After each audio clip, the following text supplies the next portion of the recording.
Hello, Eduarda. Hello, yes, please. Maybe just a small correction in the French breakout room. On the RPL, the third criteria, c'est l'évaluation des officiers de lésion. C'est pas l'évaluation des officiers, c'est l'évaluation. Okay, you can correct. I can correct it. Yes, yes. It will happen for the second group also. Huh? We have two groups in French. Huh? Yes, yes, please. Thank you, Kailash.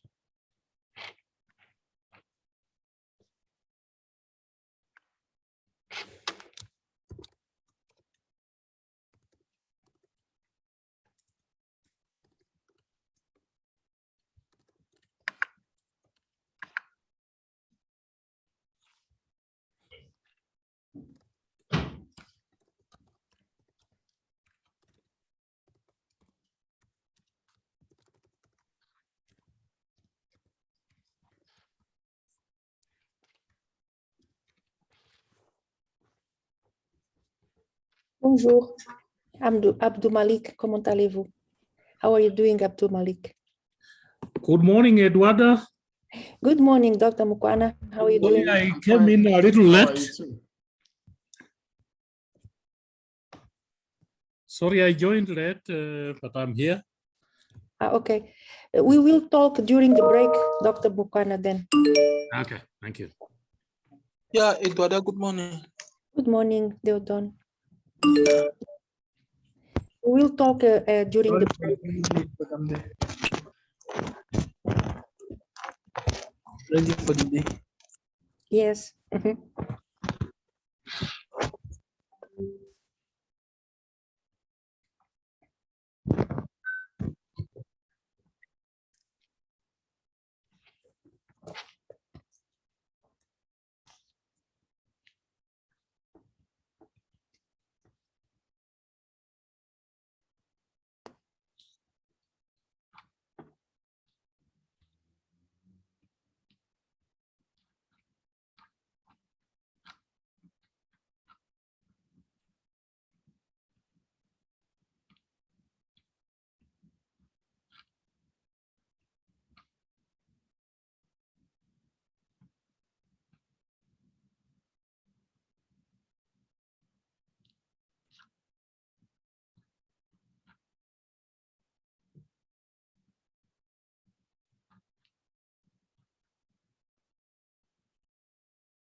Good morning, good afternoon, or good evening, colleagues. Bom dia, boa tarde. We are going to start our meeting in 1 minute.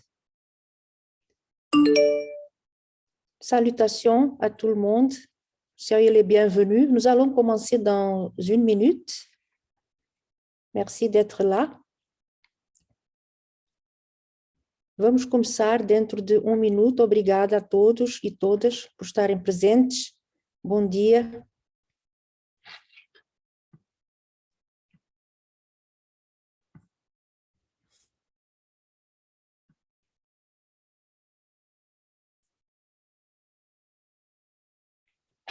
Erika, I will now share my presentation. Thank you.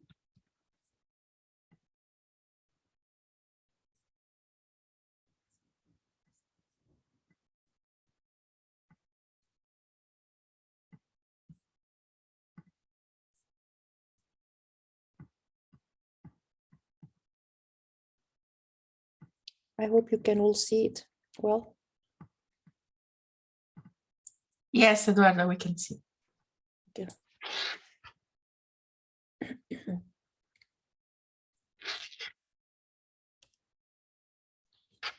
Good morning, colleagues. This is the second day, day 2 of our training program, training week on skills and qualifications towards better frameworks and systems. We are very pleased to be here with all of you. We had a very successful meeting yesterday with a lot of interactions, good dynamics, and I think also very important content and questions discussed. So we have started this learning journey. It takes 5 days. We are at day 2. So yesterday we had this broad systemic overview on qualifications frameworks, also some information on occupational classifications. And today we are going a little bit in the direction of depth. So yesterday we had the overview, the systemic view, today more in depth into 2 important topics. So we will have 2 substantive presentations today. One on developing qualifications, the second one on learning outcomes. So this is just to recall the content of our first 4 days of this training week. And then the agenda of the day is as follows. So after this recap session, we start immediately with session 7 from 9:30 to 10:30. This is a GMT time. And this session will be led by Andrea Bateman. You know her already from yesterday's session. Then we go immediately after into session that is going to elaborate and discuss learning outcomes, approaches and applications in different contexts with many elements, examples. And then we will conclude the day with a breakout, with a session for more in-depth discussion in form of breakout groups. So we will have first 30 minutes for the breakout groups discussion with facilitators, and the breakout groups are organized by languages. There is a tool, a short presentation prepared to facilitate this discussion, and then everybody comes back to the plenary for presentation of their main outcomes, main results of the conversation. So in this session 6, in which we are now, recap, it's a session that we have at the beginning of each one of the training days. Besides this agenda of the day, we have an information for participants. Then we will have a summary of the main highlights and takeaways of day 2. So the most important topics, also discussion questions that were that occurred, that emerged during this very intensive and dynamic discussion. And this summary will be presented by our colleagues Kailash Algu and Deodon Kungfine. So then we have still a space for quiz. So for the polls from session 4, qualifications in NQF systemic view, there were 2 polls that we have moved for this session, morning session. And so very briefly, as I already said, the session 2, development of qualifications, is linked, of course, is based on the training module 10, and the presenter is Andrea Bateman. There will be another case study, let's say, a practical case. This time the guest speaker represents Lesotho. It is Mr. Kobotlo from the Council for Higher Education Lesotho. And he's going to contribute to the discussion of methods, approach to the placement of qualifications in the NQF. I think this is a topic of great interest. There were questions yesterday in the chat box exactly about this theme. So we hope that this session will highlight and respond to some questions that were already formulated by participants yesterday. Then our session 8 is led, the presenter is Colleen Javta, and it is based entirely on the training module 1, learning outcomes. The session includes, besides presentation, also interactions through the chat box. It includes also a poll, and as I already said, a discussion and practical application in form of breakout groups. So the information to participants we wanted to share is as follows. For purposes of better, let's say, identification, we would like to kindly ask you to please rename your Zoom, indicate your country, and in case you have, you appear with names such as Galaxy or others that are difficult to trace, could you also include, please, your name so that it's easier for them to create not only the breakout groups, but also to update the list of participants for the Moodle learning management system, which is going then to issue certificates at the end, at completion of this training. So this is the most important point of information. My colleague, Erika, will then add some information on this point. And I would like then to pass the floor to my colleagues Kailash Algu and Deodon. They are going then to share with us the main highlights of content and discussion that took place yesterday, day 1. And with this, I stop sharing. And first of all, Erika, is it okay now, or do you prefer to do it later? That information on how to change the names, if necessary. We can do it later, so they are all present. Thank you. Okay. And then Kailash and Deodon, you have the floor. You have then 15 minutes maximum for both of you. And afterwards, Erika will then start sharing the polls for session 4. Thank you so much. Thank you very much, Eduarda. Can you hear me and can you see me? Yes. Very good. Thank you. So it is a recap of day 1 training session, which was done on the 19th of April. So good morning and good afternoon, dear participants, to this second day of the ACQF training. It is our pleasure to present to you a recap of day 1 together, of course, with my friend Deodon. It was an intensive day with lots of questions, and our excellent trainers and speakers kept the audience interested in the presentations. We started the day 1 with a welcome from Eduarda, who outlined the rules for online meetings for the 5-day training. It was followed by the opening remarks and greetings from Emmanuel from AUC. We heard very encouraging words from Emmanuel, who described the ACQF as game changer and revolutionary. Three words to remember from Emmanuel's speech are credibility, trust, and transparency. And we shall be hearing these words quite often during this training. In session 2, Eduarda presented the three T's. This is what I call the team, the trainers, and the themes. Eduarda is stressed on the why of this training program, namely the change that is happening regarding skills, work, and learning. And of course, the development of NQFs in Africa, amongst others. She also talked about adaptation and sustainability. We can only sustain the ACQF if we have a large pool and network of African experts. Hence, this training. She then briefly presented the 10 training modules and the learning support methods.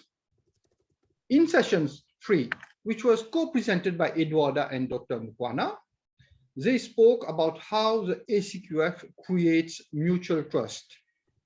Juma gave a very interesting perspective of the African continental free trade area and the new demands on skills and qualifications. He gave an overview of the AU political and legal basis for the ACQF. Then Eduarda continued with the purposes of ACQF, which are to enhance comparability, quality, and transparency of qualifications, to facilitate validation of learning, to work in cooperation with NQFs and RQFs, and to promote cooperation and referencing between qualifications framework in Africa and worldwide. The principles and conceptual technical design and outputs of ACQF project 2020-2022 were presented. It is interesting to note that the action areas of the ACQF going forward 2023-2026 were also outlined. In session 4, Andrea kept the participants very much interested in her powerful and friendly presentation on NQF, a systemic view. She started with some basic definitions for a common understanding. Then she went scuba diving into the depth of NQFs. You know, scuba diving because I am from Mauritius and Andrea is from Australia, so we are very near the sea, Indian Ocean. She spoke about what are NQFs and the different phases of an NQF. She spoke about the development phase, the implementation phase, and the review phase. These were also presented as case studies from Eswatini and Zambia. Gabi and her boss made an excellent presentation on the Eswatini Qualification Framework. An important aspect noted in the development of this framework is that all the stages for approval were done, and it took a few years, and Cabinet gave its approval in 2020. Nevertheless, challenges exist in its implementation. And of course, this led to lots of questions from participants. Miriam then presented the Zambian case study. And here I will highlight an interesting line from Miriam. Like living beings, NQFs evolve with time. She spoke about why the review of the Zambian Qualifications Framework and how other policies in education and training impact on NQF, which do not work in isolation. She gave the example, you will remember, example of A-level for entry at university. Another interesting point which was discussed was the time given to old qualifications to transit to NQF qualifications. Even though 3 to 5 years were given, it was found not to be enough. And this leads us to the fact that implementing NQF is a long process and that NQFs do not operate in silos. Then we had a very lively questions and answers session, which was followed by a last presentation from Eduarda on occupation skills qualifications.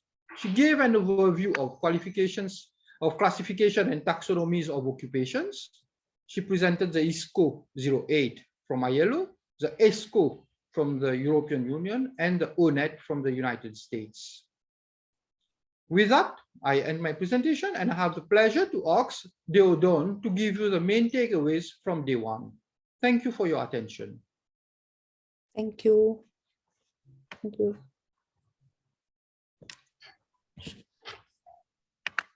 Thank you very much, Kailash.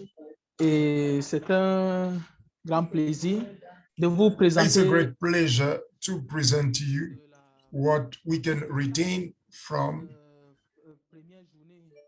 the first day, which was intense, and the participants, they really showed, they brought their contributions. Just to add up to what Kailash said, what we can retain from the first day is to know what is ACQF, which is a policy instruments for transparency, comparability of certifications, and mutual trust for the training and education, long life education in Africa. So Africa needs skills and certifications to develop or to improve its development.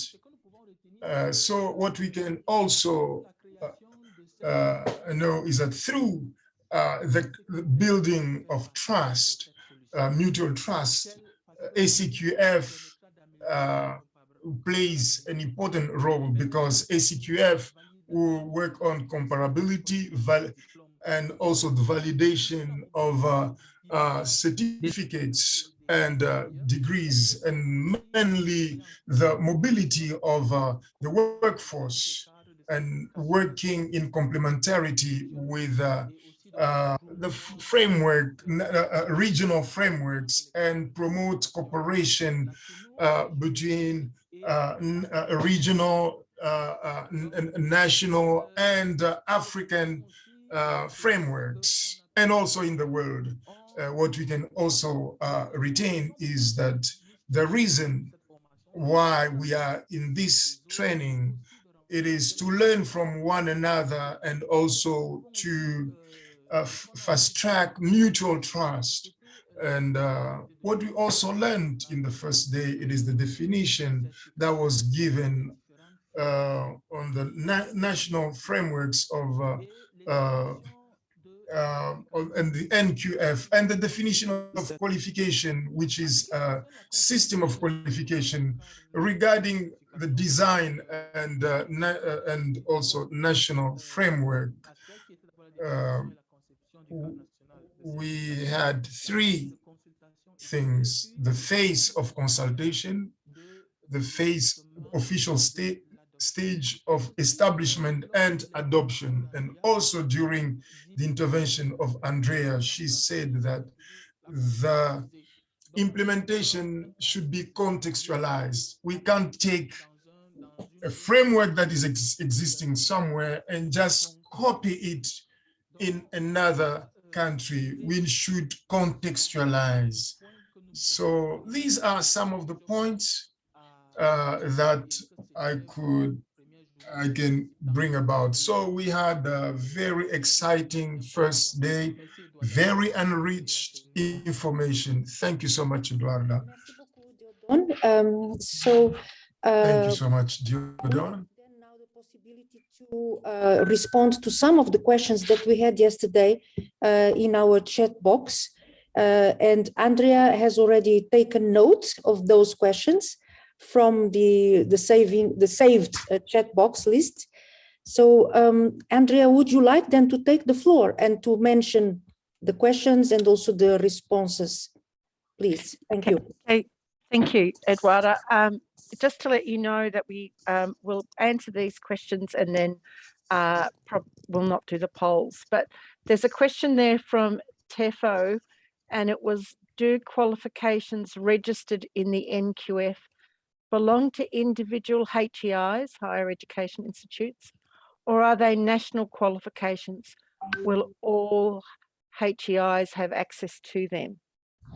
And Tefo, for me, it will depend on your qualification system, the process and who owns which qualifications. So, for example, in some systems, there are what we call national qualifications, usually in TVET, which are developed at a national level, and it belongs to the government or the authority, and the HEIs access those and develop programs. In some systems, we have, and quite often, provider qualifications, and in those provider qualifications, in some systems, they belong to the provider themselves, the HEI, but in some systems, when they go up on the register, they belong to everybody to access. So it can vary considerably depending on your system. And I guess there's no one right way again. In the countries that I'm familiar with, generally speaking, the provider qualifications belong to the provider, the HEI. But I do know of at least one system where that's not the case. You would probably need to think about what would be the barriers and what would be the challenges for providers if they do develop them and then lose ownership. But in some countries, it works extremely well, and that's fine. So that was for Tefo. There was another question from Ingati. What's your professional experience regarding development of qualifications that are from regulated professions? Are they best developed by the regulated bodies or by the HEIs? There's different ways of looking at this, Ingati, and quite often professional bodies will develop up competency standards, or I'm going to call them competency standards. They could be learning outcomes for that profession. And then HEIs develop qualifications to meet those standards. In some countries, yes, professional bodies do develop the qualifications. But again, it will depend. I come from a system where the professional bodies develop the equivalent to a competency standards for those professions, and then the HEIs must develop qualifications to meet them. That's in higher education. In TVET, the qualifications are developed by the government to meet the requirements in consultation with the professional body, licensing body. So there's many different ways, and there's no one right way. Again, it's really up to the countries and the systems that develop. Usually not the remit of the framework, but the remit of the quality assurance system. And I think they were the two major comments or questions. Tefo also had a query that the need to expedite the continental framework to help address issues with consistency and transparency and understanding. But they were the major questions coming out of yesterday's session. So thank you, Eduardo, for that little intro.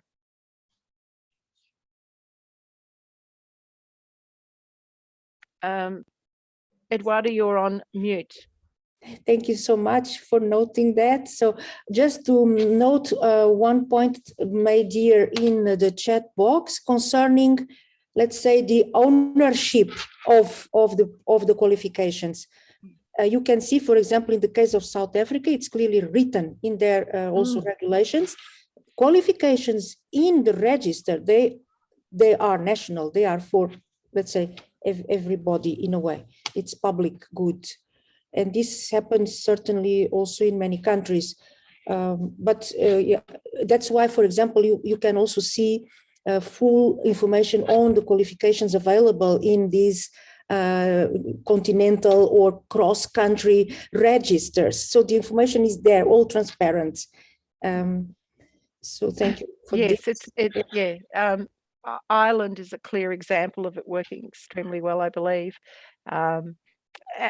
So it would just depend on your system. In the EU, for example, the Europass register, let's say, of qualifications that already includes 17 countries. All those thousands of qualifications are fully available. All the information is there, fully transparent and complete, because this is public good. This comes from the registers, the national registers of qualifications. I think that's the point, isn't it? It's for the public good.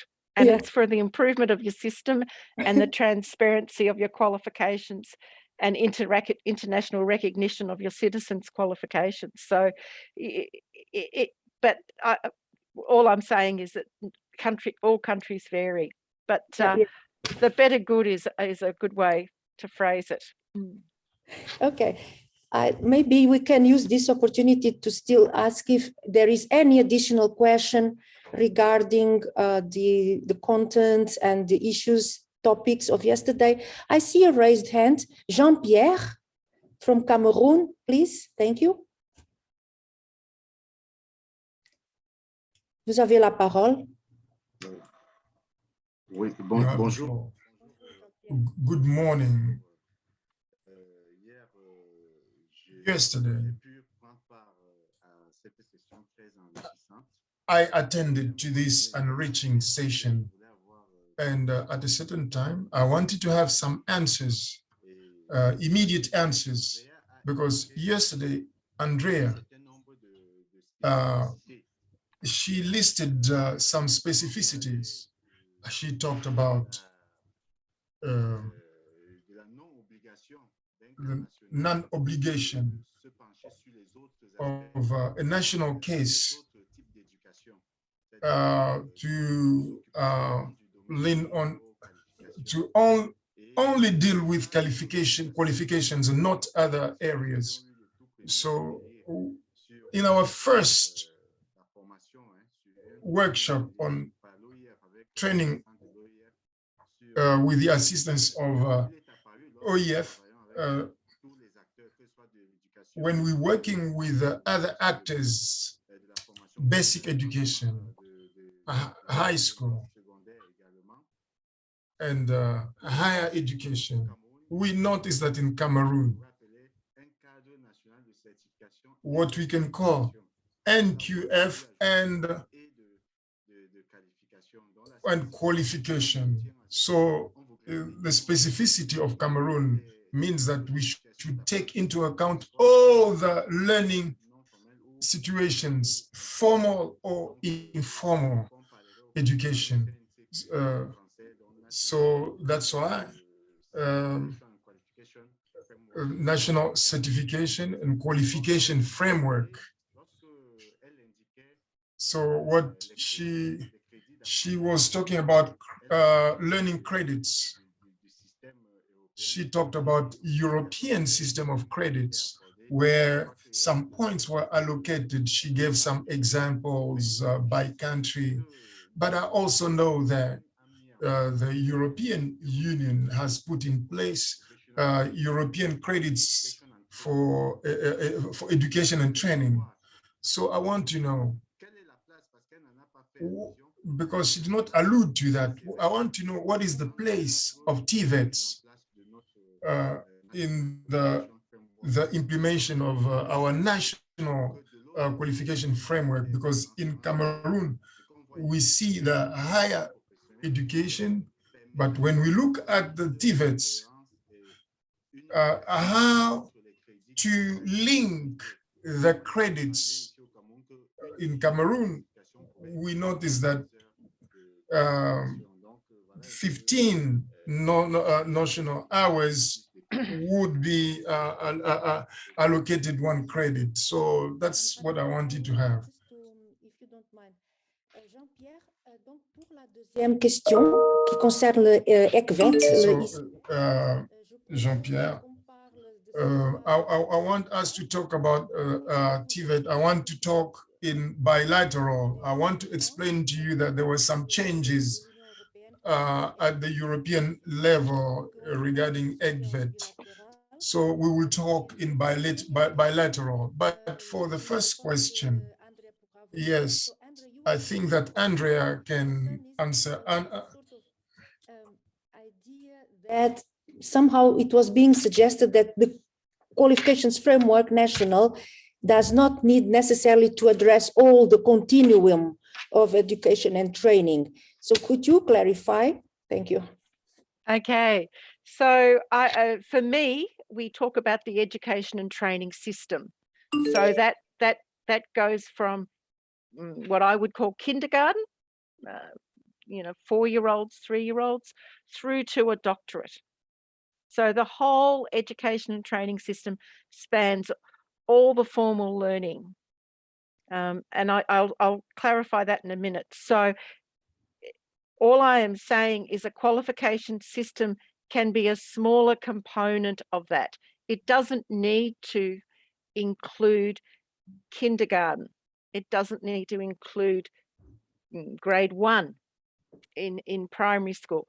So you need to decide where you will issue qualifications. Now, that does not mean that kindergarten through to middle secondary school isn't based on learning outcomes, isn't based on curriculum, isn't based on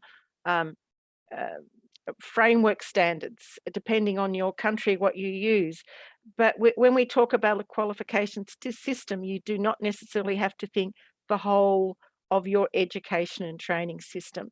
So that's what I was trying to clarify. I also think of qualifications as being related to formal learning, yes, but your NQF and your qualifications should allow recognition of non-formal, I'll try and use another term, validation of non-formal and informal learning, so that you can have access into these qualifications and get recognition for components of those qualifications. And that's where we talk about recognition of prior learning or validation of non-formal and informal learning.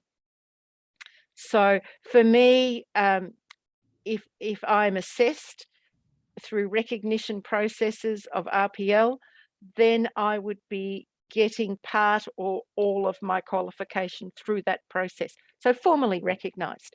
So it's not excluding non-formal and informal learning.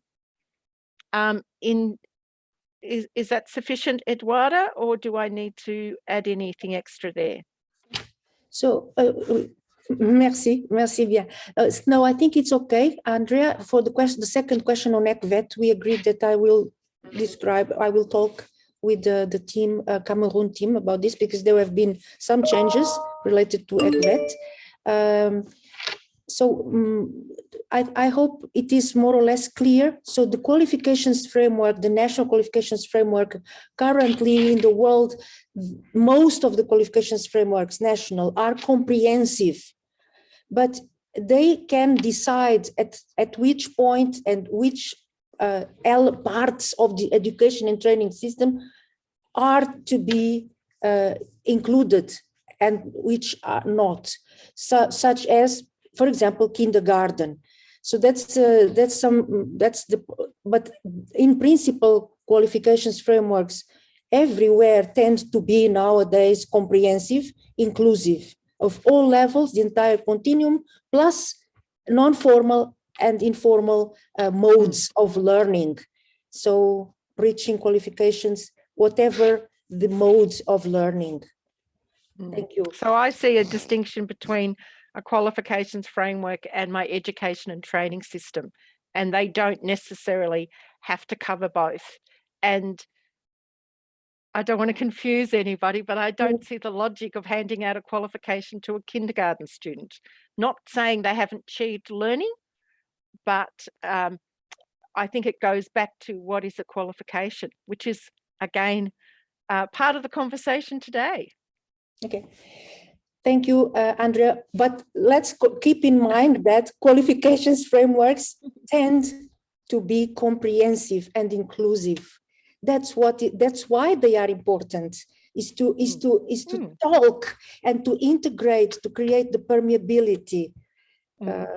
So not accentuate what is out, but what is in, and in is the vast majority of it. And I think that's important because in some systems or in some qualification frameworks, they exclude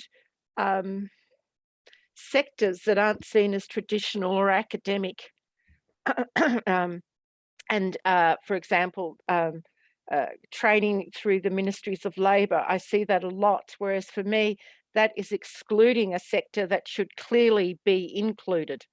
And I get, you know, and quite often I'll ask, why are they not included? And they will say, oh yeah, but they're not, it's not formal learning, or it's not, they have these ways of describing it. And I think, what's not formal about it? There's buildings, there's teachers, there's education happening. People are coming out with trade qualifications or trade skills and certificates of some description. And for some unknown reason, there's a disjunct there of understanding of that all those sectors should be engaged. Okay, so you have the floor, Andrea, for your presentation for session 7. Thank you.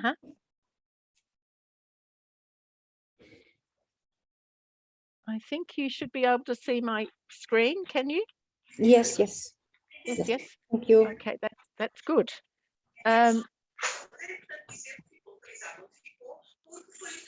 So you should be able to see the screen now in full. You will see that this session will also have another case study from Lesotho.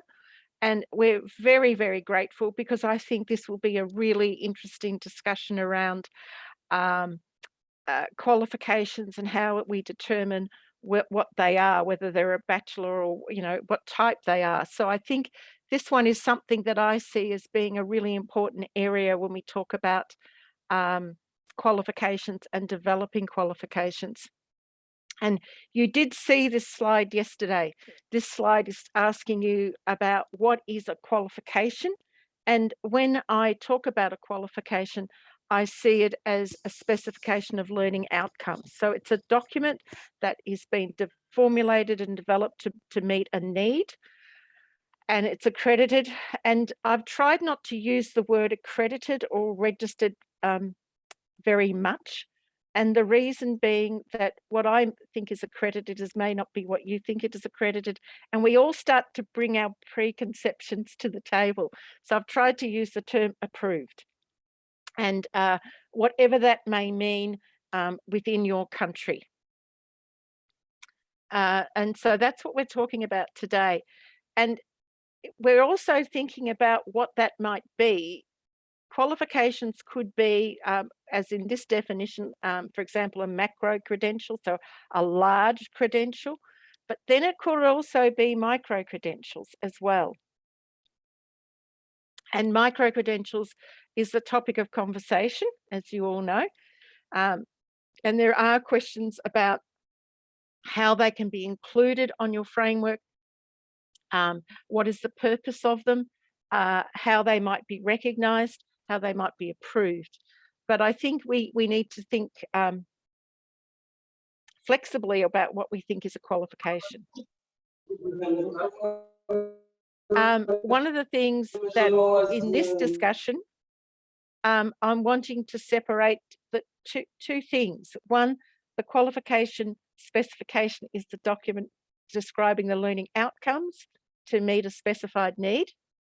And then we have what the HEI, the Higher Education Institute, or any institute designs their program to meet that qualification. And that is very much about, and I'll give the next slide, is that it's about provider capability. Can they design the program over a period of time? Do they have the teachers? Do they have the learning materials? Do they have the assessments? Do they have the equipment, the facilities, etc., to run that program, to meet that qualification? So that's a very much a provider capability requirement. However, in some countries, those two steps are merged, and sometimes in the sectors it's merged, but in other sectors it's separated. And you will see that point of separation usually around national qualifications or qualifications that are already designed, and a HEI wants to deliver that qualification and therefore has to prove capability that they can do so. So there's a little bit of distinction I want to unpick there, but again, it depends on your qualification system and your quality assurance processes, whether it's a merged process or a separated process. And it does vary a lot. So quite often people use the two words interchangeably, and there's nothing wrong with that. However, today I'm using them as two separate things. So approach to quality assurance. Some of the work I did in preparing the training module and the guide was to look at how countries document or define how they want to have control or manage the quality assurance of their qualifications. So some have it in law, some put it into regulations, some have rules or quality standards, which may or may not be legislated. Some have policies on how they want qualifications to be developed, and also policies and procedures. So you do see a cascade of different documents, and I would say there are a hierarchy of documents. So the highest being law down to guidelines, forms and templates. And there was variance in how that was achieved within countries.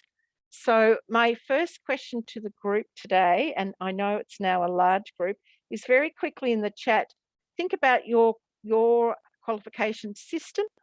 What controls are in place there? Do you have laws or regulations or policies? Do you have forms or templates? And in some countries, the forms and the templates are in law. But I'd just like to ask you to just allow yourselves 1 minute to pop some things into the chat group.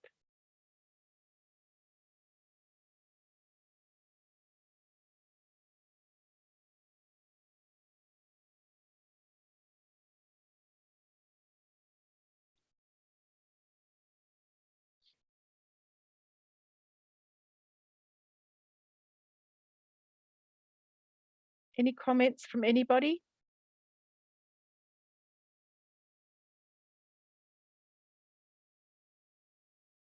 Anybody want to suggest?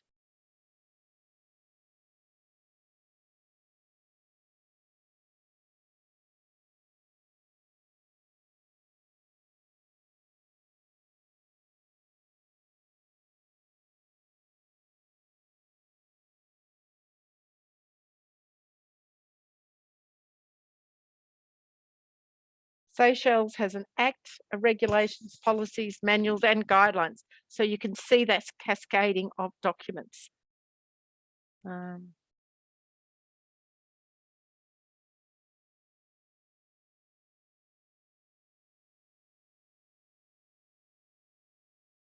Any others?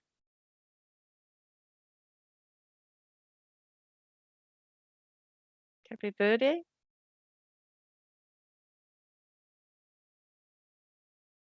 Kenya, booklets, pamphlets on the same. Okay. Eswatini has legislation and then policy documents. Thank you. I've got some with regulations and policies mentioned in law, regulations, policies, guidelines. You know, you can see that cascade very well. So yeah, thank you. And I think that's really important to be able to recognize it. When I looked online and went to a number of acts and websites, we could see that that was the case, where each country tries to quality assure that development process and or what needs to be included in a qualification specification. And it did vary. In terms of what might be in a qualification specification, I looked at a number of countries, and these were some of the areas that were outlined. For example, the title and purpose of the qualification. Quite often it could be the actual overarching outcome of the qualification. The level and number of credits, if that was relevant in that system. The outcome statements, licensing or professional association requirements, any recognition around recognition of prior learning or validation of non-formal and informal learning, and recognition of formal learning credit transfer. Completion, what I call completion rules, which is just a generic statement about how many core, how many elective, etc. Suggested delivery and assessment methods, specific resources that may be required, how the qualification might be reviewed, and then of course the list of, I've used the word components because it just depends within your countries, whether you use modules, units of competency, subjects, whatever the smallest piece is, and then obviously those descriptors for each one of those. So I tended to see that was relatively common across Africa and other countries that I looked at. In terms of development, there was a number of countries that required processes, for example, needed to engage with stakeholders or demonstrate that there was a need, etc.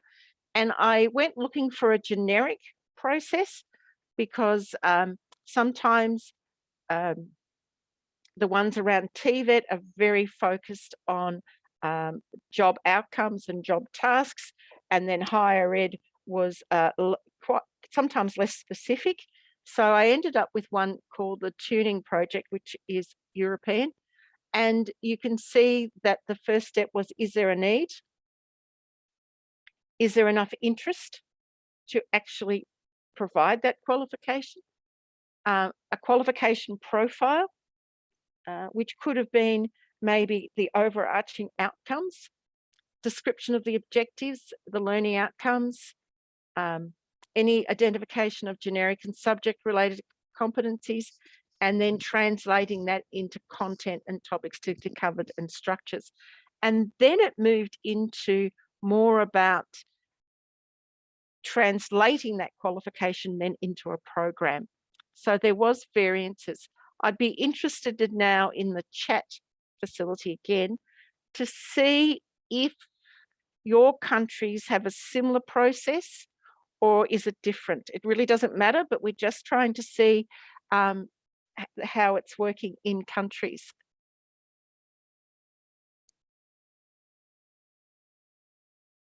So the question would be, is your processes in country similar to this or different? So you might like to tell me the country and then say different or similar.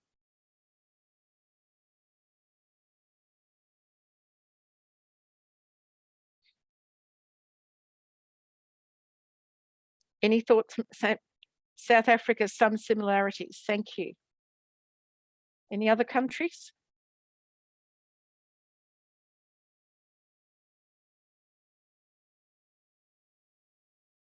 Now I know we have Eswatini on board.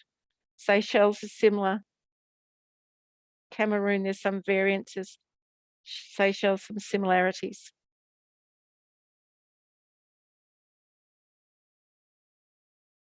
Similar in Botswana.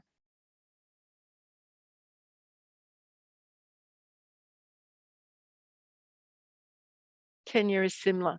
And I think in some ways, particularly steps 1 and 2 is very important. 1, is there a need for it? And then is there sufficient interest in undertaking that qualification? Because we don't want to waste time on qualifications that may not be. Egypt, similar for higher ed, planned for TVET, similar in Ghana, very good. So it was a relatively generic process. I was hoping it was. Okay, thank you. Thank you. we might move on because I'm very keen to get onto our case study. In Botswana, you will see that, they've got a manual for the development of qualifications, which I thought was interesting. And on their website, obviously, and there's this pre-approval stage, and once approval to proceed to develop is undertaken. And strangely enough, that's very similar to mine, where there's a pre-approval stage and once approval to proceed the development of it. So the pre-approval stage was identifying need, undertaking stakeholder consultation, identifying relevant standards, identifying any gaps, identifying a development team, getting stakeholder support, and outlining the qualification profile. Once approval was achieved from the authority, then they could develop up the structure, the design features, develop up the units, and internal verification or review to check. So you can see it was fairly similar. So it was interesting to see that with Botswana. And when we talk about quality assurance, we tend to talk about quality assurance of the qualification, meaning its development, and then quality assurance of the provider, which is ensuring that the outcomes of that qualification are of sufficient quality. When formulating or developing a qualification, we talk about, and you could see it in the Botswana example, about engaging stakeholders. And stakeholders was a conversation we had yesterday as well, because we want that qualification to mean something either in the marketplace, the labour market, and or meet a social or community need or an academic need. And the question is, how would you best use stakeholders in this process? On the other side, we have the research and concept proposal. And this is really important in terms of scoping. Scope, in TVET, it would be scoping job tasks, doing what we call functional analysis or job task analysis. Less so with higher education, it would be more of a benchmarking exercise, ensuring that your qualification is similar in outcome to others of equal status. It's also about completion rules, making sure that we have that correct, and then drafting the learning outcomes. But what I was going to ask you, considering that stakeholders was such an important conversation yesterday, is what stakeholders are included in this stage? And I'd be interested to see the countries thinking about what stakeholders they would approach within their system to help in the development and formulation of the qualification. So if you could have a quick moment to think about, in your sector, probably within your country, what stakeholders would you be using in the development and approval process?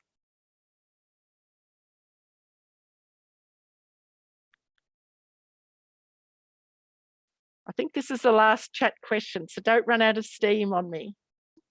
Any thoughts from any countries?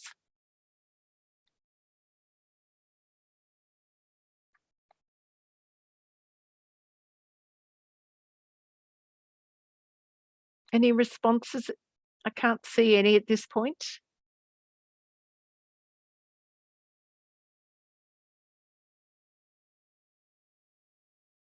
Oops, got one. So Botswana, talking about professional and regulatory bodies, as well as the industry. Okay, Eswatini, professional bodies, industries, government, Jean-Pierre, I'm not quite sure, but trade chambers, professional bodies, Mabel, professional industry players and policymakers from Kenya. Thank you. So there's a bit of a consistency, isn't there? Professional bodies, industry players or bodies, trade chambers, government.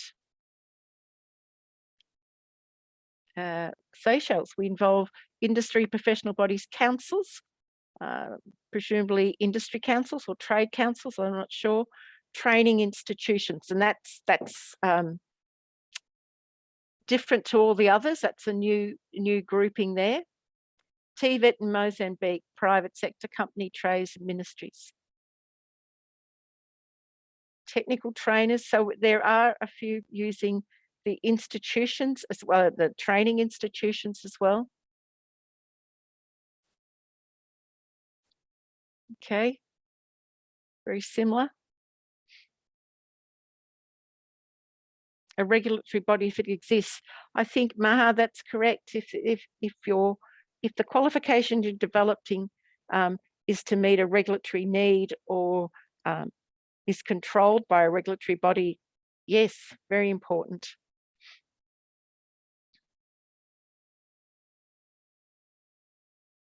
South Africa, higher ed, professional qualifications, a professional body needs to be involved. Occupational bodies in TVET, school qualifications, relevant government departments.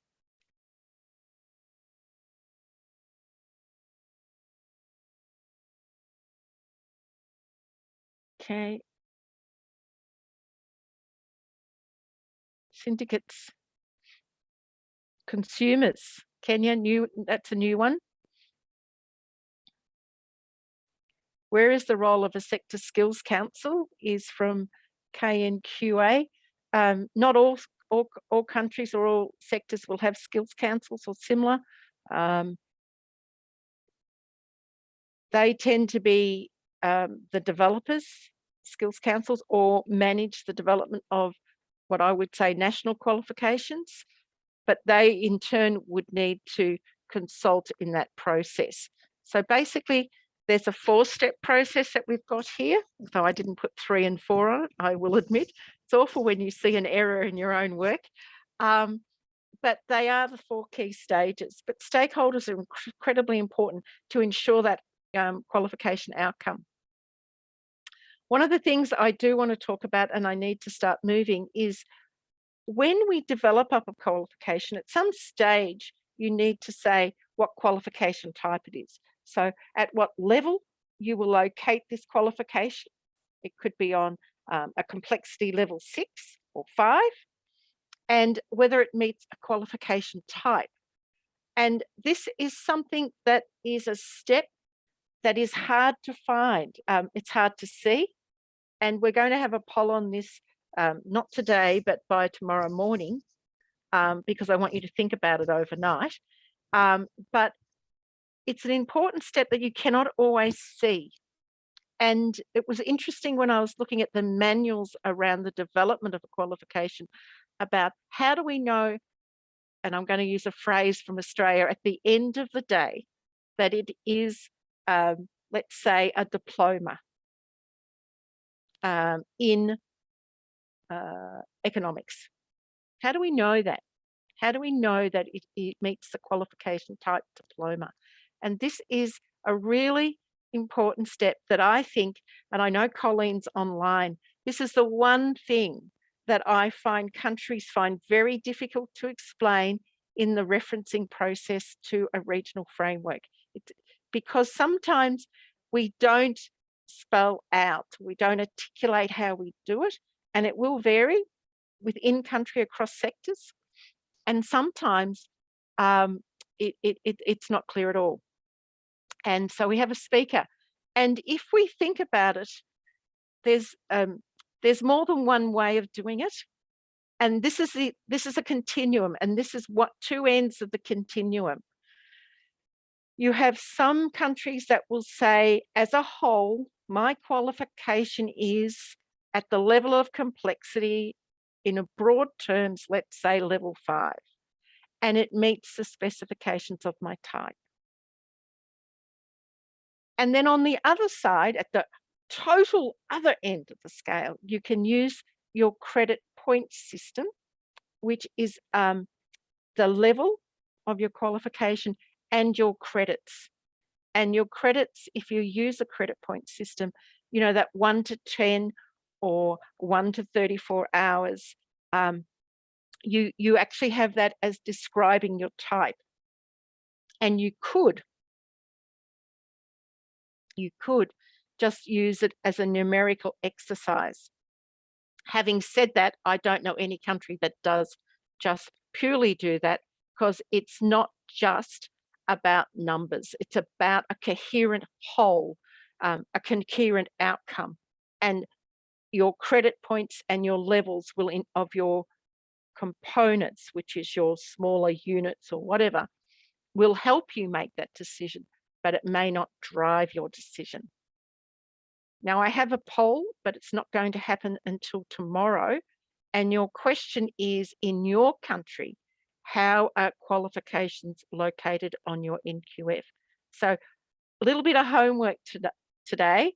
If you don't know, have a little look around at your documents within your qualification system and see if you can find that out. And if you're working in an authority, have a discussion with your colleagues about this particular point. How does it happen? And we will definitely do that tomorrow, because I really do want you to think about that. And I'm putting this up here today to say we think of a range of factors that influences whether we decide it's a diploma in terms of complexity and type. So remember yesterday I said qualifications. We talk about how complex it is, which is your levels. And I'm going to use a very simple term, how big it is in terms of learner effort, which we use as a volume of learning measure, which could be hours or credit points or duration or whatever your framework uses. Most of you are using credit points in some way. But we need to think about other factors. Is there something else that influences the location? And this is something that we quite often talk about. Is there historical or labour rules that require a qualification to be at a certain level or not? What's happening internationally with qualifications? For example, a doctor of medicine. Around the world, you would be looking at, they sit normally at a certain level, therefore you would place yours at that level because you would be trying to benchmark similar qualifications.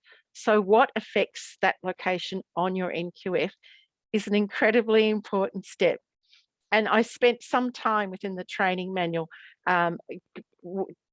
describing this, and in the guide, and looking at Lesotho's process. And I'm going to stop because I would really, really like to pass the floor to our speaker today, and from Lesotho, and it is Mr. Kaboltli. And I apologize if I have that name incorrect, and I will stop sharing and leave that, pass the floor.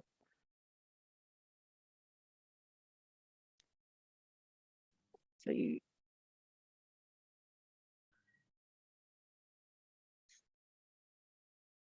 So could we load up that PowerPoint, please?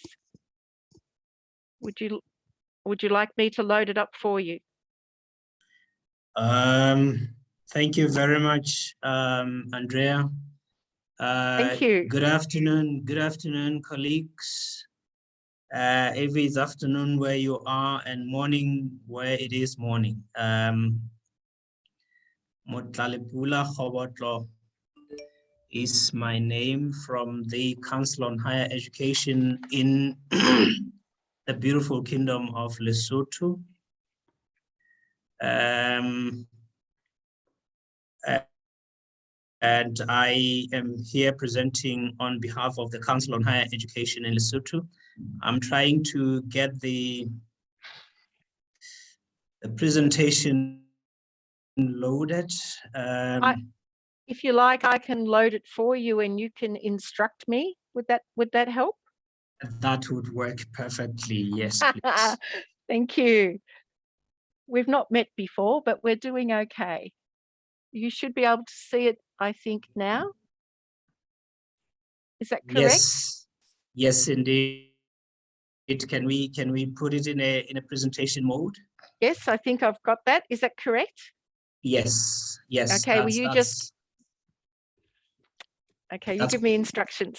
Correct indeed. Thank you very much. And yes, just as part of introduction, that the Council on Higher Education in Lesotho is responsible for both quality assurance and the implementation of the qualifications, the National Qualifications Framework, which we refer to as the Lesotho Qualifications Framework. We can move to the next slide, please. So in terms of a brief outline of the presentation, we're going to have a brief overview of the Lesotho Qualifications Framework so that colleagues who are participating in this session can be able to locate the framework and its main features as we get into the interface between quality assurance and the Lesotho Qualifications Framework, and also looking at the key considerations in placing a qualification on the Lesotho Qualifications Framework, and then we'll have conclusion. Next slide, please.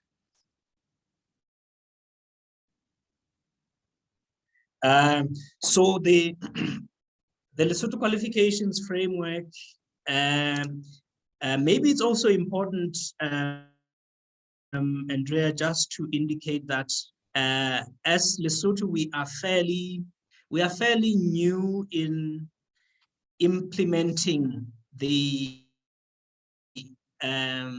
what a lot of countries would refer to as an NQF. We are fairly new and we are still learning, and we find these kind of interactions, the webinars that came before this series of training, very helpful, and we're learning a lot from colleagues as they participate with their experiences from various countries. So on our qualifications framework, we have all qualifications. Ours is an integrated qualifications framework that houses all certificates, diplomas, and degrees from higher education, technical and vocational, and from general education. And also the framework includes professional, it has provision for professional development awards, and it also provides for short courses or part qualifications, and those have to be accredited or approved in terms of the Lesotho Qualifications Framework for them to get a place on the framework in terms of being placed there. Next slide, please.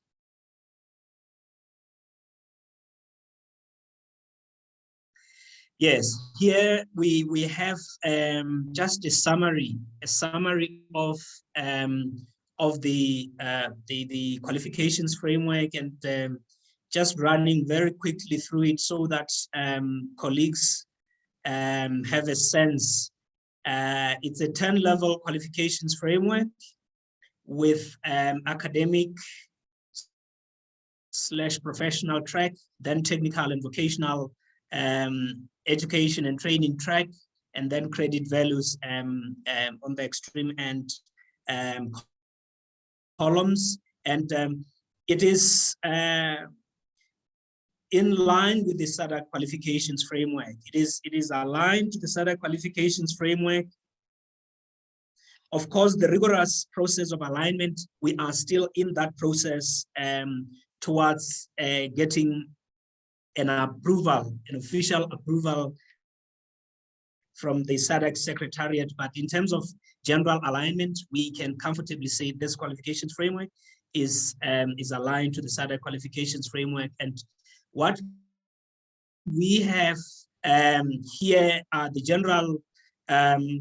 general education connecting with academic, and then we also have technical education being provided within institutions, hence why we have two columns, sub-columns from 1 up to 5. And then on the TVET track, we also have both institutional education, and recognition of prior learning as depicted through trade tests, A, B, and so on and so forth. And then from level 6 upwards, diploma, and up to a PhD, then we have credit values. So this is just a quick run in relation to the summary of the Lesotho Qualifications Framework. Like we indicated, it is integrated. Everything is housed in this qualifications framework. Next slide, please. Yes, so now we're getting into the subject matter of this session. How is the volume of a qualification specified? In relation to the Lesotho Qualifications Framework, qualifications are compared by level of complexity using level descriptors. We have a very comprehensive matrix of level descriptors within the qualifications framework document.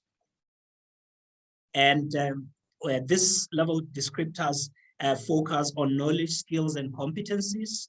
And all qualifications are assigned a credit value indicating the volume of learning. And this, in relation to our LQF, 1 credit is equals to 10 notional learning hours for an average learner. And we've taken an average learner because then that is pretty much the middle. When an average learner can go through, then we know that the majority of learners will be able to manage with that kind of arrangement. And credit is a notional value, and it includes all learning activity, for instance, class time, lectures, project work, laboratory work, and so on and so forth. Next slide, please. Now, we would like to talk a little bit about the interface between our quality assurance system in Lesotho and how it connects or interfaces with the Lesotho Qualifications Framework. Basically, we have qualifications are offered by higher education institutions, i.e. universities, colleges, polytechnics, and so on. And as the Council on Higher Education, we externally now quality assure this qualifications that are offered by these institutions. And this is done through a minimum program accreditation standards that we have developed in consultation with all the institutions. And the standards cascade from an act. We have an act at the higher level, from which then the standards cascade. The standards, as we indicated, that we are fairly young and new in implementing a qualifications framework. We had quality assurance standards prior to having a qualifications framework. The qualifications framework approved as a government national policy, and therefore we've had to align the quality assurance standards to the qualifications framework once the qualifications framework was approved in 2019 by cabinet. So with the alignment of the qualifications framework, then we've made sure that when you apply the minimum program accreditation standards through the quality assurance process, already the process takes care of a qualification or a program being compliant to the main prescripts of the Lesotho Qualifications Framework. And key issues among others, these are not the only issues, but some of the issues that we look at, because we have quite a number of standards. We have 18 all in all. Issues of program design, and issues relating to the level at which a program is pitched, learning outcomes, and so on and so forth. These are some of the issues that we've made sure that our standards are in sync with the Lesotho Qualifications Framework, such that when we review a program towards accreditation or approval, then already it meets all the required standards in relation to the Lesotho Qualifications Framework. And so institutions submit their programs to the Council on Higher Education. New ones, yes, of course, old ones or existing programs, then would be submitted to ensure that even those that we had accredited prior to the qualifications framework being implemented now have to be resubmitted, or certain components of them have to be resubmitted so that we can make sure that they are fully aligned to the LQF. And when they meet the standards, then accreditation is granted. And once a program is accredited, it gets registered on the Lesotho Qualifications Framework.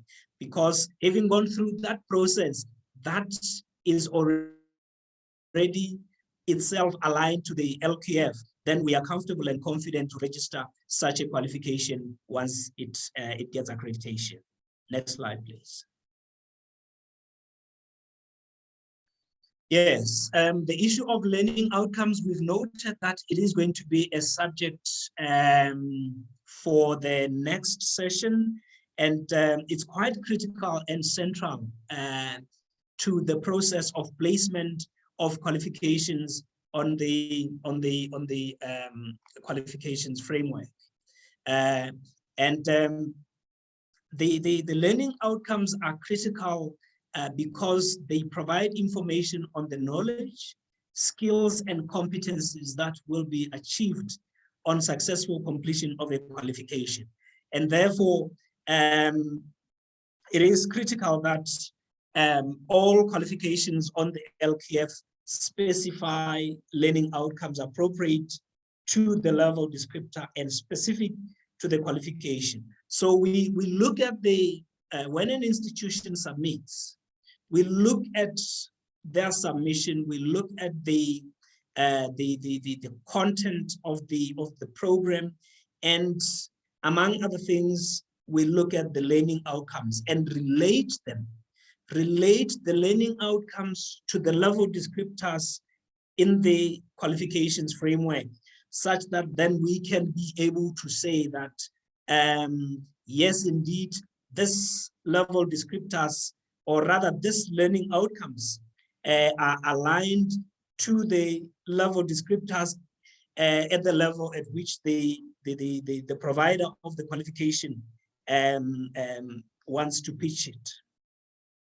And there are it's important to know that there are broad learning outcomes at the qualification level, and there are those that are lower, at a lower level, at a unit or module or course-based specific learning outcomes. And these are the specific learning outcomes become very critical too, because it's through them that assessment can now be linked to the whole process. Because even as we review qualifications towards accreditation, we look at what the provider says they are going to, the methods that they're going to use to assess the performance of learners. And then the assessment has to be linked to the learning outcomes, and learning outcomes in turn, the specific learning outcomes at the module course level have to link up with the the program level learning outcomes or qualification level learning outcomes, which in turn have to link up to the level descriptors in the qualifications framework. So that is a very important chain for us in determining the placement, the appropriate placement of a qualification on the qualifications framework. Next slide, please. Yes. So in terms of leveling qualifications, which is pretty much the same thing, leveling in terms of determining a level. When determining the LQF level of a qualification or a part qualification, there are key compliance elements that need to be considered, and they include, not necessarily limited to these, but include ensuring alignment with the level descriptors in terms of depth, breadth, and complexity, and volume of learning. That's very important. And specific learning outcomes, as we've just, I think, talked about that. And the LQF level descriptors are used along with other sources of information. While level descriptors are important, but it's important to look beyond them, in terms of other sources of information to determine the level of qualification. And these other sources would include such things as benchmarks, qualifications at the same level, and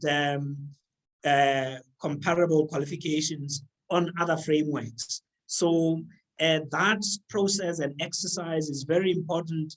While we have level descriptors as a critical anchor, it's important also to look beyond them and complement them with other sources, so that when we say that this is a level 6 qualification, or this is a level 7 qualification, then we should have all the comfort that indeed it is. And when a graduate, or when this qualification is compared to other qualifications from other jurisdictions, it would be able to, to stand on its own feet. Next slide, please.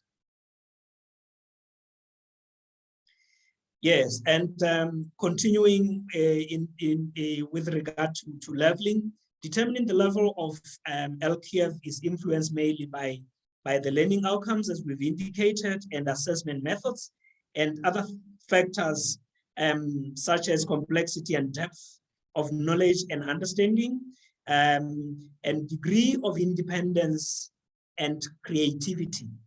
As we go through this, colleagues, you should bear in mind that in terms of the Lesotho Qualifications Framework, the focus is more on the learner, as opposed to being on the one imparting the knowledge, or on the teacher.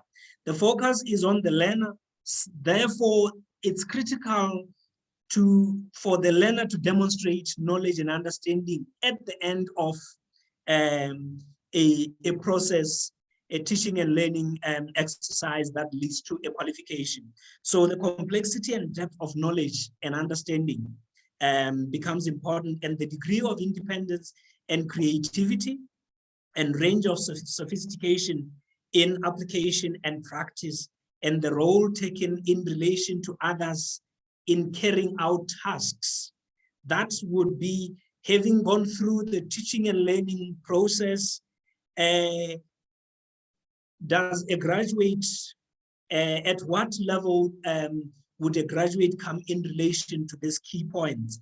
And when then we look at the qualification, we are able to say, yes, it fits the level at which it's placed, or it does not. And once the levels of all units of qualification are determined, the overall LQF level of the qualification can be assigned. Basically, then those the levels of units, modules, once they've been scrutinized, and now we are happy that they work up to the qualification level requirements, then a qualification level can be confirmed. It would have been assigned, of course, by the provider of the qualification. This should be the last, or one before last slide. Yes, and then then the validation process, really, this is just in terms of validation. A qualification is valid when it has specified using LQF validation criteria, and this is the list. This is the basic list, but there's quite a lot of engaging process, as you would have noted throughout the presentation, that there's quite a lot of engaging process that goes on behind this list: title, purpose, level, credit value, structure, and so on and so forth. And can we have the last slide? Yes, so in terms of conclusion, really just reiterating some of the points that we've made in the body of the presentation. It is the responsibility of the institution to determine the level of a qualification as they develop or design the qualification. And therefore, the process that we've discussed throughout this presentation is then what we look at as the Council on Higher Education through our quality assurance process that leads towards accreditation or approval of a qualification and ultimately its registration. And then we would then validate the qualification, and then confirm that indeed the provider has pitched it at the right level. But if it's not pitched at the right level, then we send it back. We send it back to the institution and say, no, this it's not pitched at the right level. If it's pitched at the right level, then it gets accredited and it gets registered on the qualifications framework. It's also very important because at times institutions pitch qualifications too high, way too high above the level. For instance, it's submitted as a diploma, but you find that when you look at all key issues, that it's more steeped towards a bachelor's degree. And also in such instances, we engage the institution in advice, because in that way, then the institution could easily be shortchanging students. You are teaching them at a much higher level, but awarding them a lower qualification. So that balancing act is always very important. Last slide, which is Homo Bahesu. Thank you very much. Asante sana. Thank you Back to very you, much. Thank you. That was excellent. Thank you. I'm hoping and I do see some notes from people that it is seen as an excellent presentation. I'm a little bit conscious of time, Eduardo. Can you give us some advice in terms of, do we have enough time to answer some questions? Or I think we might leave those questions till later in the last session of the day. Is that suitable? I'm not sure if it depends. First of all, thank you very much, Mr. Kobotlo, as always, very cooperative with excellent presentations. It depends. Mr. Kobotlo, will you stay until the end of the day so that you could reply to some of the questions later, or not? In that case, we can simply take now 5-10 minutes, and that will be, it's okay. I think it could be better to reply now. Some of the questions, yes. Thank you. Yeah, I'm just having a look at some of the questions. Just very quickly, there was one I saw there, sorry, and you just said, it was a good question. I think it's Pat asks, do you deal with international bodies qualifications such as those from AAT? ICE and ICM in the NQF. That's lots of acronyms there. You may want clarification from Pat.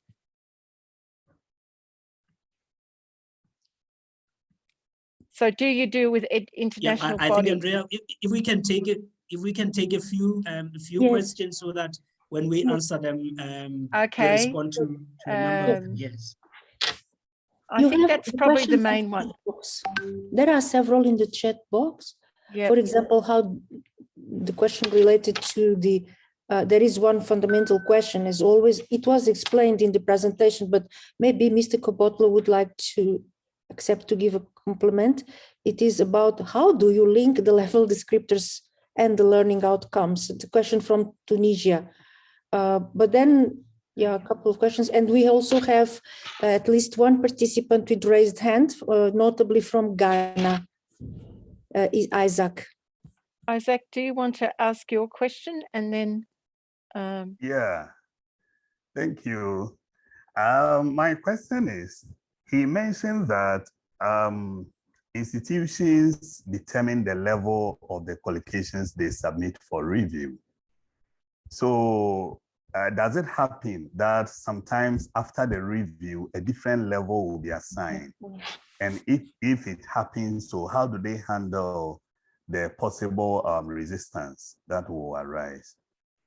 Okay, thank you. And Dr. Kono? Thank you. Kona, you have your hand raised as well. Do you have a question? Ok. Lorsque nous écoutons le cas du Lesotho, c'est un qui est vraiment intégré, qui ressemble à ce que le Cameroun doit entreprendre. Le Cameroun est en train de développer. Toutefois, mon inquiétude ou bien ma question se pose au niveau de l'implémentation. Quelles sont les difficultés que le Lesotho a déjà rencontrées dans sa mise en œuvre? Qu'ils nous disent exactement les difficultés rencontrées dans la mise en œuvre. Okay. Maybe we could take another question from Mrs. Alpha Laribi from Tunisia. Alpha, vous voulez parler? Merci. Oui, merci Edouard. Bonjour tout le monde.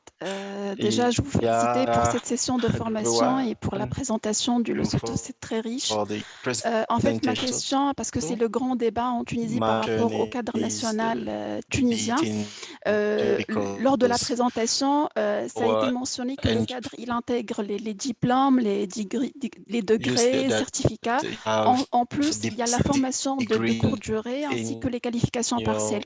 Ma question, est-ce que c'est des diplômes à part ou bien il y a une liaison entre les diplômes, les certificats et ces formations de courte durée et de qualification partielle?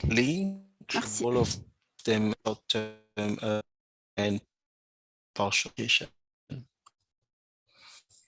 We have then three questions, excuse one me. or two from the chat box. Yep. Excuse me, Eduardo. Can you please explain the last repeat the questions, the last two questions, because the translation was breaking up, so we couldn't pick the questions. Thank you, Mr. Kopatlo. So the first question by Dr. Konai from Cameroon is, what he appreciates very much the LQF as you presented. He says this is more or less what Cameroon also would like to establish, to construct. And he's asking, what have been the main challenges that you have faced in the implementation? So those most fundamental challenges. And then the question by Mrs. Olfa Laribi from Tunisia. Mrs. Olfa is a focal point, let's say, in the development of the National Qualifications Framework. She is asking about the place of short-term courses. How do you integrate short-term courses, for example, for employment, different short-term courses? Are there specific certificates, specific qualifications for those short-term courses, and do you include them? How do you include them in the NQF, given the fact that the LQF is a comprehensive, inclusive framework? So that's these two questions in French. Okay. Thank you very much. Can we respond to the questions? Yes. Yes, I also should indicate that my colleagues are also participating in this session, so they will come in to fill me up as we engage with the questions. But otherwise, thank you very much, colleagues, for the interventions. The first one was whether we deal with international qualifications. The way we deal with international qualifications is that we evaluate foreign qualifications. When, for instance, somebody, either a Lesotho national or a foreigner comes with a qualification obtained from another country, then we would evaluate such a qualification and make a determination at what level on our qualifications framework it would be comparable with, for instance, if it's a master's from whichever country, Germany, and then we then, upon evaluation, we can confirm that it is indeed, even in our insofar as our framework is concerned, it is at the same level. Then looking at how we link the learning outcomes to the level descriptors. The manner in which that is done, we tried to talk to it in the presentation, is there are two levels of learning outcomes. There are learning outcomes at the qualifications level or at the program level, at a higher level. You know, so that would be more your generic, that upon completion of this qualification, the graduate would be able to do this, that, and the other. And then there would be lower level learning outcomes, which are more at the module or unit of learning level of outcomes. First and foremost, the two levels of learning outcomes, the lower level should fit to the higher level. In that it's like a stream flowing into a river.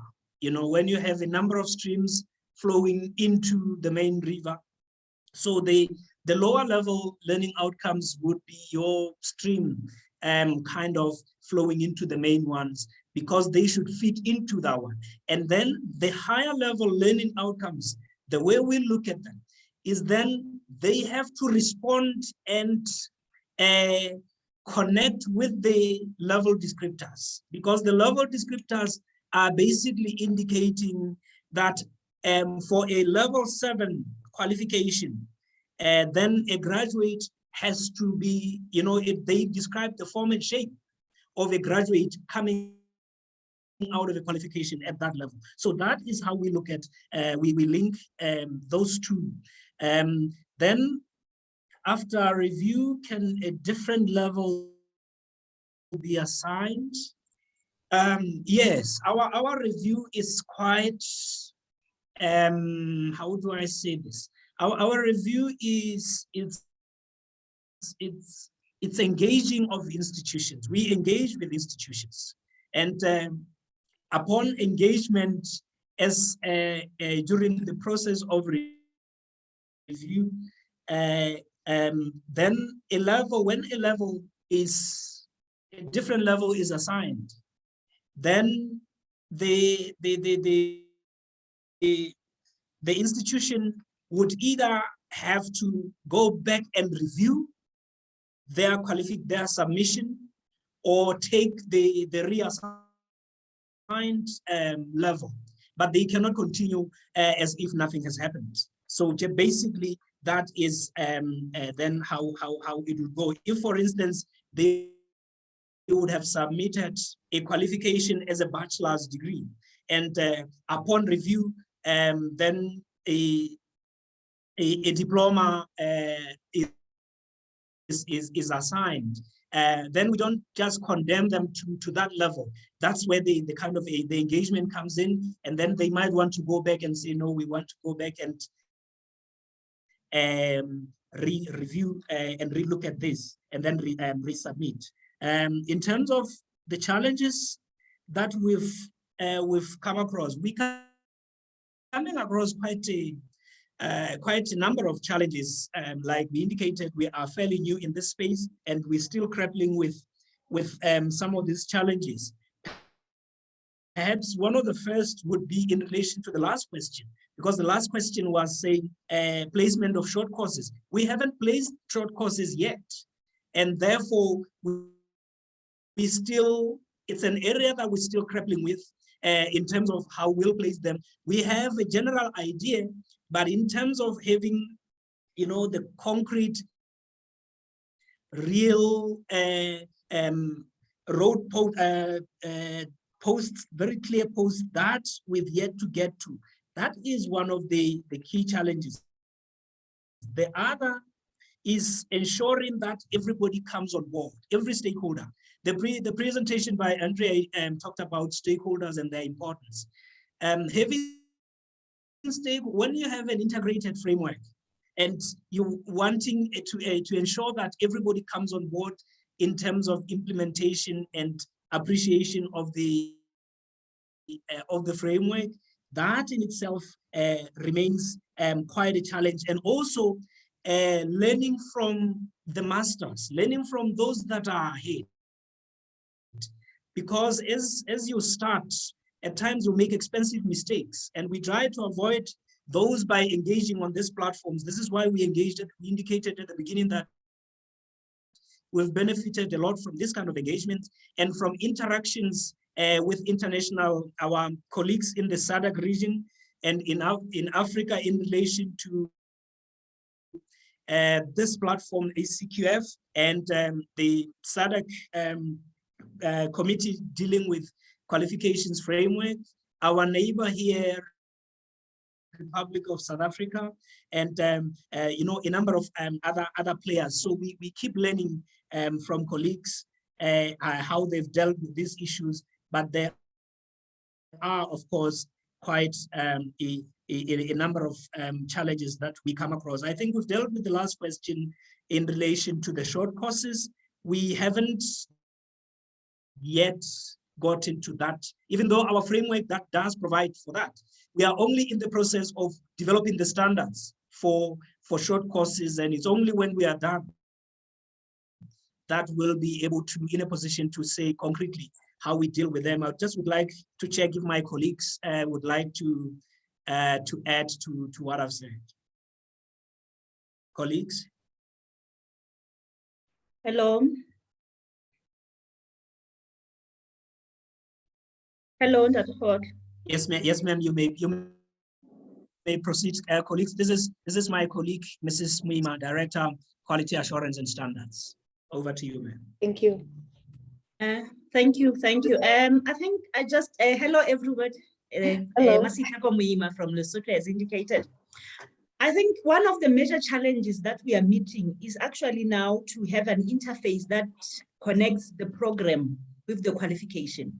You find that because we developed standards for program review before the LQF, when you try now to ensure that submissions have actually adequately covered what is required in order for us to register a qualification, that is not enough. If I may make an example, you will find that you have learning outcomes at a very high level.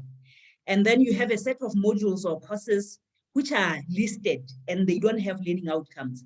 And that also now makes it not easy for us to see whether this is indeed a level 7 or a level 6. So how are we dealing with that? We are trying to make sure that in the process of the review, when we meet submissions like that, we have a dialogue with the institutions so that they go back and work on their curriculum document such that now there is an alignment from the high level learning outcomes to courses, and then we can easily now indicate whether it is a level 7, 8, or whatever it is they would have termed. Thank you. Thank you. Hello.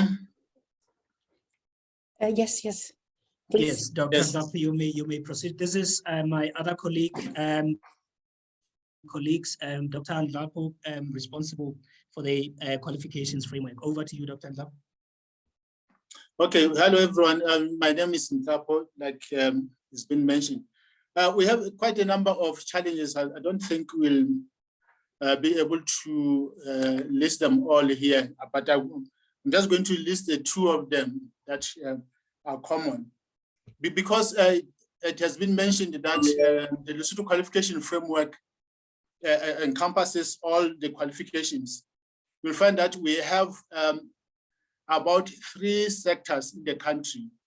The one responsible for basic education, the other one responsible for the TVET, the technical and vocational training, and they've been established by their ex. So now the LQF wants us to implement it as a whole process. But now, because we have those sectors, it's very difficult to work together to have one smooth implementation of the LQF need.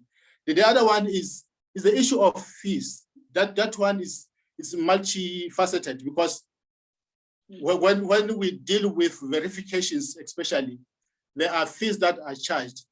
So sometimes those fees, you find that somebody may think that they are high for some people, because you like to give you have to give people what, and you want to give them a service, but you find that for some of them, it is like the charges are too high. But you find that when we want to verify with other institutions, charge some fees, and some of those fees that they are charging us, they are more than what we are charging people who have applied or who want services from us. So it becomes a bit of a challenge. Another issue on the fees is that we like to have a channel. If institutions from outside Lesotho would like to come into the country, I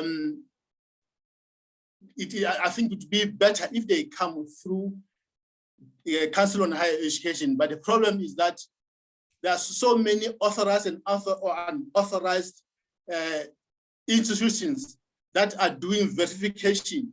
Some of them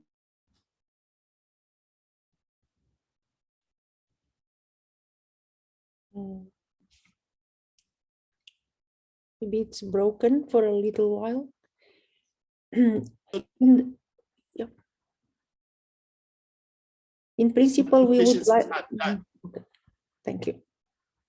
So it's because they are charging, and then because they benefit from what they are charging, it's a bit difficult to put them in control. So that is that, and they want to get into the country through a number of institutions. Some of them, like I said, are recognized, some of them are not recognized. Thank you very much. Thank you very much.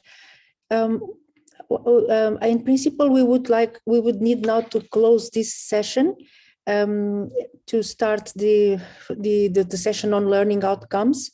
So I would like to then pass the floor back to Andrea for some concluding remarks. And of course, we thank very much the Council for Higher Education, Lesotho, for this excellent contribution to this topic, a very concrete, practical presentation, sharing, and the replies to all these questions were really a very fantastic added value to the session.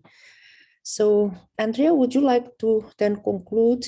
Thank you. Yes, just very quickly, we did get one volunteer yesterday for homework, and this one I think is a bit bigger homework, but I think we could ask you to do maybe 3 PowerPoints.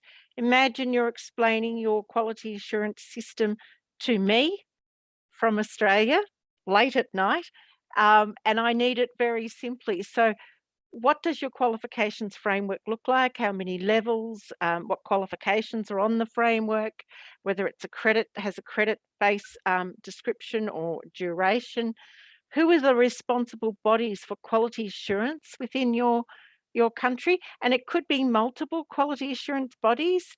It may not be one, there may be multiples depending on the sectors.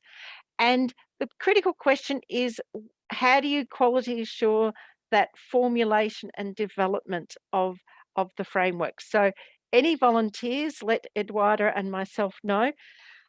I'm happy to negotiate down to 3 PowerPoints if I can, just to get somebody to simply explain their system. But for quickness, knowing Colleen is sitting waiting patiently, we want some volunteers. Just some closing comments. Every country will vary, and it was extremely interesting for me to go around and look at manuals and guides and booklets and handbooks, etc., in as many countries as I could. This particular step that we were talking about, locating, I really could only see it clearly from Lesotho within their manual. And that's why we had such an excellent presentation today. There is no single right way to do it. You have to think about it, how it will suit your system, how it will suit your framework. And I want to thank the speakers today. Absolutely fantastic presentation. And I'm going to stop at Wada and say thank you to the team, and over to Colleen with another excellent workshop.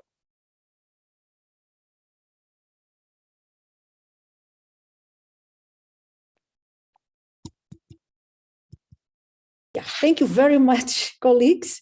Andrea, Mr. Kobotlo, and also his colleagues who have replied to many questions. We still have some questions in the chat box, but we can pick them up a bit later, so that our colleague Colleen can immediately start her session. So Colleen, please, you can start, and we will do the break in 10 minutes. So you can cover as much as possible in these first 10 minutes. Thank you, Colleen. Thank you very much. I hope everyone can hear me. You know, when you're working remotely, you need to wear earphones, because it seems to me everybody wants to cut their grass and make a noise. And so I hope you'll be able to hear me throughout. Because we've got load shedding in South Africa, I'm going to put my video off while I'm presenting, so you can just see that I'm fine and I'm happy to be here and so on. So I'm going to put my video off now.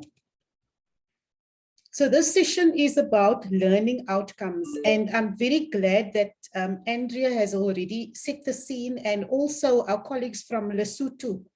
And there's some very important points that Lesotho has made that I will highlight as I go through this. So what are these learning outcomes? I think very importantly, you should know that it is an approach or a way of thinking. It is the way people describe their level descriptors, they describe their qualifications. It also assists to classify these qualifications into a national qualifications framework. The main aim, I think, is to increase transparency, so that someone else looking at that qualification can understand what that qualification is about, and also to foster trust. And then also, obviously, in the context of RPL, because people are, you kind of RPL, if that is a verb, the RPL against learning outcomes in a qualification.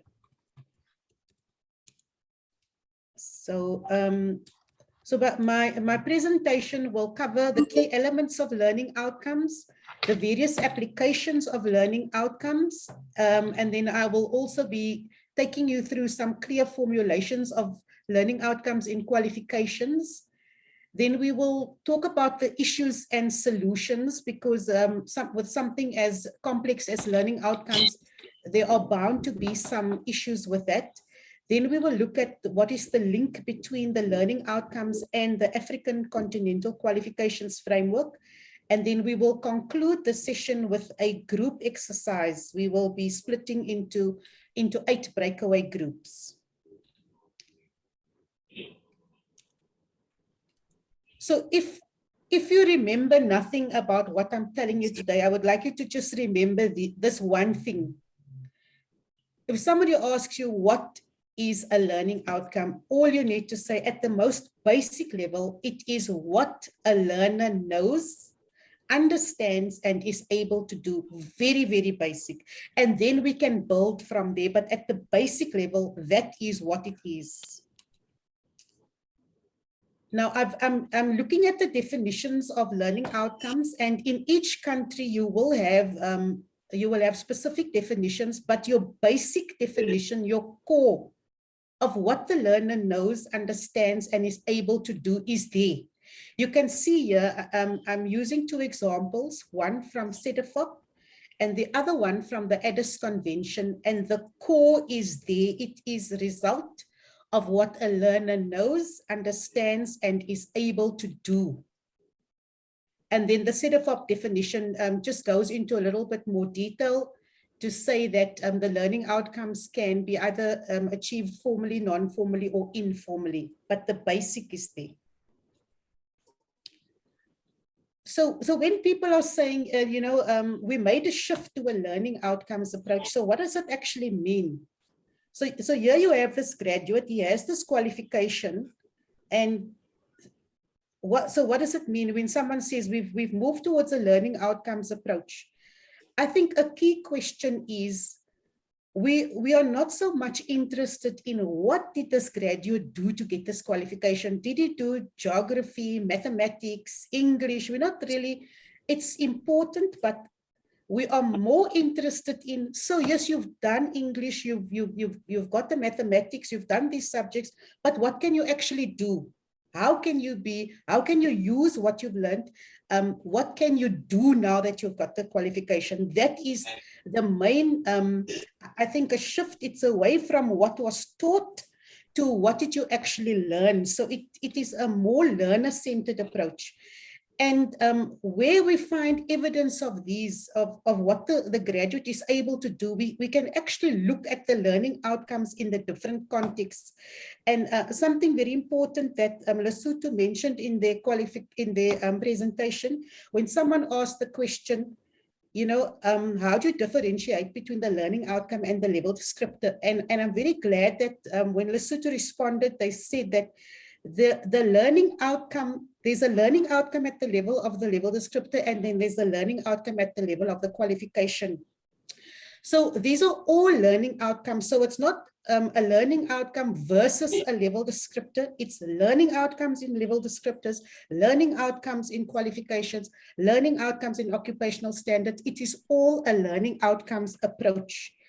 So the various different contexts that we find learning outcomes, and I think a lot of people become confused because they say, we have level descriptors and then we have learning outcomes as if it's two separate things.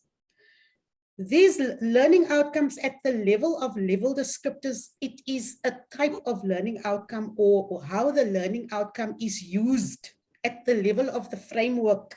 We see it there, it's visible in the level descriptors, and I'll show you later on what it means, how you can use it. We can see it in the standards of the qualifications. We will be able to see when the learner has undertaken this qualification, he will be able to do X, Y, and Z. We are able to see it in training standards and programs in the way those things are written. It's the approach, a learning outcomes approach. We are able to see it in assessment criteria, and I'll show you an example later on.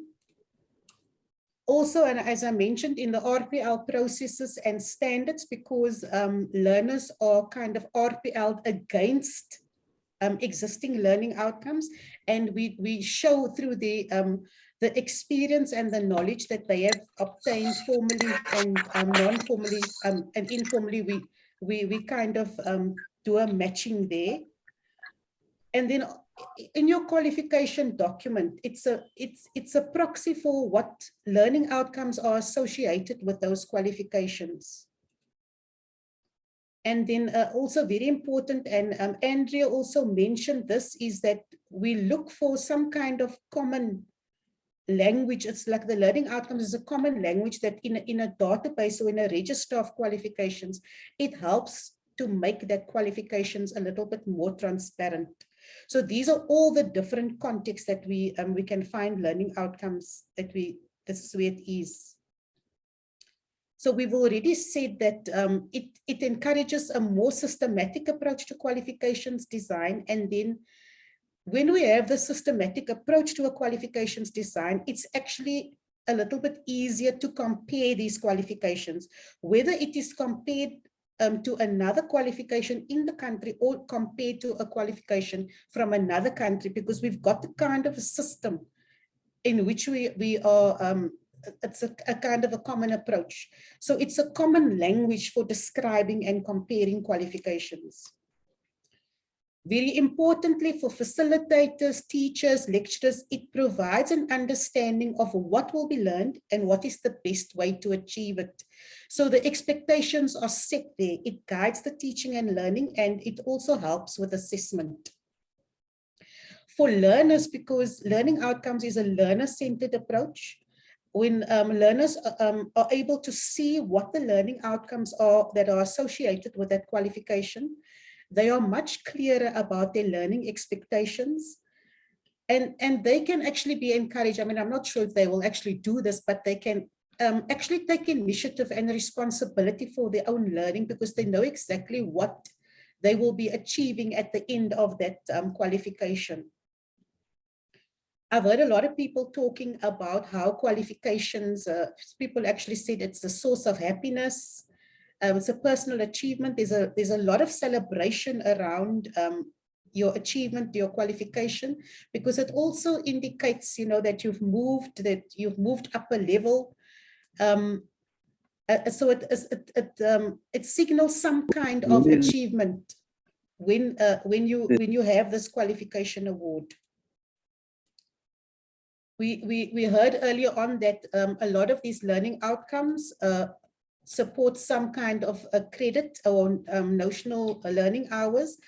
And with that accumulation and the transfer of credit, it creates flexible ways to gain, for individuals to gain access to other qualifications. For the stakeholders, it's also good to understand what this qualification holder is able to do, and also to know what you can expect from a qualification holder. If someone has a level 7 qualification, you know exactly what that person is able to do, because you can pick it up from the level descriptors.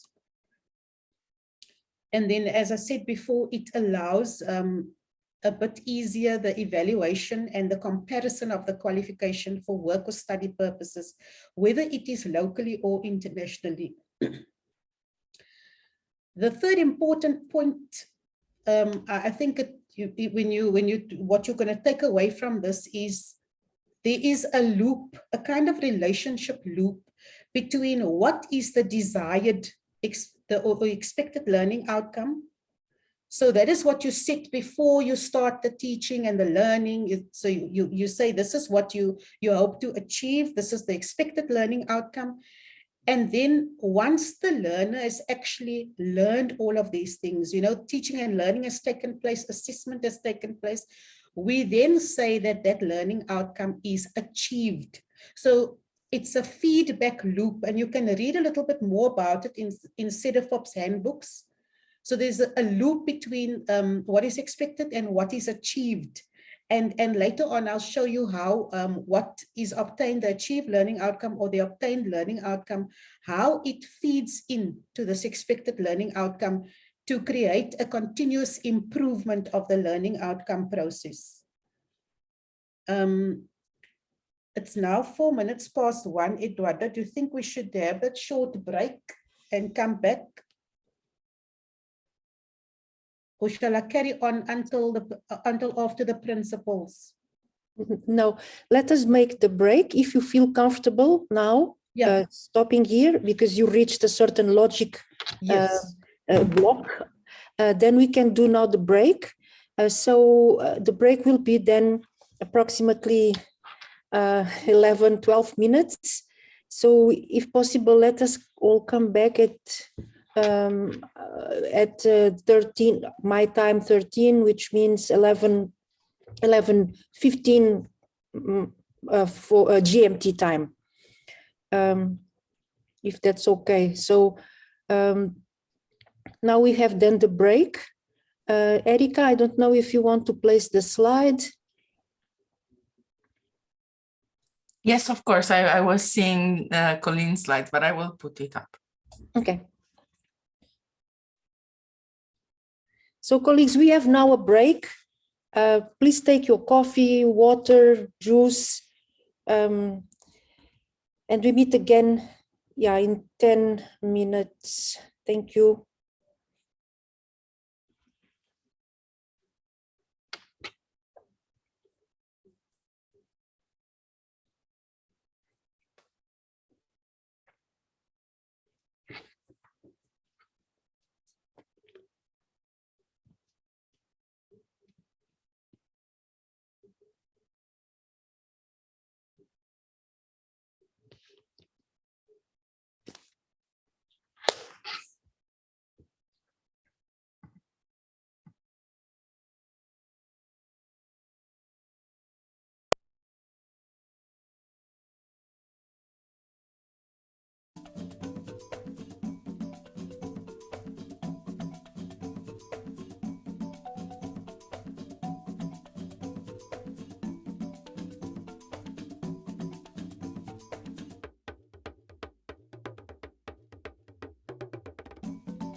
I take it that everybody is back. It is now 1:15, so we've had 10 minutes of break. So I'm just going to start, just recapping where we left off. We spoke about the relationship loop between the expected learning outcome and the achieved learning outcome.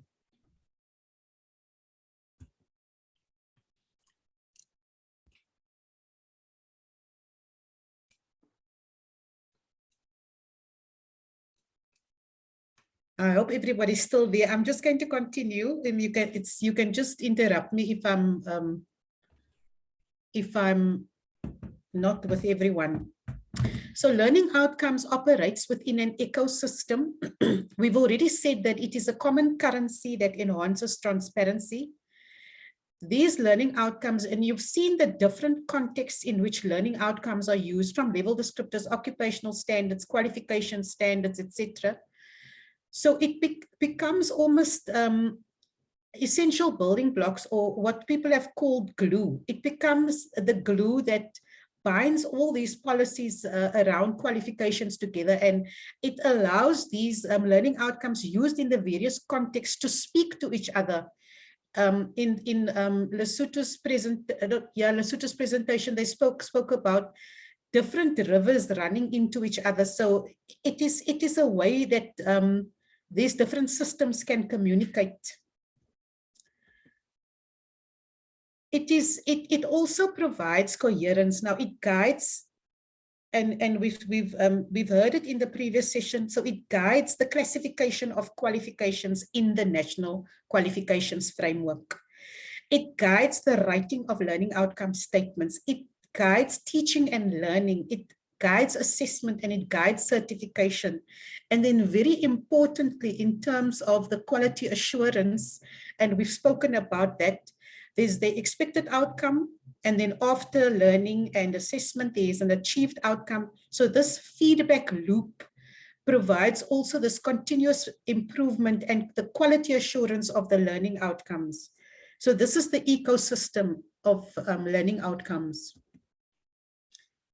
So there are some principles for writing learning outcome statements, and at a very, very basic level, I'm sure you can find lots of information on the internet and on how to write it, but at a very, very basic level, we are saying learning outcome statements are verb driven, because you want to see what are the actions that is expected of this learner. And I'm using an example here. It is from Cape Verde, from their level descriptor, and it's from their level 5. And I use the Cape Verde example, and I use it throughout the presentation so that we build on what we've learned here. So we start with an action verb, and the action verb here in this case is organize, followed by the object of that verb. So for example, it is now organize administrative processes. So we started writing a learning outcome. Now, we know there's a verb, we know there's an object, but what is the context? So now we make sure that that verb and the object is followed by a context. So we're saying for presentation to public entities.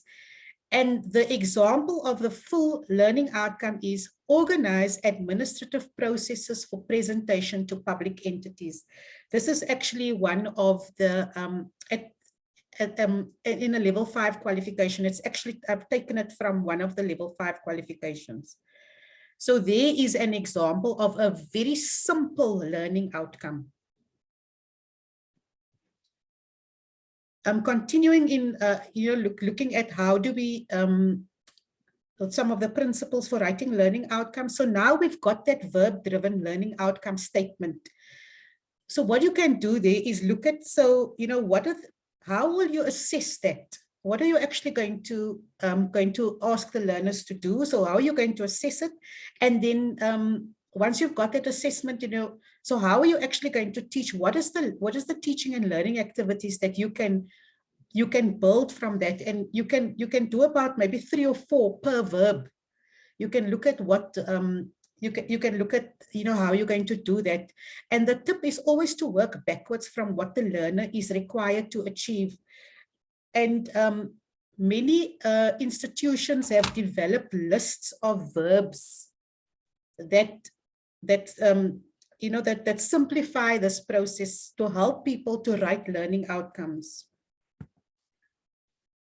Very importantly, and you can see the example that we use, it was very simple, one verb. So we're saying, try to avoid complicated double-barreled sentences, or rather split these into more than one sentence so that it's very clear what will be learned, what will be assessed, and what the person needs to be able to know, understand, and do. Then learning outcomes must be fit for purpose, must suit the context. And in the previous slides, I showed you that there are many different contexts that the learning outcomes can be applied. And for example, here I'm saying that the learning outcome statements in NQF level descriptors will be very different to statements in, for example, the African Continental Qualifications Framework level descriptors. It will be different because at the African level, we are wanting to make sure that we accommodate 55 countries with a range of NQF levels. Some have level 5, 6, 7, 8, some have 10 levels. So the descriptions at the African Continental Qualifications Framework will be extremely generic to accommodate all those countries. But in an NQF, those level descriptors are not standing vacant. The levels aren't vacant. They are occupied by actual qualifications. And that is something that Andrea also emphasized in her presentation. So the level descriptors at the NQF level will be much more detailed to a country-specific qualifications. For example, if it's a 10 level, I know at level 10, the doctorate sits there. But in the African Continental Qualifications Framework, there's not going to be a doctorate because countries are going to reference to the African Continental Qualifications Framework, which we'll talk about more on Friday. So it must be fit for the purpose. And because of those different purposes and the context that we find learning outcomes exist in, there is no one single way to approach the writing. We can develop some principles, but it will suit the context. And then very importantly, these learning outcomes must be achievable within the time and the resources available. For example, you cannot be writing learning outcomes for agriculture and knowing that learners will need to do some farming, but there's no access to that. So the resources must match the learning outcome. Maybe we will just, for now, can we skip this poll and see if at the end we've got some time for this, that we can just move on to the next one. So we're moving on to the various applications of learning outcomes. And we've touched on some in the contexts. Still looking at Cape Verde NQF level 5. So this is an example of learning outcomes used or applied in level descriptors. And you can see it's exactly what I've been saying earlier on. There's a verb, there's an object, and then there is a context. So I've just used this example of the level descriptors of Cape Verde of the NQF level 5. Now they have 3 domains, and I've taken out responsibility and autonomy. Later on, you'll see the knowledge and skills, but in the slide, I'm only showing you responsibility and autonomy. So this responsibility and autonomy, it tells me that when somebody comes from Cape Verde with an NQF level 5 qualification, and I'm not even talking about what's the name of the qualification. This is only the level descriptor. I don't even have to see what that qualification was about. So I know that this graduate, I can already see manage and supervise. I can already see what this graduate is able to do. The graduate's able to revise and develop performance of others. Can work independently when decisions or initiatives are required, able to organize the work for self and the team. Already I know what this graduate is able to do just by looking at the level descriptor, and I haven't even gone into the context of the actual qualification. And so this is at the Cape Verde level. This is generic to all the qualifications at the NQF level 5. So we can have a number of different qualifications at NQF level 5, but but this is telling me that at the national level, this is what Cape Verde is saying is important for a holder of a level 5 qualifications in terms of what they can do in terms of responsibility and autonomy.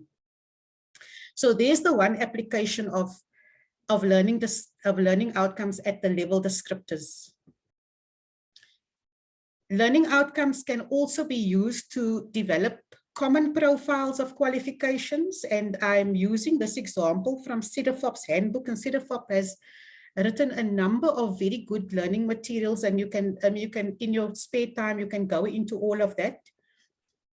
So CEDEFOP is given a kind of a guide to say, when we develop these common profiles in Europe, the description shouldn't be more than 1,500 characters. It should contain the following elements. So the column number 1 is exactly what the learner needs to be able to do and understand. And then the same thing we've been talking about, action verb, followed by the object, followed by the context. And at the bottom, you can see there, it's a Master of Occupational Therapy Science. There are all the verbs, the object and the scope and the context. We know exactly what this person is able to do. And then at the bottom, it's the summary. And it's 414 characters. So it's not going over pages and pages. We want to see in a very crisp description what this person is able to know, understand, and do. So I've also just used an example from the Cape Verde level descriptors and national qualifications catalog to show that there's some kind of similarity. I've already shown you the responsibility and autonomy domain of the Cape Verde level descriptors. So the brown column here, that's the Cape Verde level descriptors for NQF level 5. So it's generic for all qualifications. And then the light blue is the actual qualification. It's in accounting management, but it cascades from the level descriptors at level 5. And then we have the actual definition of the qualification. So the short summary there, the broad short definition of the qualification: carry out accounting, tax, financial and treasury control management in organizations, and prepare administrative process for presentation to public institutions, handling specific information and information management applications. And there's the example we used about organize administrative processes for presentation to public entities. So it's very clear, and when you go, if you can go into the catalog, the Cape Verde catalog, and you can click on these units of competency, and it becomes more and more granular as you're going on. So it's like that same as that river, that it all fits in. So it becomes more and more granular. You'll be able to see the sub-elements of competency. You will be able to see the assessment criteria, but it all fits together. It's not standing separate. So all of these are actually together. At the bottom, you'll see that there's a similar approach is used in the competency-based approach, and I'll also show you that a bit later. But what I need you to see here is that this common profile for the Cape Verde for their NQF, it's a common profile. All their qualifications will have the same look and feel, and it helps to understand the qualification. Coming back to our feedback loop and continuous improvement. So we've showed you, that the one is what is the desired learning outcome, what is intended, and then obviously it's the achieved learning outcome. So it's also, I'm adapting this from CEDEFOP, where CEDEFOP is saying that there are actually 4 stages. When we develop learning outcomes, there are 4 stages. So stage number 1 is that joint writing of learning outcomes or the expectations. And each individual institution, I suppose, can decide who will be part of that joint writing team. So it's the writing of the learning outcomes. And then stage 2, very important, how these learning outcomes are actually interpreted by teachers, trainers, facilitators, lecturers, how they interpret it, what they're going to teach, how they go, what's the learning, how they're going to assess that. Stage 3 is obviously after assessment. The learner has now achieved these learning outcomes, intentions, and how are these learning outcomes made visible to the labor market? How can the labor market actually see what this learner is able to know, understand, and do? And then stage 4, which is an extremely important stage, is how these are actually experienced by employers and qualification holders. I'm going to use a very erroneous example. When I was still lecturing at the University of Technology, there was a student that had left, and he went to another university, and he said when he got there, the plumbing system that he was taught wasn't being taught at that university, and they were saying that the plumbing system that he had been taught was an old system, and they showed him that things have changed and this is renewed. And when he came back, he spoke to the institution, and then the institution said, we need to change this learning outcome then, because it's not valid.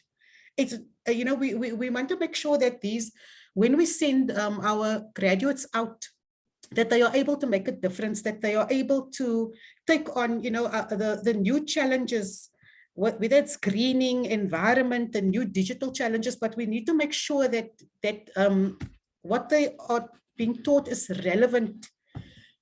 So that experience, whether it's by the qualification holder or the employers are saying, look, these guys don't, this is not what we want from, the industry doesn't want this, then that is an opportunity to review and renew that learning outcome. So this is a continuous improvement system where we make sure that we get the feedback from the labor market to make sure that the graduates that we are putting out there, that it is what we need for a sustainable future. That is also part of the quality assurance of those learning outcomes. So you know a lot about the education and training context. So the learning outcomes, and we've touched on this. We've touched on it very basically in the first couple of slides. So it's learning outcomes have a very personal connection. We can see it in the qualification levels. Once I have that qualification, someone can look at the level descriptors and say, okay, you are able to do this, this, and this, and we can place you like this. When I describe my experience, I'm not going to tell people I've done mathematics, geography, history. I'm going to say what I'm able to do. In the CVs are the same. You actually want people to know that you've designed something, or you are able to work on something, or you've produced something, but you use a learning outcomes approach to write, to compile your CVs. Also RPL portfolios, because we want to see whether the person has actually achieved this learning outcomes in different ways than the formal qualification. So it's a very personal package. Learning outcomes are a very personal connection. Then in work, it's also very important. We can see it in terms of the skills and the competencies, the professional standards, the occupational standards, whatever the term that people are using. In recruitment, I remember we had this discussion and we were asking human resource managers, so how are you using learning outcomes? And at first people said, no, they're not using it. But when we really dug deep, they said, no, they are using it. Because if you look at a vacancy, it tells you exactly what you're looking for. Somebody who is able to do this. You're looking for somebody with a specific set of knowledge. You're looking for somebody with a specific set of skills. So the way you write your vacancy, and a lot of people say we want a level 5 qualification. If you want a level 5, what are you saying? So people can actually use those level descriptors to guide the way they write their vacancies. And then also when you're matching CVs to the vacancies, you're looking at do the learning outcomes coincide here? The same with the job descriptions, because it's linked there, job descriptions and performance appraisals. Your job description can be, this is your intended learning outcome, your performance appraisal. So what is the person achieved? Has the person achieved this? And then where learning outcomes are used in education and training. Your level descriptors, classification of qualifications, quality assurance, coherence between curriculum models, module subjects, assessment certification, CAT, we spoke about credit earlier on, RPL, evaluation of foreign qualifications, and career guidance. So learning outcomes are also used to as a reform tool. And I've used this example here because the European environment has made a lot of progress in the shift to learning outcomes. And you can see in 2009, they made the shift to say that we are moving towards a learning outcomes approach. And at that time, there were lots of differences between countries and education and training. And when they conducted research in 2016, they saw that the differences weren't that big anymore. So you're able to, kind of see, because they're using now this learning outcomes approach. So it's a bit easier to make comparisons and so on. And then in 2020, they and you can actually follow up in all these documents to see how these differences have been diminishing with a shift towards a learning outcomes approach.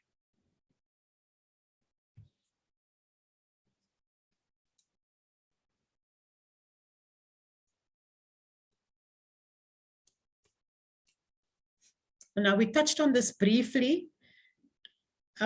So when we talk about learning outcomes can be used in any of the subsectors, whether it is general and further education and training, whether it's higher education, whether it is technical and vocational education and training. So it is generic, it's applicable across all subsectors. So it's very common in comprehensive frameworks. But we also have something called competence-based training, or approche par compétence, APC. And this is most prominent in TVET, and it's most prominent in employment. Whereas the learning outcomes, we said it's applicable across different subsectors. It has taken off in Africa. I think I stand to be corrected. I think Morocco has been implementing this for more than 10 years. We can also add, there are some countries that's not added to this list. I think Tunisia is also using this competence-based training approach. It's obviously in some countries the implementation will vary. In some countries it's very advanced, in some countries they're still trying to find their feet in terms of that. But it is being used, and the competence-based training, it is a learning outcomes approach, but it's applied in competence-based training. So I'm moving now to examples of clear formulations of learning outcomes in qualifications. And I thought I'm going to start with a subject benchmark statement. Now, I think some countries have been applying this in different ways. I did hear Lesotho speaking about it. And in yesterday's presentation, I heard Teswatinik talking about minimum bodies of knowledge. Colleen, sorry to interrupt. Maybe we don't see the slides change. Maybe there is some small issue. We are still in the same slide with those three pictures of CDFOP research documents. Yes, we didn't see the slide on approche par compétence, etc. Okay. Maybe if you just check to change the slides. Thank you. I'm just sorry checking. to interrupt.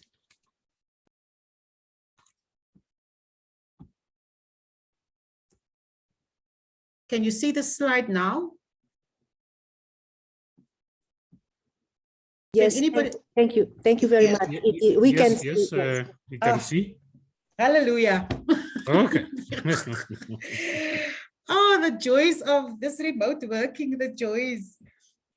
Okay, so this is what I've been telling you about, the competence-based training, which is the approche par compétence, used mostly in TVET and in employment. It is a learning outcomes approach. The application is TVET and employment, whereas learning outcomes is applicable across the subsectors. And these are some of the countries here. I did mention that Morocco, I think they have been implementing for more than 10 years, and we can add Tunisia to this list. Are we on the subject benchmark? Can everybody see the subject benchmark? Yes, yes, okay. Thank you. Okay, so we now, and I was saying that I heard Lesotho speaking about subject benchmark statements as well. And yesterday I heard Eswatini talking about minimum bodies of knowledge. You know, there are lots of similarities. And, you know, I'm not saying that if somebody says it's a subject benchmark statement in one country, it might be termed something different.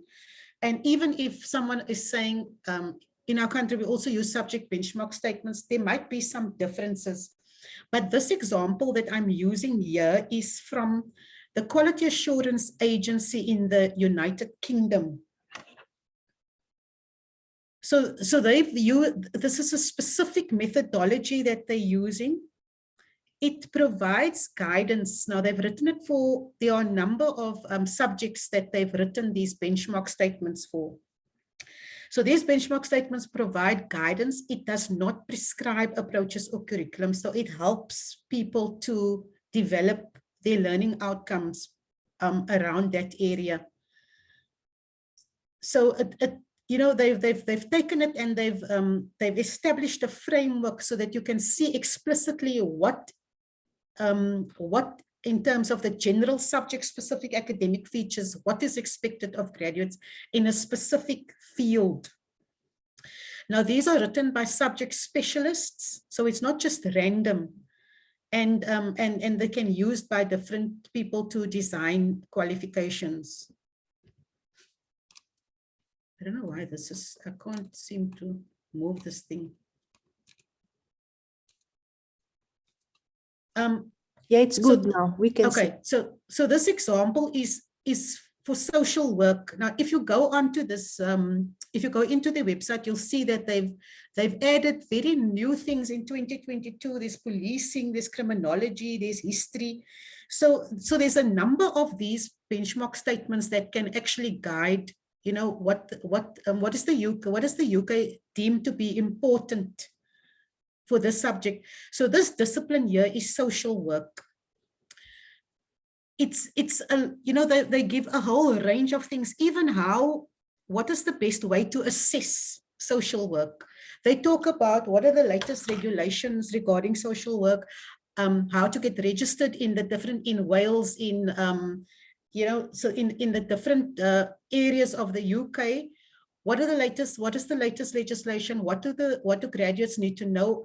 Even the students, when they are undertaking a social work qualification, where do they need to register? Because they need to register, you know, they need to register at some point.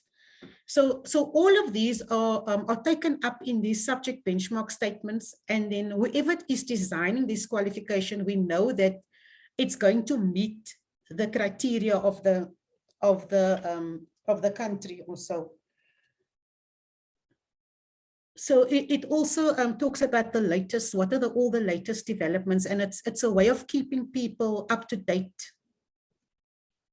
So this is just one example, and you are welcome to go into any of these things to see what else is there, but there's a wide range of subject benchmark statements. The tuning and degree profiles, and Andrew also spoke about this. There was a Tuning Africa project. I'm not sure if it's still, if they're still working on that, but I know they've developed degree program profiles with specific learning outcomes and blocks of competences. Now, the subject benchmark statement is specific to disciplines like social work, history, criminology, policing. But the degree profiles, it's specific to degrees. So what do you expect from someone that has a degree? Whether it's a first degree, whether it's a second degree or a third degree, but what they've done is they've worked out profiles to help people to develop and design and develop degrees. I've just taken a kind of a screenshot from this, and you can go into the Tuning Academy to look at, how these degrees are developed. What is the best way to do it? What are the competencies that we want from people with that degree holders? And it also looks at, the global competencies. What are the global frameworks that we need to include here? Yesterday, Eduarda did some very interesting, in a presentation, she included very interesting frameworks like your green framework, your digital framework, competency framework. So there's a lot of, can I say, international bodies of knowledge that we can refer to, we can reference when we are looking at how we develop these profiles. So the degree profile, and I think Andrea also covered that in some countries they've got a specific way that they're developing their qualifications. As I said, this is specific to degrees. And very importantly, it's not going over tens and thousands of pages. It must be readable in 5 minutes. It mustn't be longer than 2 pages. It must be a very coherent impression of the specific degree. It must be succinct and to the point, yet provide enough detailed information and references where necessary. So there are templates, and they show you exactly how to use the template, how to design a study program. Then there is a list of generic competences. And I mean, you can already think what your generic competencies is. You communicate effectively, working in teams and so on, but there's a list of generic competences. And also there will also be like qualification specific competences in that. They also give you some very good examples here, and they show you history, nursing, and physics. So they show you what you expect from a degree holder, and it's also just for people to understand. And if you look at the history of tuning, when it started, people were describing their learning outcomes in various ways. Some people had a list of words. Some people, had pages and pages, and some people had very short descriptions. So they've also just decided to have some kind of common profile. So that it's easier to design and easier to compare.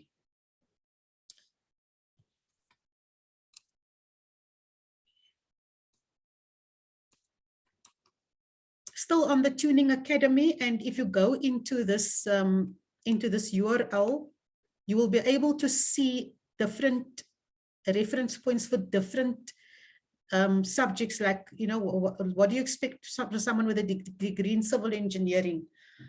What of the degree in teacher education, degrees in medicine, degrees in linguistics, art history, literary studies? So when you go into that, you will be able to see what are the global competencies, what are the generic competencies, what are the specific competencies of this specific degree. So just like that river that Lesotho was speaking about, so it all runs into one. It's not separate little pieces of information. All the information cascades to present a coherent picture of what you expect from somebody with that holds this qualification, and it helps you to write learning outcomes for the various programs.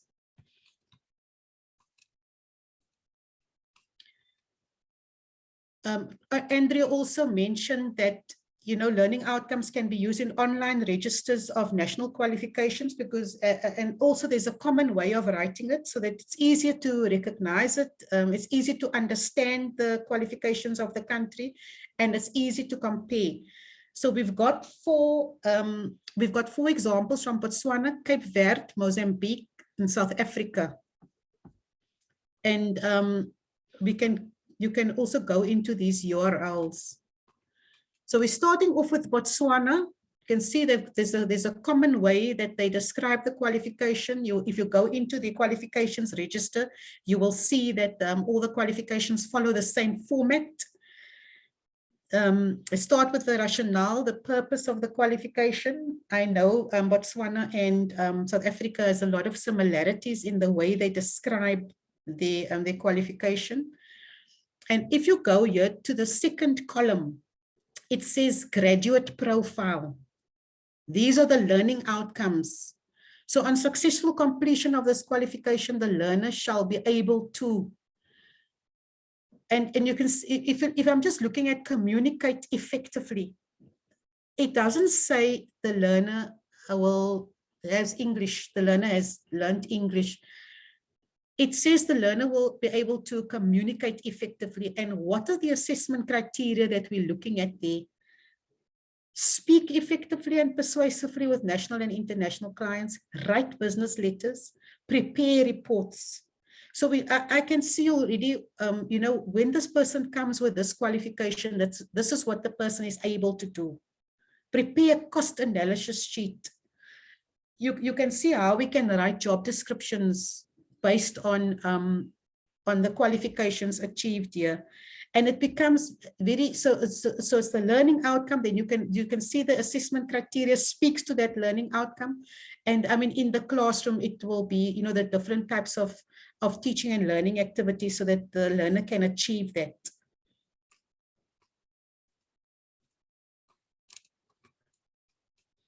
We're coming back to our Cape Verde level 5 qualification that we spoke about earlier. It was in English. So if you remember, we spoke here, number 4, we spoke about organized administrative process for presentation to public institutions. Here we are in the actual qualification now. In Cape Verde, they've got 2 pillars. And you can see the pillar on the left is your professional profile. And this pillar on my right, it's the program leading to this professional qualification.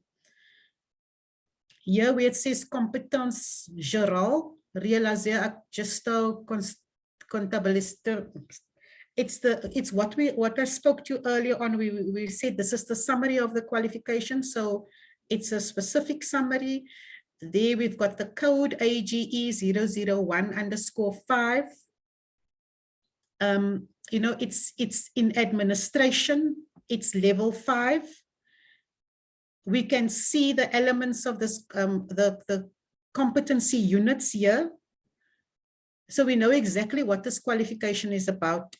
If I look on the right, it looks as if it's the same, but it's just to show you that there is a cascade from what is the professional profile to the actual program leading to this qualification. So, and if you go into each of these on the right-hand side, if you go into each of it, you will see the sub-elements and then the assessment criteria. But to show you that it cascades from what the professional profile is to the actual program leading to that professional qualification.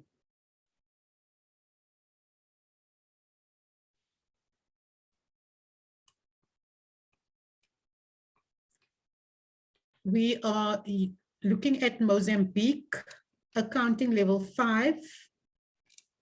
The approach is similar to the Cape Verde approach, but they don't have, you know, the Cape Verde has the 2 main pillars.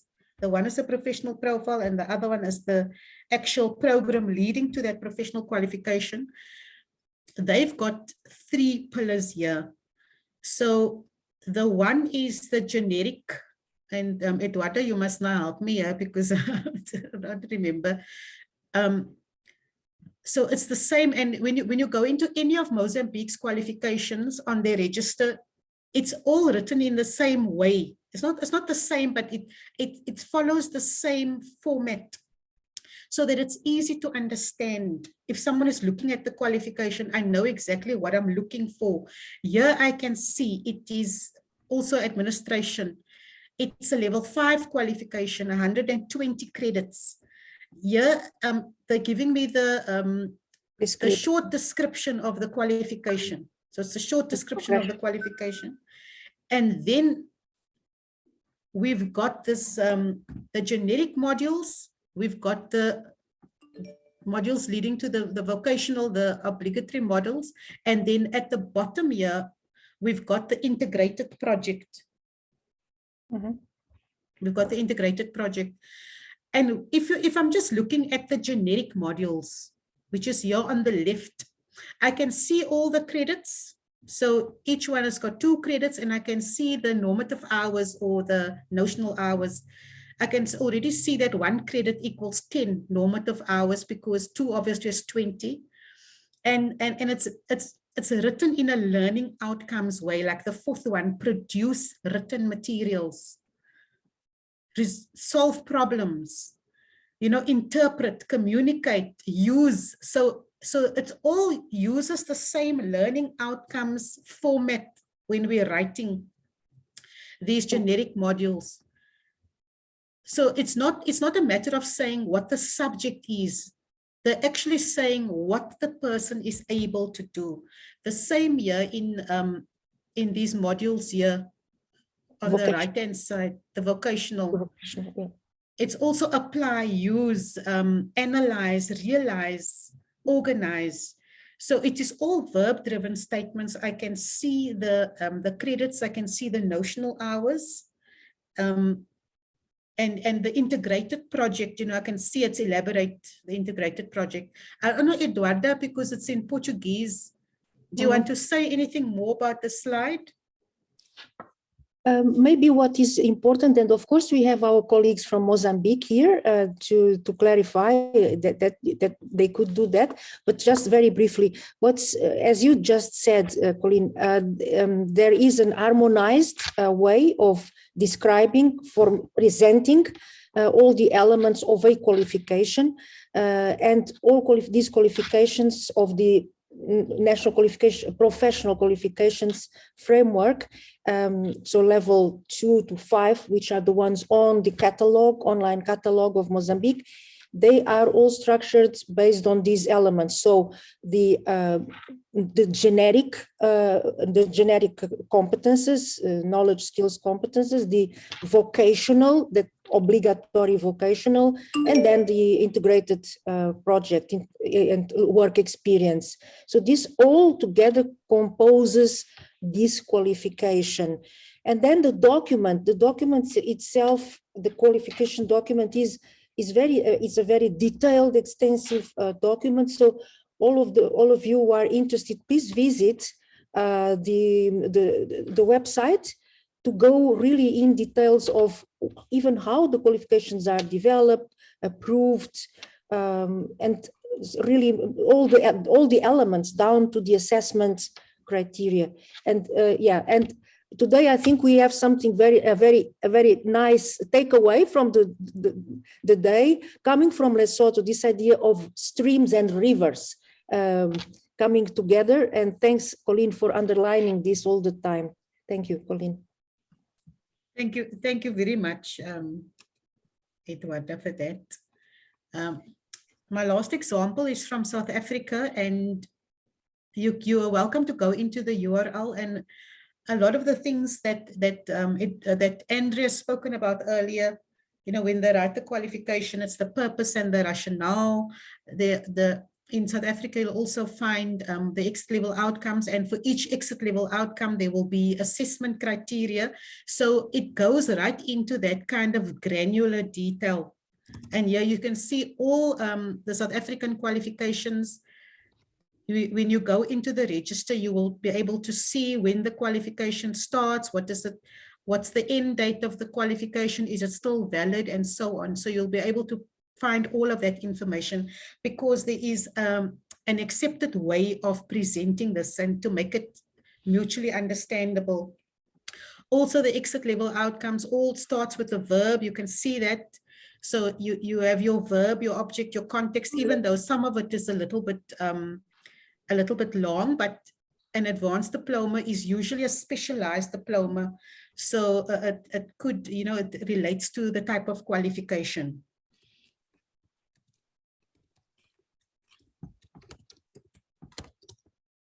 So issues and solutions. Now, I'm sure when you heard the word learning outcomes, you could come up with a lot of issues.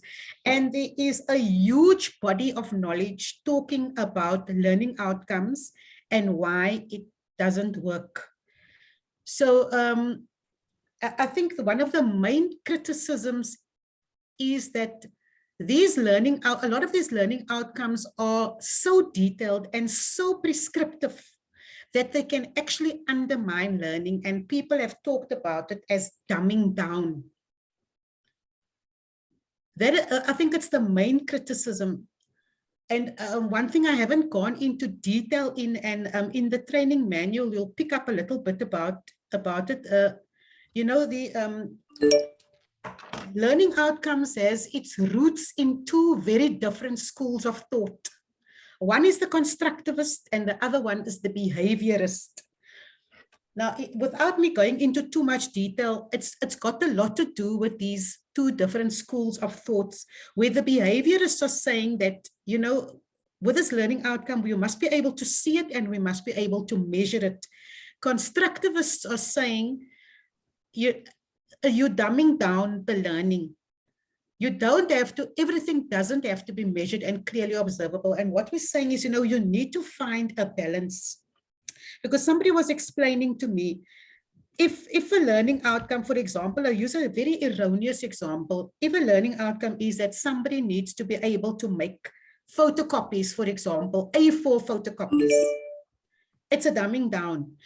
Because and that person is not only going to learn that, the person is going to learn how to staple booklets, the person will learn how to make A5 copies, the person will network with colleagues while standing at the photocopy machine. You know, there's a range of other things.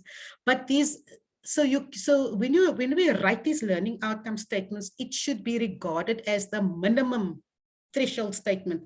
And the learner can then go beyond that. So the main, I think the main issues, it's this dumbing down, and where people are saying that it's too prescriptive. So how can we address these? So we're saying learning outcomes must be written as threshold statements. It does not prevent any learner to go beyond these thresholds. Even when you are at university, you are not only going to learn the learning outcomes in the qualification, you're going to belong to the social group, you're going to be doing this, you're going to be learning a range of other things. So learning outcomes need to be defined and written in a way which allows teachers and learners to interpret it and to adapt it to the local situation. Very important. The learning outcomes, it's supposed to be a win-win situation, because it should assist teachers to identify and combine teaching methods. They must orient a learning process. In no way should it be a restricted process. It's not, this is the learning outcome and you're only going to achieve this. It's just the minimum. And I want to, the last point, ensure learning outcomes are fit for purpose. And I've explained to you the different contexts in which we use learning outcomes, whether it's at the level, descriptor level, in CVs and so on. So it must be fit for purpose. And the second last point, we had a big discussion about this. And if you look at the South African level descriptors, it says that the level descriptors are not prescriptive. Now, there was a huge debate about, so if you're saying that these level descriptors are not prescriptive, how do you classify it on an NQF level? Surely it must meet that. So, you know, we don't have, we're not going to say this must be done in this way and that way, but when you're writing your level descriptors, you need to find the balance between what is prescriptive, what part of it is prescriptive, and what part is descriptive. So there needs to be a balance. Just the same like there needs to be a balance between this constructivist and behaviorist to see what you can measure and what allows learners to go beyond. So to keep, you must keep that in mind so that we don't have the criticism of this is dumbing down learning. We're on the last point now and we think we're okay. So what is the learning outcomes? So what is it? How does it relate to the African Continental Qualifications Framework? What's the actual link? Now, we are saying that learning outcomes are at the core of level descriptors because level descriptors are written in a learning outcomes way. It's how we use learning outcomes at a level descriptor level. And the same with the ACQF, the level descriptors are at the heart of the ACQF. And it's the learning outcomes approach that will allow countries to reference to the African Continental Qualifications Framework. The level descriptors will allow the NQF level descriptors to speak to the African level descriptors. So the African Continental Qualifications Framework has a set of level descriptors, and we're going to go into a little bit more detail on Friday. It is presented as a hierarchy of levels of learning complexity, and it's all based on learning outcomes.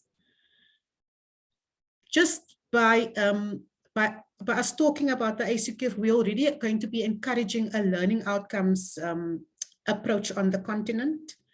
And this is obviously in line with the African Continental Free Trade Area and other AU policies, because we're also talking about developing common continental qualifications profiles using learning outcomes, because we want to be able to understand qualifications in Africa. Now, Training Manual 3 deals specifically with referencing, and I will talk a little bit more about that on Friday to show you where this fits. The slide isn't moving. So we've got 4 criteria, and I'm only going to speak about 2 here, and we are now moving into our final, we're now moving into the final breakout sessions. So ACQF criterion 2, maybe I should start with ACQF criterion 1. It says that there is a clear and demonstrable link between the qualification levels in the NQF, that's at the country level, and the level descriptors of the ACQF. So when we reference, we are going to be showing that there is some kind of link, and we will be able to do that because we will be describing the level descriptors in terms of learning outcomes. ACQF criterion 2, it says that the NQF is based on learning outcomes principles and related to arrangements for RPL, including non-formal and informal, and where appropriate to credit systems. So those are the 2 referencing criteria that make explicit reference to learning outcomes. And that's the link. And just to focus on ACQF criterion 2, because that is where we're going to now. And you can learn more about it. I spoke to you about CEDEFOP as a range of learning outcomes handbooks, and they've produced a lot of material on learning outcomes. So you don't have to feel but stranded. There is enough resources available to assist with to assist you to move towards a learning outcomes approach if you haven't started doing that already. And obviously we've got our training module 1. So I don't know if we want to break for questions first, or do we move that directly into the breakout session? Eduardo, I'll be guided by you, or do we move to the poll that we've skipped earlier on before we move to the breakout? I'll be guided by you, Eduardo. Yes, thank you very much, Colleen, for this very, very useful, well done presentation, clear.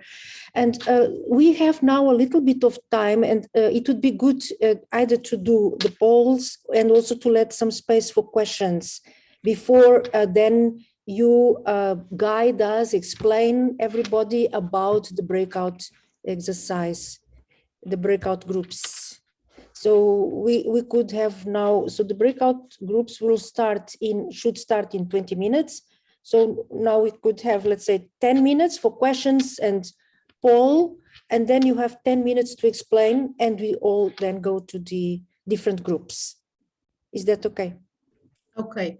I think then I'm going to stop sharing so that Erika can do that poll, the first poll, okay. Poll 1.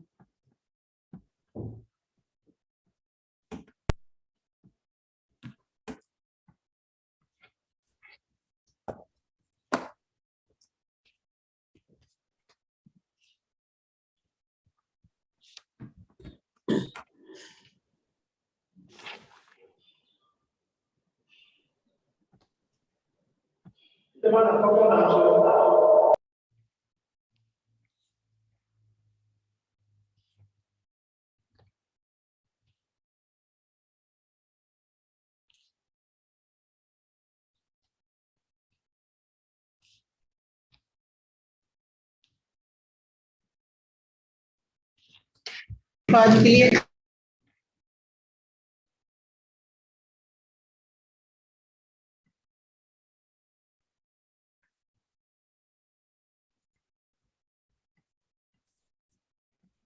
I can't hear anything. Maybe Erica should just explain. I think everybody is already in the poll and responding.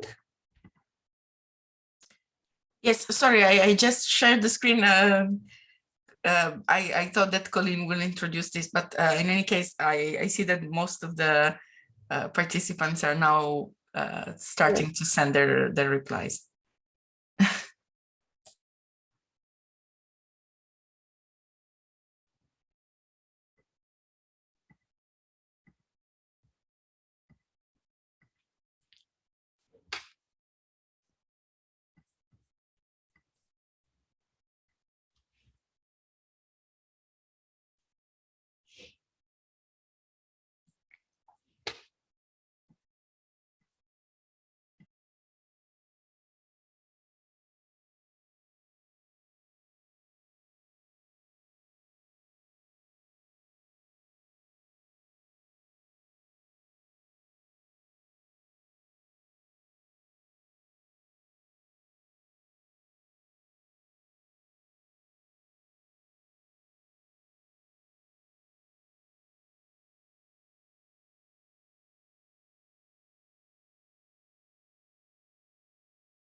Colleen, if you want to comment a bit the results, just based on what you see, the frequencies by type of reply, the response, the different multiple choice questions.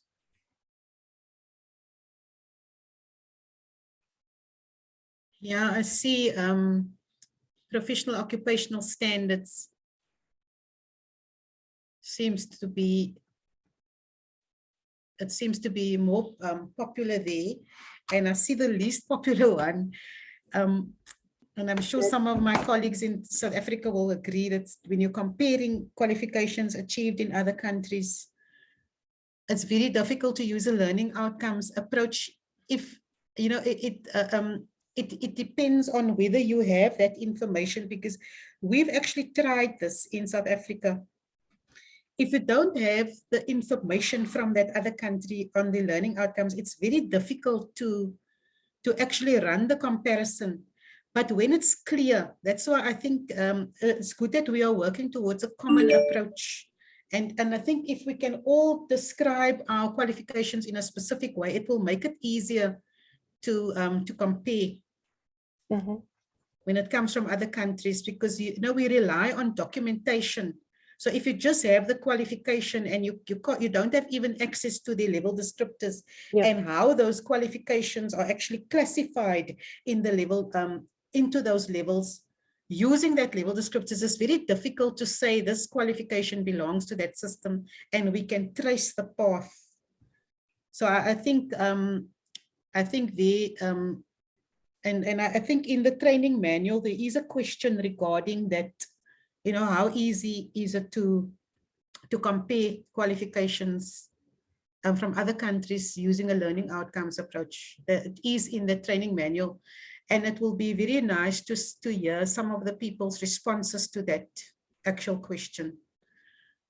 And I see professional occupational standards seems to be that's where people are seeing learning outcomes used most. And then design and description, and assessment. I mean, I'm surprised at RPL, you know, because that is what we're using a learning outcomes approach. Although some people said it's very difficult to do that. Oh yeah, I think it's what we're expecting.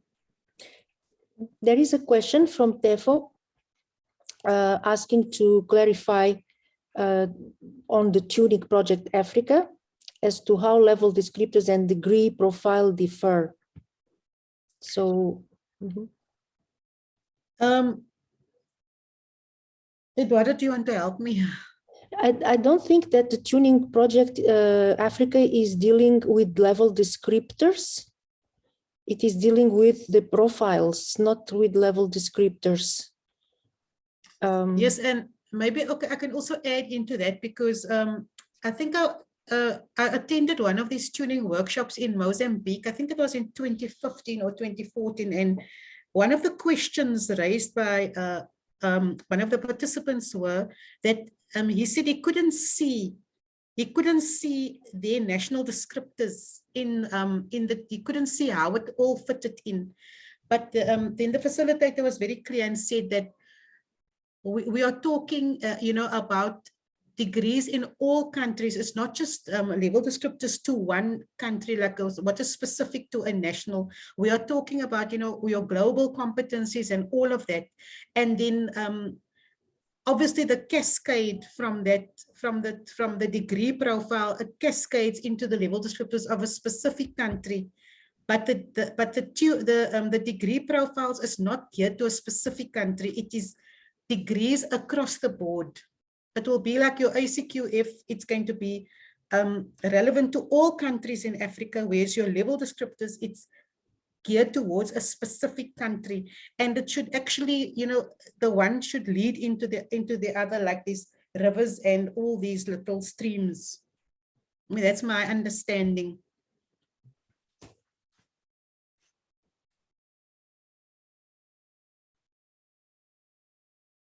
Yeah, maybe. So we have now 54 persons who have voted.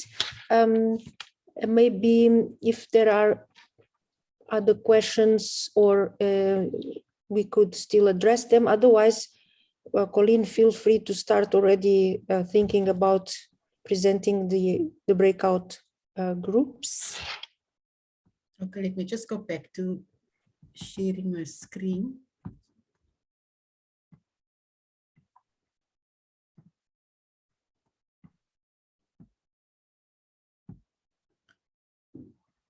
Okay, I'm not sure how many. I think there are over 100 people in this. Yes. In this meeting. So we're trying this, and we will be breaking out into 8 groups. There are 5 English speaking, 2 French speaking, and 1 Portuguese speaking. Each of these 8 groups will be headed by a facilitator. We've already allocated these facilitators so they know who they are. And when we break out into these groups, you will break out with your facilitator. The facilitator will have the entire group exercise, and the facilitator is able to share his or her screen. So the instructions will be there. The facilitator will also be able to write on the actual tool, which I'll show in the next slide. So the facilitator will be collating the responses, but you also need to select a rapporteur. The rapporteur is not going to be drafting the response, but the rapporteur will be reporting back. So we will have about 30 minutes to undertake this exercise in the breakout groups. And you know how the breakout groups work. When your 30 minutes are up, you will just be evicted from the group and you will come back into the plenary. So you need to try to use the time effectively to respond to the questions. And I'll show the questions later on. So the question relates to referencing criterion 2 that I showed you earlier on, and I'll show it again now. So the table has 3 responses: yes, partly, or no. And because there will be more than one country in the breakout group, there might be about 5 countries, a maximum of 5, you're only going to be using the initial of the country. So for example, and I'll show you later on, so for example, if Mozambique is answering yes, then you will just put in under that column MOZ. So you don't have to write out everything. And we don't want long descriptions. It will be very short descriptions. So if you've answered partly, or if you've answered no, you can just say maybe you're working on this area. If it's partly, you can say you're busy reforming, you're organizing a pilot, and so on, but very short things. And we just want to see where the country is at. And I said no long comments because you won't have a chance to collate all those long responses. When you come back into the plenary, because we've got 30 minutes, each group will have 4 minutes to report back. So you will show your the screen will be shown, and then you will just report back what you found in the group. So that is the instruction. That is what you need to do. And I'm going to show you the actual exercise now. The exercise comes from our referencing criteria, and it is also in the training manual. It is one of the exercises there. In the training manual, you'll obviously do it from your own point of view or in your country group, but because this is a breakout room, we have different country groups in the room. So the criterion 2 is the national qualifications frameworks or systems are based on learning outcomes principles and related to arrangements for recognition of prior learning, including non-formal and informal, and where appropriate to credit systems. So we've split this up into, there's the kind of 12 sub-questions. So the number 1 is the learning outcomes approach is enabled by legislation. So you're just going to indicate there either yes, partly, or no, and you're just going to put in the country under partly, under no, under yes. Second one, the second self-assessment question is the learning outcomes approach is agreed and applied in all subsectors. Just again, the country initial, if there is a short description, you can include that. Then the key features of the learning outcomes approach are clear and understood. Simple, the initial of the country in the specific column. And then there are links between learning outcomes and classification of qualification levels. And that's all things that we've been speaking about in this whole session with Andrea and with Lesotho. So that is on your learning outcomes. And now we're going to talk about RPL. So we're saying RPL is related to the NQF, same thing. We'll put in your countries, either yes, partly, or no. RPL is defined and agreed at policy level. Assessment of learning outcomes apply to formal, non-formal, and informal learning. RPL is applied in all subsectors of education and training. So that's your RPL, and we'll be going towards credit accumulation and transfer. CAT is related to the NQF. CAT is defined and agreed at policy level. CAT is applied in all subsectors. And then the last one is, do you have studies or research or analyses to support this criterion? Now, this is just also to help you to understand ACQF criterion 2 and to help you to assess, where the country is at. So this is what everyone is expected to do. Is it very clear, or do I need to repeat anything? I don't see any questions in the chat.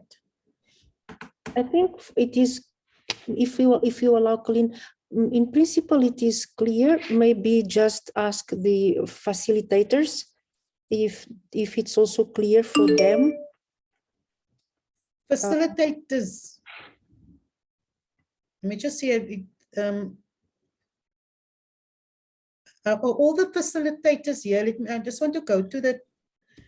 So in English group 1, it's facilitated by a ZACWA person. English group 2, Eusebius. I'm in English group 3 facilitating there. English group 4, it's a ZACWA person. And in English group 5, there's also a ZACWA person. Then we've got French. We've got Dieudonne in the one French group. And we've got Kailash in a second French group, and then we've got Eduarda in the Portuguese group. So these are my 8 facilitators. Is everybody clear on what needs to be done, or do you want me to repeat anything? No, for me, it's okay. It's clear for me, Colleen. Thank you. Yep, thank you. Okay, so it's 2:25. Eduarda, do you think must we come back at 3? Yeah, yes, yes. So to give people a chance to just explain once they get into the group and settle in and so on. Yes, absolutely. So we can now the flow of work is in the hands of Erika and her colleagues to break us out, and so we will all find ourselves in separate groups, and then we return to the plenary, all automatic. Anne Wafula, would you like to ask your question?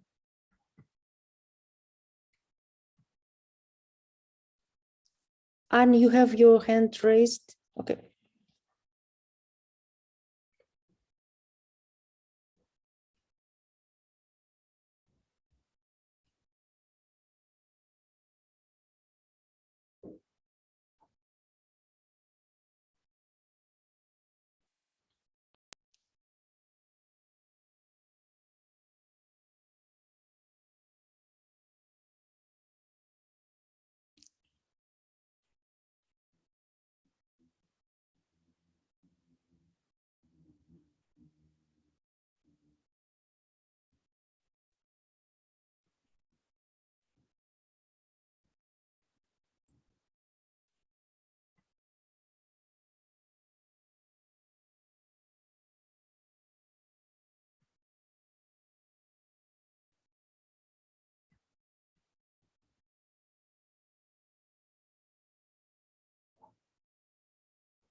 Can you hear me, colleagues?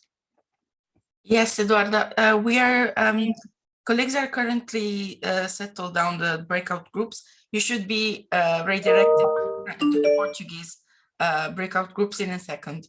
Okay, okay. Sorry, the breakout room in Portuguese will stay in plenary because it makes no sense to create another breakout room. So it will be like this in the plenary. Okay, very good. Yes. We are just assigning the last people that fell before we open. So it's just like 3 or 4 people you can start. We are just sending them in the breakout rooms assigned. So you can start. Okay, can you then let me share my screen because there is still a slide. Okay, thank you. Okay, I quickly check who are the participants. Então, boa tarde, colegas. Vamos ficar nesta sala plenária para o grupo em língua portuguesa. Portanto, eu vejo que temos aqui os nossos colegas de Moçambique, Cabo Verde, de Angola, também, sim, de Angola, Cabo Verde. Também ainda temos aqui alguns colegas dans le groupe.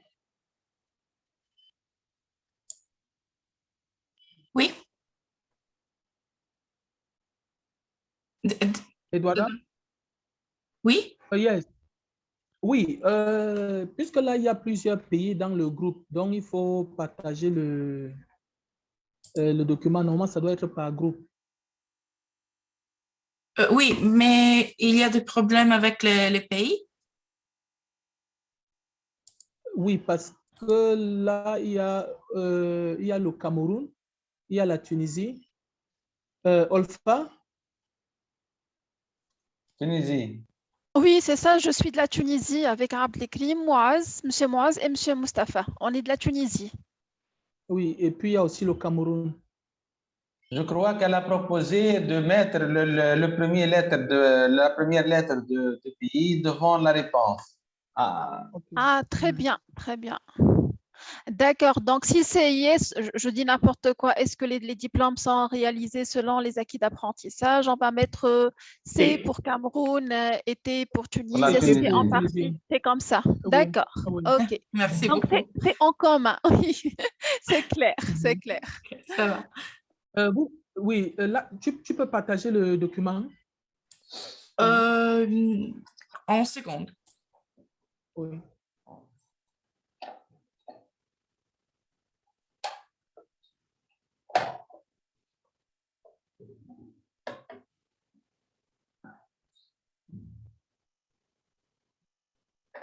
non.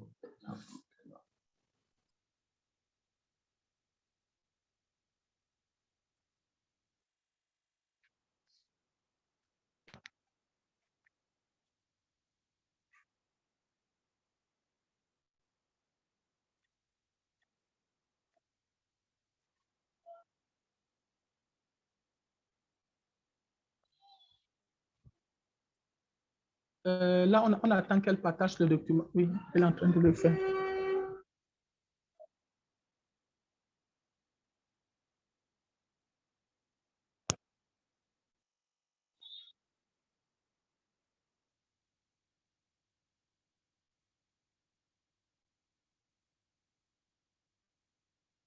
Donc, pendant qu'elle partage le document, qui veut bien être le rapporteur?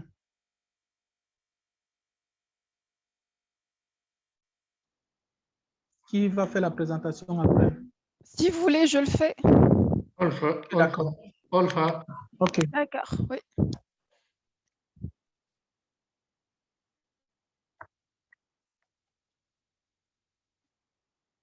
OK.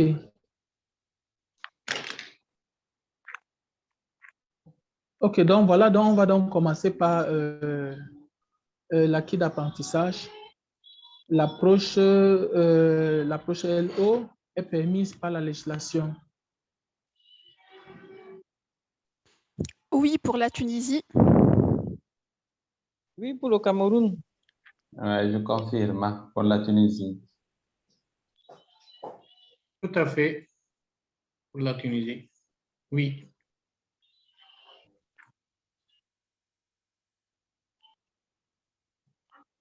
Oui.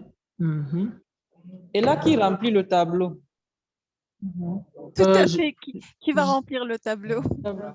Oui, pour le Cameroun. Oui, oui, pour le Cameroun. Le rapporteur, non? Ah, OK. Oui, le rapporteur remplit le tableau. Ah, donc je dois reprendre, je dois prendre note parce que j'ai cru qu'on va l'alimenter en ligne. Donc. Non. Et puis oui, pour la Tunisie. Est-ce qu'il y a le Cameroun et la Tunisie seulement dans ce groupe? Oui, il n'y a que le Cameroun et la Tunisie dans le groupe. Ah, d'accord. D'accord. Si Donc vous juste. voulez, moi-même, je suis aussi en train de remplir le tableau et après, je pourrai partager lorsque vous serez en train de faire la présentation. Très bien, très bien, très bien. Donc, pour la première question, on a oui. Oui pour la Tunisie et le Cameroun. D'accord. Oui. OK. On et passe. Maintenant, pour le deuxième point, allons-y. Alors, l'approche Learning Outcomes, oui. Oui. Est convenue et appliquée. Et appliquée dans tous les secteurs. Oui, pour le Cameroun. Pour la Tunisie, c'est en partie. En partie parce qu'on commence à mettre en place le cadre, donc c'est en partie. Donc oui pour le Cameroun. Oui pour le Cameroun. Oui pour le Cameroun. Oui. Et en partie pour la Tunisie. Est-ce que, s'il vous plaît, est-ce que mes collègues sont d'accord? Oui, je suis d'accord, oui. En partie pour la Tunisie, et pourquoi? Est-ce que vous étiez en train de parler, Olfa? Oui, oui, en partie, parce qu'en fait, on passe à mettre en place le cadre national des qualifications en Tunisie. Donc, il y a des secteurs qui sont choisis pour pouvoir commencer. Donc, la construction métallique comme exemple, le tourisme, la pêche. Donc, ce n'est pas tous les secteurs. Donc, on ne peut pas dire qu'elle est, elle est appliquée dans tous les secteurs. Donc, on va commencer progressivement. Donc, c'est en partie. Merci. D'accord, là c'est bon. Ok, la troisième question, les principales caractéristiques de l'approche LO et qu'est-ce que je dis? Ok, les principales caractéristiques de l'approche LO sont claires et comprises. En partie. En partie pour nous, parce que à chaque fois qu'on parle la liaison entre les acquis de l'apprentissage et l'apprentissage informel, non formel, c'est-à-dire on partage pas encore le concept. Donc c'est en partie. Pour le Cameroun. En partie pour le Cameroun. D'accord. Ok, et pourquoi en partie pour le Cameroun? C'est la même raison qu'elle vient d'évoquer là. Ok, d'accord. Ok, il existe des liens entre les acquis d'apprentissage et la classification des niveaux de certification. Oui, oui, bien sûr. Oui, pour le Cameroun. Oui, pour le Cameroun. Oui, pour le Cameroun. En partie pour le Cameroun. En partie pour le Cameroun. En partie pour le Cameroun. C'est oui pour le Cameroun. C'est oui ou c'est en partie pour le Cameroun? C'est oui ou c'est en partie? Il faut choisir là. Il faut choisir. Oui, c'est en partie. Oui, C'est oui pour le Cameroun. Pour la Tunisie, c'est en partie ou c'est... Je pense que du moment où déjà, est-ce qu'au niveau du Cameroun, est-ce que vous avez un cadre national de certification? Non. Il est en cours d'élaboration. Ah, c'est en cours d'élaboration. D'accord. Et comme c'est en cours, donc c'est pour ça que je dis que c'est en partie. Oui, en partie, c'est vrai. Bon. En partie. Oui. Donc, pour la quatrième question, c'est en partie le Cameroun. Adjugé. Je mets que c'est en partie. En partie. Oui, et la Tunisie, c'est oui. Oui, c'est oui, parce qu'en fait, on a tout un cadre qui est publié, donc c'est-à-dire les nouvelles spécialités dans la logique c'est-à-dire de l'accréditation et tout ça, ça passe par les acquis d'apprentissage par rapport à des niveaux bien définis. Ok, là c'est bon. Donc, on va donc procéder à la validation des acquis de l'apprentissage. LPL est lié au cadre national de certification. Oui, oui pour la Tunisie. Oui, bien sûr. Oui, pour la Tunisie. Pour le Cameroun. Grosso modo. En partie pour le Cameroun. En partie pour le Cameroun. Le cadre national est en cours. En cours. Oui, parce que le cadre est en cours. Ok. Oui. C'est oui pour la Tunisie. Oui. Olfa, s'il vous plaît. Olfa. Pardon? Olfa. Oui, je vous entends. Vous dites pour la VE. Oui. Vous dites, est-ce que c'est lié au CNC? Tout à fait, c'est lié au cadre national parce qu'en fait, les normes, les référentiels de certification par rapport au cadre national qui sont élaborés, ils tiennent compte de l'évaluation des candidats VAE. Donc, on peut dire que le RPL... il est lié, mais, la liaison, la première liaison avec le CNQ, c'est à travers les référentiels. Théoriquement, oui. Oui, mais on ne peut pas dire en partie pour le Cameroun. Ok, oui, en partie pour le Cameroun. On passe à la prochaine question. Le RPL est défini et approuvé au niveau politique. Pour le Cameroun. Oui, pour le Cameroun. Oui, pour la Tunisie. Pour le Cameroun. Il y a une décision. Oui, pour le Cameroun. Oui, c'est parce bon. qu'il y a toute une loi qui évoque cet Pour nous, c'est une aspect. décision. Donc, C'est oui. Oui, oui. Chez nous, c'est une décision. Il n'y a pas de loi, mais une Théorique, décision. Oui, pour le Cameroun. Oui, oui, c'est validé. C'est validé. OK. L'évaluation des officiers de liaison s'applique à l'apprentissage formel, non formel et informel. C'est pas clair la question. Ça veut dire quoi, l'évaluation des Qu'est-ce qu'on appelle officiers de évaluation liaison? des officiers de liaison? Oui. Les officiers de liaison, bon, c'est vrai que l'évaluation des officiers de liaison s'applique à l'apprentissage. Ceux qui sont chargés de valider cela, l'évaluation. On peut dire que C'est vrai l'évaluation, d'une manière générale, elle s'applique oui. Elle s'applique à l'apprentissage formel, non formel et informel. Oui, pour le Cameroun. Oui, pour le Cameroun. Bon, pour la Tunisie, c'est pas encore mis en place l'évaluation. C'est-à-dire, c'est prévu au niveau des curricula, du référentiel de certification. Alors, je m'adresse à mon équipe. Qu'est-ce qu'on met? On met oui ou bien en partie? En partie, en partie. En partie, d'accord. Oui, alors, on le fait parce que vous dites que c'est... Alors, Je tu es pense en que partie même- pour la Tunisie? S'il vous plaît. Même pour le Cameroun, c'est en partie. Hein? S'il vous plaît. Même pour le Cameroun, c'est en partie. Oui, oui. S'il vous plaît. Oui, on vous entend? Il faut lire cette question-là dans un autre sens. Dans la version anglaise, il est écrit Assessment of Learning Outcome apply to formal, non-formal and informal learning. Donc, ce n'est pas officier de liaison. On parle là de l'évaluation des acquis d'apprentissage. Oui, oui, oui. Pour savoir si c'est appliqué dans l'éducation formelle, non formelle ou informelle. C'est oui pour le Cameroun. Non, en partie. En partie. Non, c'est oui. Comment c'est en partie? C'est en partie. C'est en partie comment? C'est oui pour le Cameroun.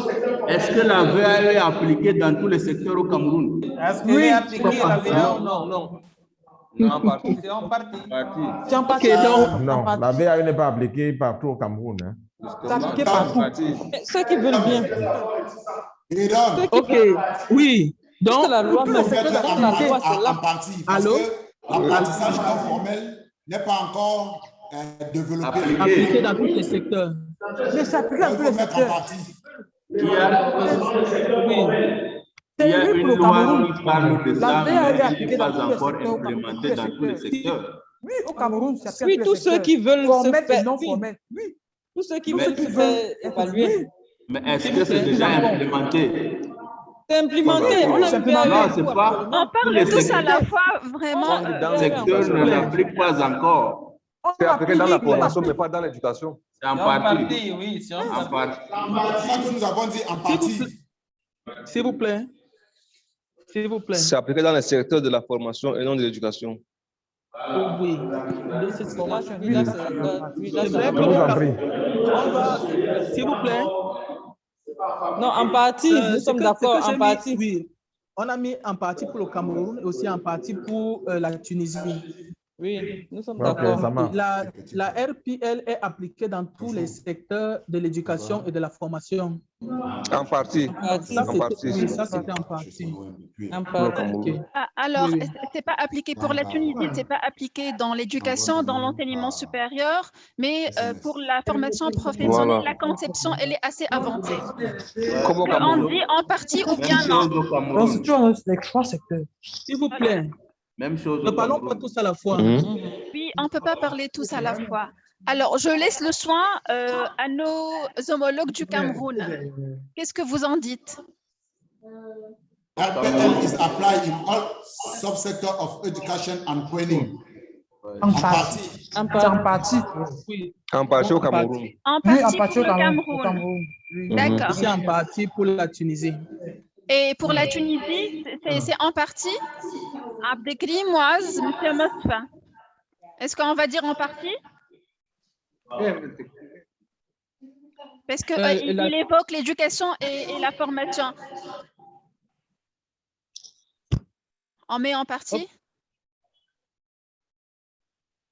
Qu'est-ce que la Tunisie dit? Je pense on va mettre en partie. Hein. On va mettre en partie. On va mettre... Oui, parce que, Parce que vous le avez temps dit presse. que c'est... Le temps presse, oui. Oui. Au Cameroun, on ne peut même pas dire évolue. oui, parce qu'on n'a même pas encore fait le CNC. Oui. Donc, on Mais il est en évolue cours, dans la non? prochaine question. Oui, mais est-ce que le crédit accumulation a déjà été transféré là-bas? S'il vous plaît, on va avancer parce que le cadre national au Cameroun c'est en cours. Oui, c'est en Donc, cours. on a mis en partie. Oui, en Donc, partie. on va passer à la prochaine question. Pour la législation et l'application, le cadre est lié au CNC. Le cumul et transfert de crédit est-il lié au CNC, au cadre national de certification? Pour le Cameroun? Oui, Non, pour la pas encore. Tunisie. Pas encore au Cameroun. D'autant plus que le CNC n'est pas encore en cours. C'est pas encore C'est ça. opérationnel. C'est en Donc, cours, non pour le Non Cameroun. pour le Cameroun. Non. Non pour le Non. Cameroun. Non. Oui. Et oui pour la Tunisie. Oui. Oui. Le cumul et transfert de crédit est défini et approuvé au niveau politique. Non pour le Cameroun. Non, comment? Oui. Expliquez. Oui, pourquoi non, pourquoi? Est-ce que c'est le transfert de La crédit question qu'il faut poser, c'est comme ceci. Madame Douo, Madame Wanamo.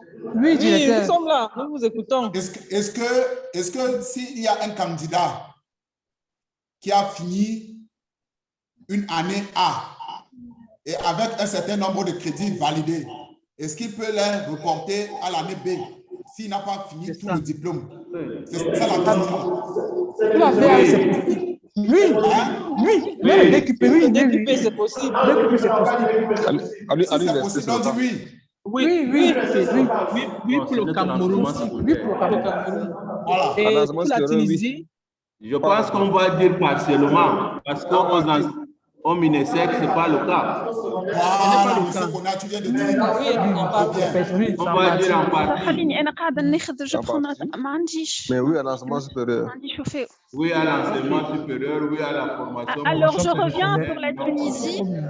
Alors, on a dit, on est à la question, est-ce que le cumul et transfert de crédit est défini et approuvé au niveau politique? Oui. Pour le Cameroun, c'est oui? C'est en partie. En partie. D'accord. En partie. Pour le Cameroun, c'est en partie. Pour la Tunisie, je pense que c'est en partie parce que c'est... Oui, allô? Abdelkrim, moi, vous m'entendez? Allô? Oui, on peut suivre. Je m'adresse à mes collègues de la Tunisie parce que là, est-ce qu'on met en partie aussi pour la Tunisie? Je vais mettre en partie. Allez, on passe. OK, on met en partie pour la Tunisie. Oui. Cumul et transfert de crédit est appliqué dans tous les sous-secteurs. En partie. En partie. Au Cameroun. Pour la Tunisie, c'est en partie. Même chose pour le Cameroun. Y a-t-il des études, des recherches, analyses à l'appui de ce critère? Je pense que... En partie au Cameroun. Non, pour la Tunisie, il n'y a pas de... De quel critère partons? De quel critère? Des études par rapport à... C'est-à-dire... Non, il faut mettre non, parce que nous sommes en train... Mathias, j'essaie de lire ça en anglais, voir. Deuxième critère de la Il dit, mais il y a le critère le critère en haut de la Pour la Tunisie, c'est non. OK, pour la Tunisie, non. Pourquoi non? Non, est-ce que vous... Citez-moi une étude, des recherches par rapport à l'appui de ce critère. Études de recherche, non, mais on mène des analyses et des réflexions. Voici le critère en question. Oui, bon, par rapport aux analyses, on peut dire oui, si par rapport aux analyses. D'accord. OK, donc par rapport aux analyses, on peut dire en partie. Donc oui, pour la Tunisie, parce que c'est vrai qu'il existe des analyses. Bon, le mot analyse, on va mettre... C'est des réflexions. Pour le Cameroun, qu'est-ce qu'on met? Anglaise peut être plus explicite, hein? Pour le Cameroun, qu'est-ce qu'on met? Je pense non pour le Cameroun. En anglais. Non, pour le Cameroun. D'accord. Non. Alors, juste, c'est que ce que j'ai noté, j'ai pris les numéros des questions parce que pour après, je pense que... Je vais vous afficher. Oui, ils vont m'afficher pour avoir un peu des questions et pouvoir répondre. Merci beaucoup. Merci à toute l'équipe. Merci encore à toute l'équipe pour la participation. Donc, ce que je vais faire, je vais afficher. Il y a un peu le détail dans ce que j'ai pris. Donc, Olfa pourra donc aussi s'appuyer sur ça. Vous voulez, s'il nous reste du temps, est-ce que vous voulez que je fasse un récap pour s'assurer que c'est les bonnes réponses? D'accord. Oui. Alors, la première question, l'approche Learning Outcomes est permise par les législations. Alors, c'est oui pour la Tunisie, oui pour le Cameroun. Deuxième, l'approche LO est convenue et appliquée dans tous les secteurs.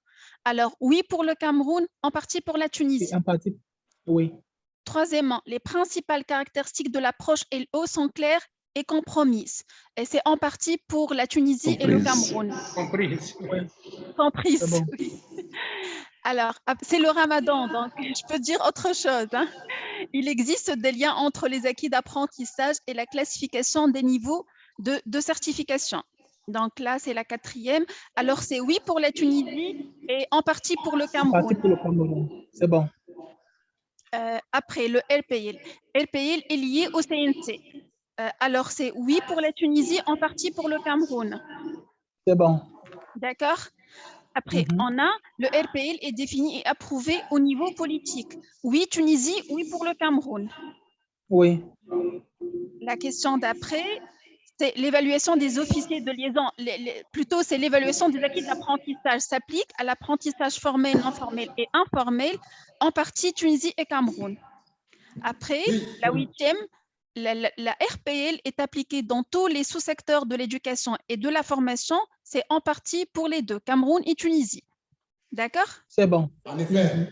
Eh bien, alors, on passe après pour le cumul et transfert de crédit. Est-ce que le système de transfert de crédit est lié au cadre national de certification? Oui pour la Tunisie et non pour le Cameroun. La question d'après, bon. est-ce que le cumul et transfert de crédit est défini et approuvé au niveau politique, en partie Tunisie et en partie pour le Cameroun? Est-ce que ce système de crédit est appliqué dans tous les sous-secteurs, en partie aussi bien pour le Cameroun et la Tunisie? Et la dernière question, existe-t-il des études, des recherches ou bien des analyses à l'appui de ce critère? C'est oui pour la Tunisie et non pour le Cameroun. C'est bon? La dernière question, oui pour la Tunisie par rapport aux analyses. Et, oui, bon, d'accord. Oui, c'est par rapport aux analyses. Bon, ils ont dit c'est qu'on ne va pas donner des détails, mais je peux dire oui par rapport aux analyses, oui. Oui, c'est ça. Oui, mais ça. Par rapport aux recherches, c'est non. Oui, c'est tout ce qui est études et recherches, c'est non, oui. C'est la même chose. Études, recherches, analyses, c'est la même chose. Donc, on peut dire oui pour le Cameroun par rapport à l'analyse, non? Qu'est-ce que vous en pensez? Pour le Cameroun, voulez-vous qu'on change? Non. Non, on ne change pas. Non, c'est non. Non, c'est non. D'accord, non, c'est non. C'est non. Oui. Okay. Pour autrefois, ça sera oui. La réponse est toujours par oui, non et partiellement. Oui, tout à fait, monsieur. Comment répondre oui pour l'analyse? On devrait répondre partiellement. Ah, d'accord, je comprends. On devait répondre en partie pour la Tunisie par rapport aux analyses. Oui, c'est logique. Enfin, alors c'est en partie puisqu'il y a des analyses, des réflexions. Par contre, il n'y a pas d'études et de recherches par rapport à cet aspect. C'est noté. Oui, c'est ça. Oui, c'est noté. Merci encore. Ok, merci encore à toute l'équipe. Ce que je vais faire, ok, merci encore. Et pour merci. Donc tout à l'heure, vous allez faire la présentation. Ok, d'accord. À tout à l'heure. À tout à l'heure.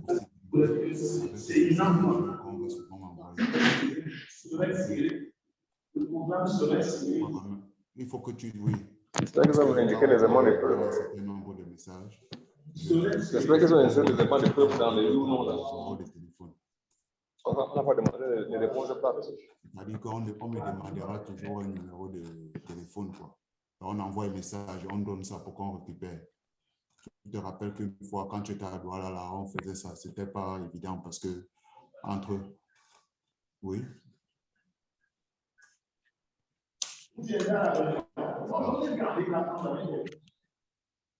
Odo.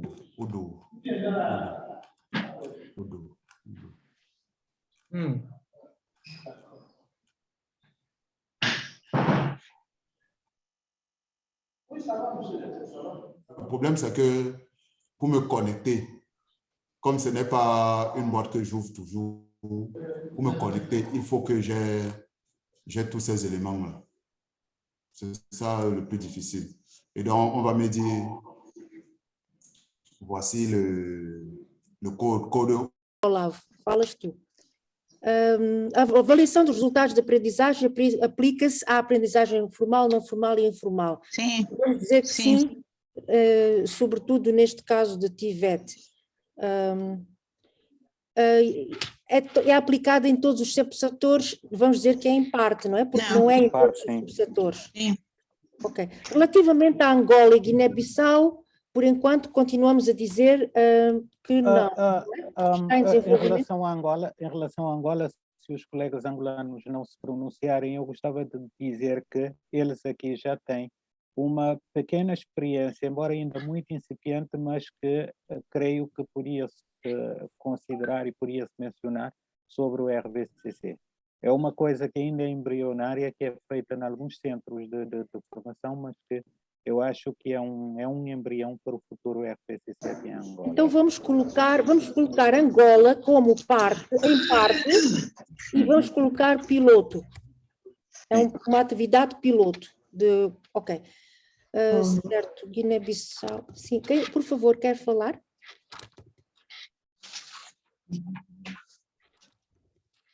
Vamos então falar rapidamente dos sistemas de créditos.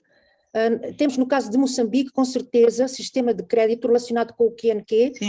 Em todos os setores. Está relacionado, sim, em todos os setores mesmo, é total.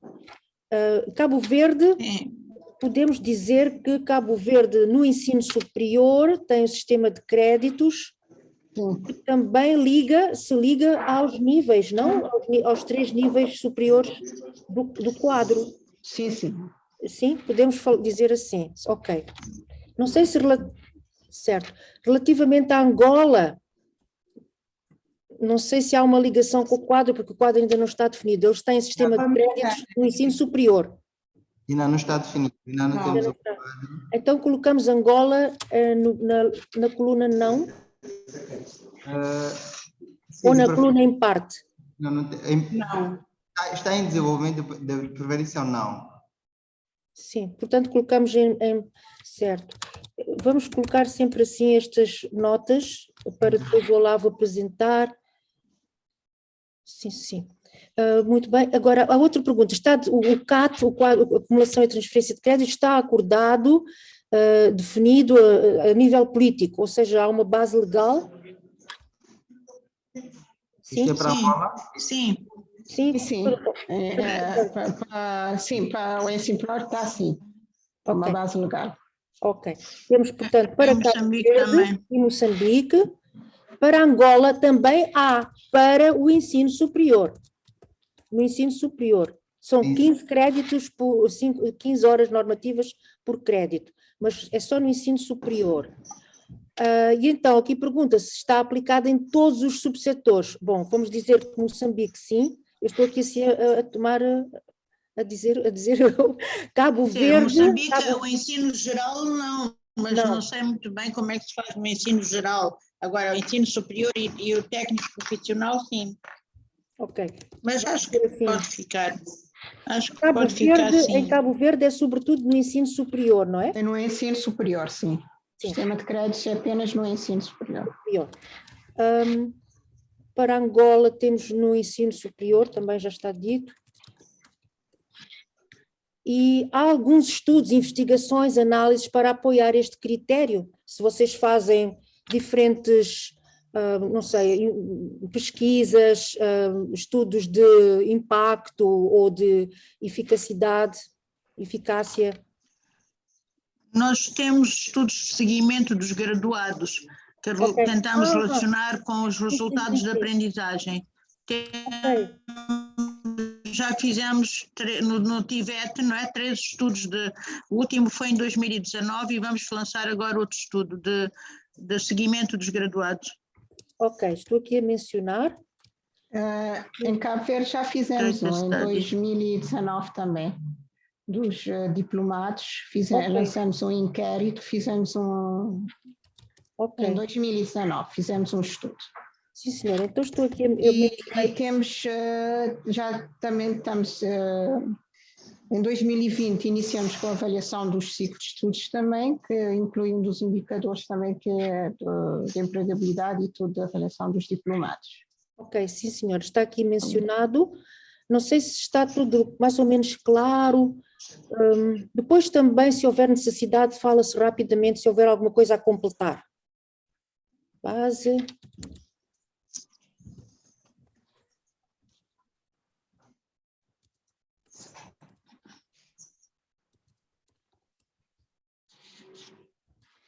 Mais ou menos está claro, Olavo? Portanto, eu vou partilhar o ecrã e depois tu apenas apresentas rapidamente 4 minutos, certo? Tá bom? Ok. E eu penso que as pessoas vão voltar todas para esta sala. I would like to ask Julia, everybody is coming back to this room, isn't it? Yes, exactly. Okay, fine. In 60 seconds, everyone will come back. Okay, so for now I stop sharing and then we share again, yeah? Good. Yes. Fine, thank you.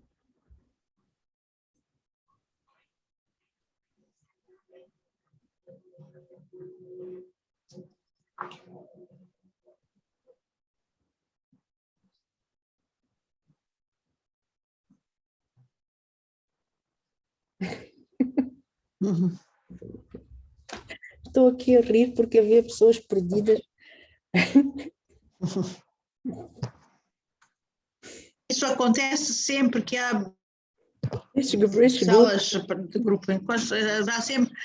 Há sempre gente que fica perdida e não é culpa delas, né? Porque em geral tem que ser encaminhadas, mas pronto.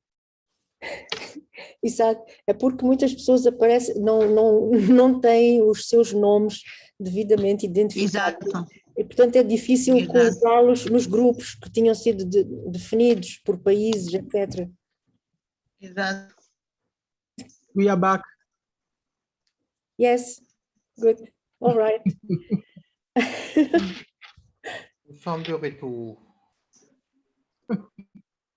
Okay, that's good. Did you finish all your work, your self-assessment? Yes, we finished. The other facilitators? Yes. Unfortunately for our team, we still had, I think, about 3 more questions to address. Okay. We didn't. And it's true, the discussion was so intense. So we need to go straight to the answers. Okay. Group 4, we are done? Yes. We are done with the group. Okay, that's perfect. Thank you, Modest. I hope yes, we are done. Was good. 4, yes. Excellent. So I want just to see if Colleen is back. Colleen, are you? Yes, I'm back. I'm back. Normally she should be back. We are back also, Eduarda. We are done. Thank you so much, Fidelis. And thanks a lot, all facilitators and of course all participants. It's not always very easy to be in the right place, in the right group, but in the end we managed and I think we have come back with some results. So Colleen, shall I quickly just moderate and then it will be the last? Please, go right ahead. Okay. So first of all, again, thank you everybody for this exercise. I think we came back with some good results in our tables, and let us then start the presentations. So is it okay if we start with the group of the countries of Portuguese language, so with official language Portuguese, is that okay? And our rapporteur is Olavo. Many of you already know Olavo. So Olavo is from Cape Verde, is an expert in national qualifications frameworks and systems, currently working also with Angola in development of the qualification system in Angola. Olavo, you have the floor. Please, colleagues, bear in mind that Olavo is going to speak in Portuguese, so please have your interpretation channel prepared. Thank you. Olavo, pode falar. Obrigada. Consegues ver o ecrã? Are you all seeing the screen? Yes, Eduarda, we can see. Yes, Eduarda, we are able to see. Great. Tens a palavra, Olavo. Tens que te... Muito obrigado, Eduarda. Podia também falar em francês, mas pronto, vou continuar a falar em português. Como quiseres. É melhor em português. Em português. Portanto, o resultado do nosso trabalho de grupo espelha um bocado aquilo que é a dinâmica ou o processo de consolidação dos nossos sistemas nacionais de qualificações. Vê-se claramente que, infelizmente, we can see clearly that in some of our countries, the system is still not much developed, and obviously that partially reflects that situation. We can see that the majority of the matters are not applicable, or otherwise they are applicable partially, because these are countries that's in a phase, very initial phase in the development of the national structures, namely Santo Tomé Príncipe, Guinea-Bissau, Angola. We do believe that Angola is going to walk into a very important step, because it's a few days to be approved the structure of qualifications, which will bring the national qualifications, and this most certainly will allow to develop and to advance more into a system. The second observation to do between our country with official language of Portuguese, we have Mozambique with a very significant progress. So we can see that in the first column, the answer, the more attention is for Cape Verde and Mozambique. They are, in fact, the two countries in our Lesotho group that have a system already in a few years and advanced, and many things already in systematic and accumulated. The other matters are also shared with all the countries, and we should mention that Guinea-Bissau and Santo Tomé Príncipe could not participate in our working group, but we do know the situation. All the other questions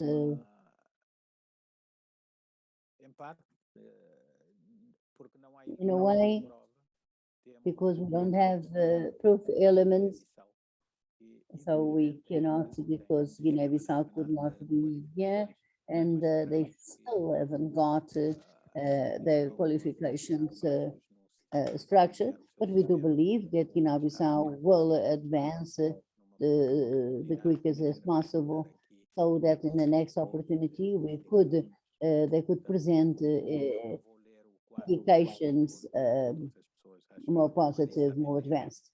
I'm not going to read the whole columns, but everybody can understand what has been our work. And I would like to ask my colleagues if they would like to also say something that I might have forgotten. Please, the floor is yours. Thank you, Olavo. Thank you. I don't know if somebody from Angola or Mozambique would like to add or complement anything. Maybe Felizmino from Guiné-Bissau quer dizer algo sobre o vosso processo já que estão a preparar base legislativa. Boa tarde. Sim, diga, por favor. Sou Felizmino Vaz, a representação Good afternoon. I'm from Guinea-Bissau, of the professional teaching. Guinea-Bissau at this moment are preparing its process to structure,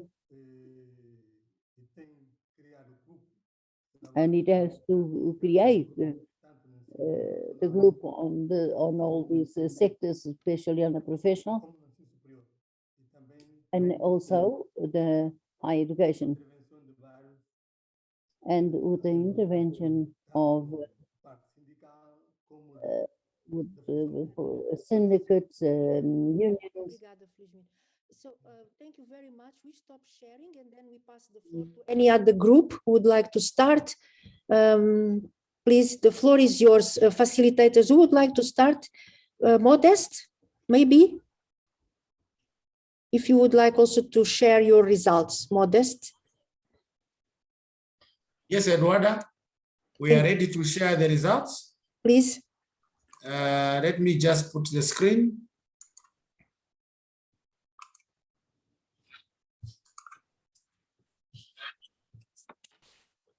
Thank you. Okay. Nico. Okay, good afternoon, everybody. In our group, we had Seychelles, Botswana, and Lesotho, and reporting is being done by Nicole Bistoke from Seychelles. Okay, the first one, the learning approach is enabled by legislation. All three countries' answer is yes. The learning outcome is agreed and applied to all subsectors. Yes for everybody. The key features of the learning approach are clear and understood. Also, yes for everyone. There are links between learning outcomes and classifications of qualifications level. Also, yes. And for recognition of prior learning, IPL is related to the NQF. For Seychelles, yes. Botswana, yes. And Lesotho is partly. This is because policy is under construction. RPL is defined and agreed at policy level. Yes for all three countries. Assessment of learning outcomes apply to formal, non-formal, and informal learning. Yes for Seychelles and Botswana, partly for Lesotho, because it only applies to formal learning. Assessment of learning outcome to formal and non-formal, informal learning. Yes for Seychelles and Botswana, partly for Lesotho. It applies to formal. I'm repeating this one, no, sorry. Applies for formal learning, okay. Yep. RPL is applied to all subsectors of education and training. Yes for Botswana, partly for Seychelles, because it applies only to tertiary and higher education, and also partly for Lesotho as it applies to TVET only. CAT is related to the NQF. Yes, Seychelles and Botswana, partly for Lesotho. There again, the policy is under construction. CAT is defined and agreed at policy level. Yes for Botswana only, partly for Lesotho.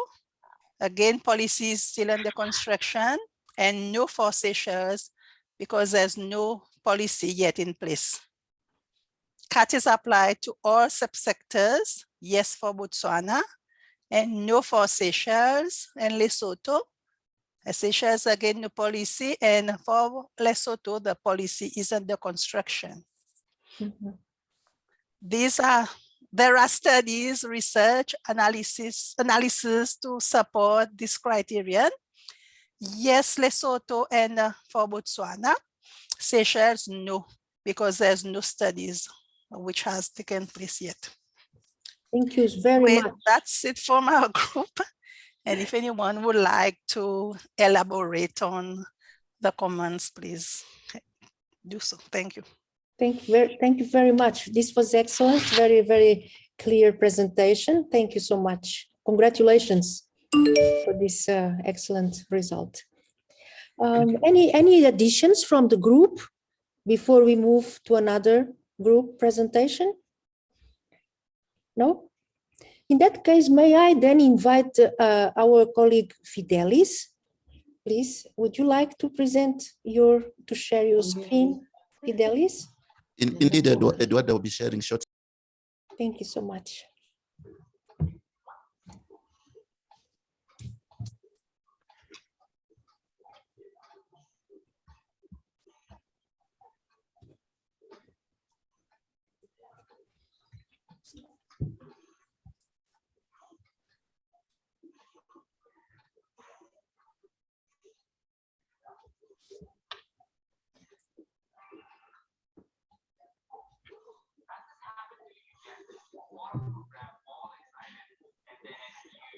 Thank you.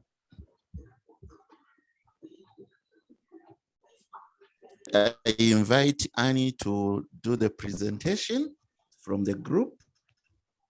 Thank you. Okay, thank you so much, Fidelis. Ours was a team made up of Kenya, Australia, and Zimbabwe. And on learning outcomes, basically the three countries responded yes, in terms of the learning outcome approach being enabled by the legislation, also in terms of it being agreed and applied in all subsectors, and the key feature of the learning outcome approach being clear and understood. And here, just to bring in some context, we looked at it at a technical point of view, the people concerned with curriculum development and that level, so that they would understand the key features. So that was applicable in all countries.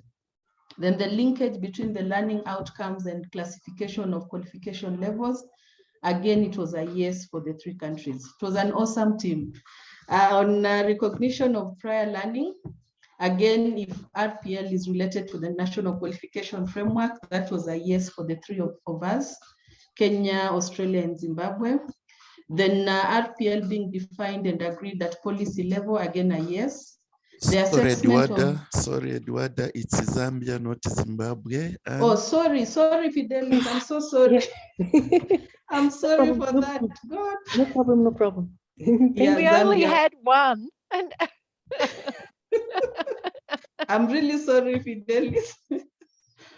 Then on assessment of learning outcomes being applicable to both formal, non-formal, and informal learning, again, a yes. Application of RPL in all subsectors of education and training. This one was a bit of a debate because of the main focus on RPL being at the higher levels of learning, whether it's TVET or university. So in that context, then Australia and Kenya, they went with a yes. But in Kenya, we looked at it from a policy perspective, being integrated, but when it comes to implementation, being at the infancy stage, we are still taking the baby steps. While for Australia, they also talked about the policy covering all the sectors, but mostly applying to the TVET and higher education. Yeah. For Zambia, again, for them, the focus, it's partly because the focus is mostly on TVET and higher education.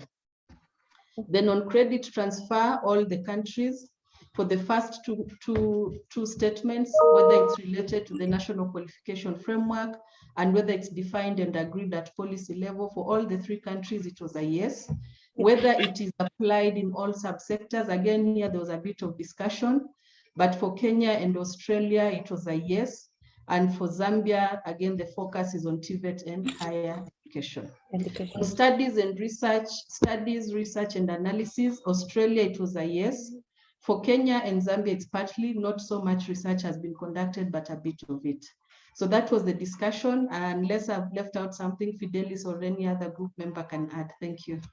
Thank you so much, Anne, for this very, very clear and very informative presentation, and very well done table. Thank you. Thank you so much. Fidelis, would you like to add something, complement, or anyone of the group? From me, Eduardo, no, I think Annie has put across the thought that we had as a group, but if there is any member, I think they can come forward. Thank you. So in that case, if nobody wants to add, so congratulations also for this, to this group and for the presentation. And then I would like to invite the next group, and let's invite Colleen, please. Is that okay, Colleen? Thank you. So Sergio is the rapporteur. Yes, thank you, Eduarda. Good afternoon, colleagues. Good afternoon. Our group was made up of 11 participants from 2 countries, which is Botswana and Eswatini, and 1 colleague from ETF. So we looked at the learning outcomes.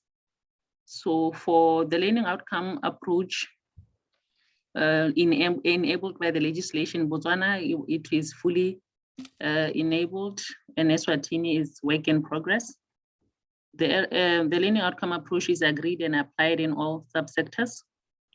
For Eswatini is fully applied in all subsectors. For Botswana is mostly for HE and TVET. This is the reason.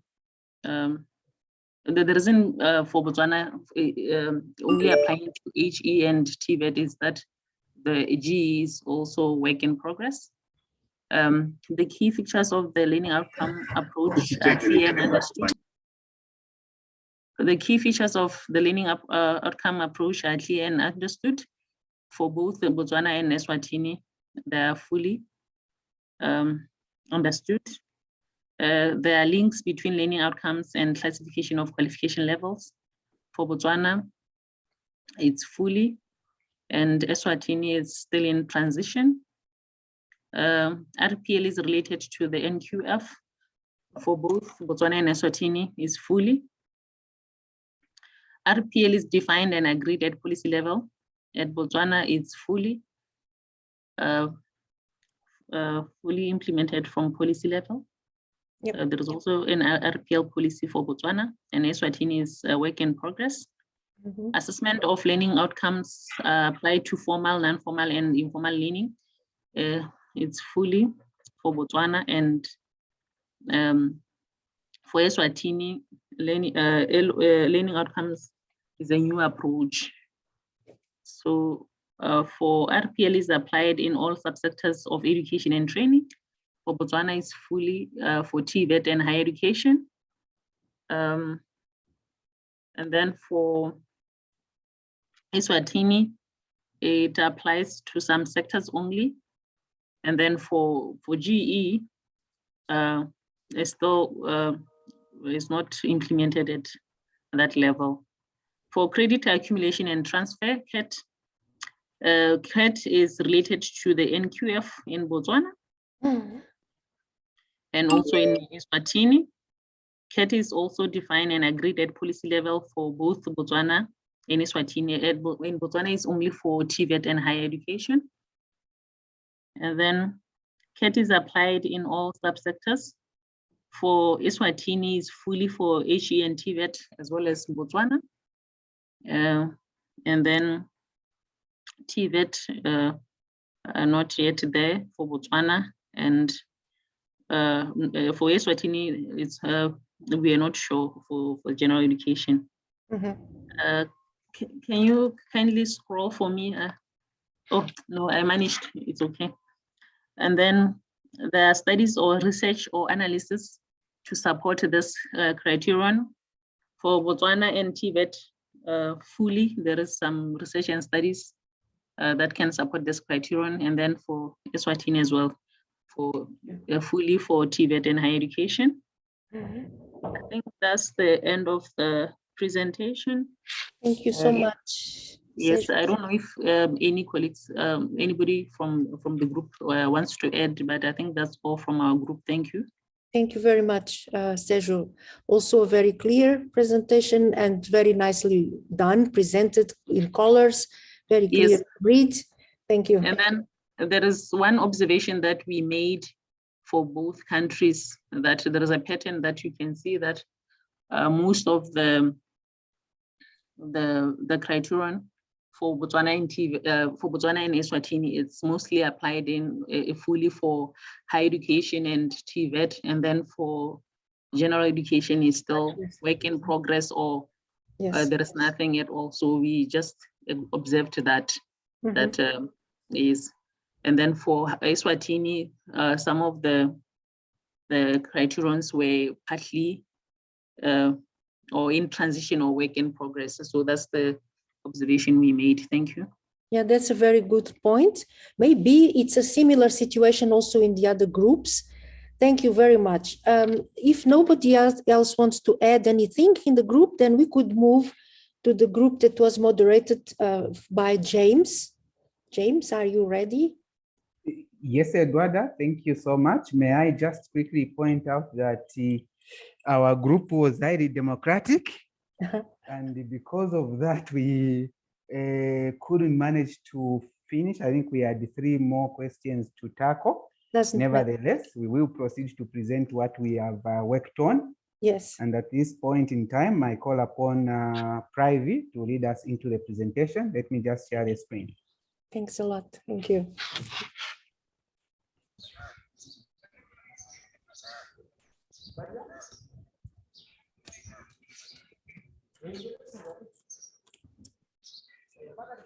Good afternoon. It is afternoon where I am. Could be evening elsewhere and morning, I don't know.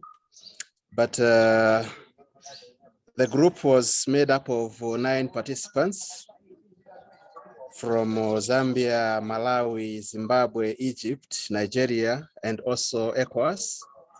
And the learning approach is, and the results were as follows. Learning approach is enabled by legislation. Yes, in Zambia, supported by an act, and not no in Egypt, in Zimbabwe, as well as in Malawi. So no NQF yet. And the learning approach is agreed, and learning outcomes approach is agreed and applied in all subsectors. So yes, in Nigeria, supported by the Nigeria Skills Qualifications Framework across all sectors, as well as in Zimbabwe. And it is partly developed in Egypt because it concentrates on higher education as well as TVET, the same as in Zimbabwe. And again, no for Malawi, because there is no NQF yet. And the key features of the learning approach are clear and understood. So in Nigeria, Egypt, and Zambia, yes, while as it is partly developed in Zimbabwe, and no for Malawi. And there are links between learning and outcomes and classification of qualification levels. In Egypt, yes, as well as Zambia and Kenya.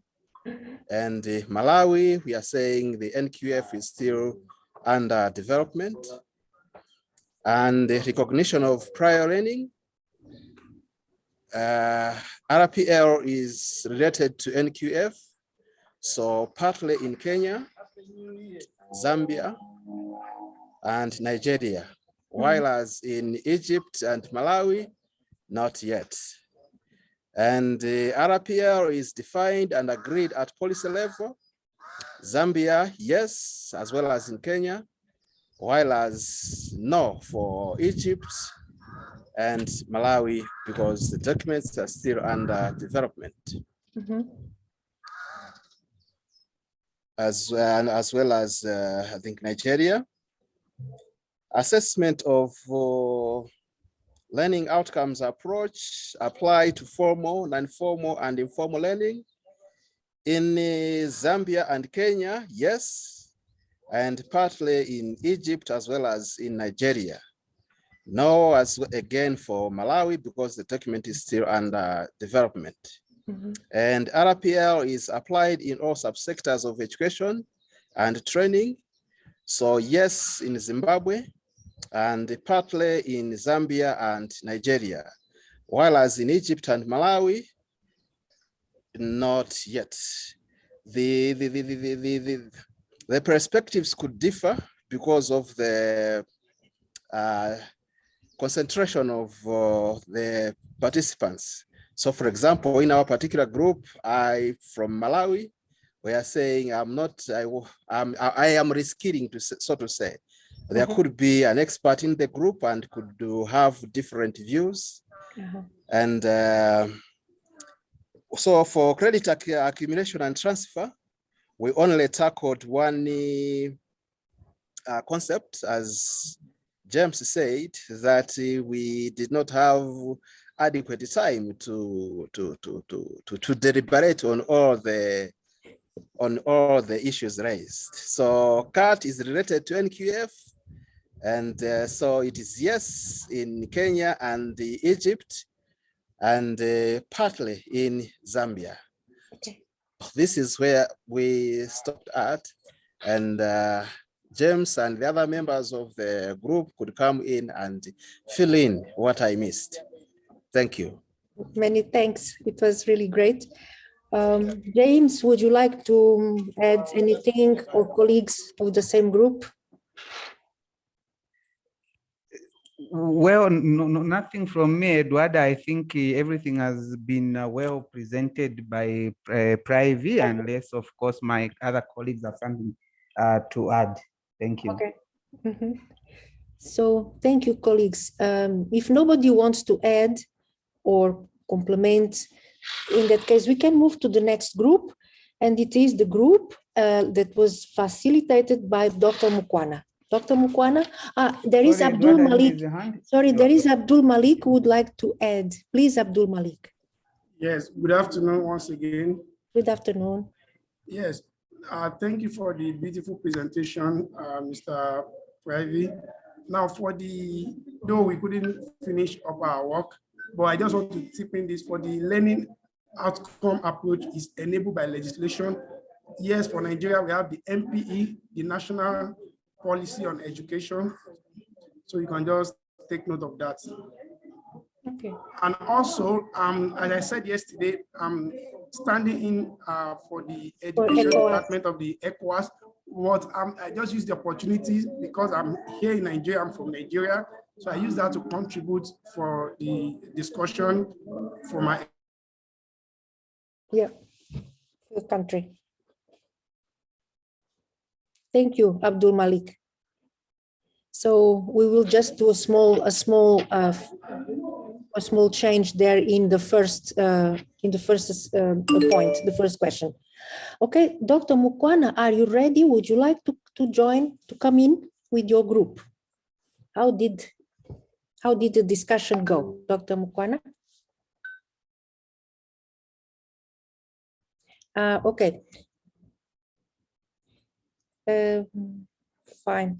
I think the group, this group, maybe we can talk about the results later. I think the facilitator is now absent. So, okay, let us move immediately to the two groups led by Kailash and Diodon. So you were dealing with the countries of French as official language.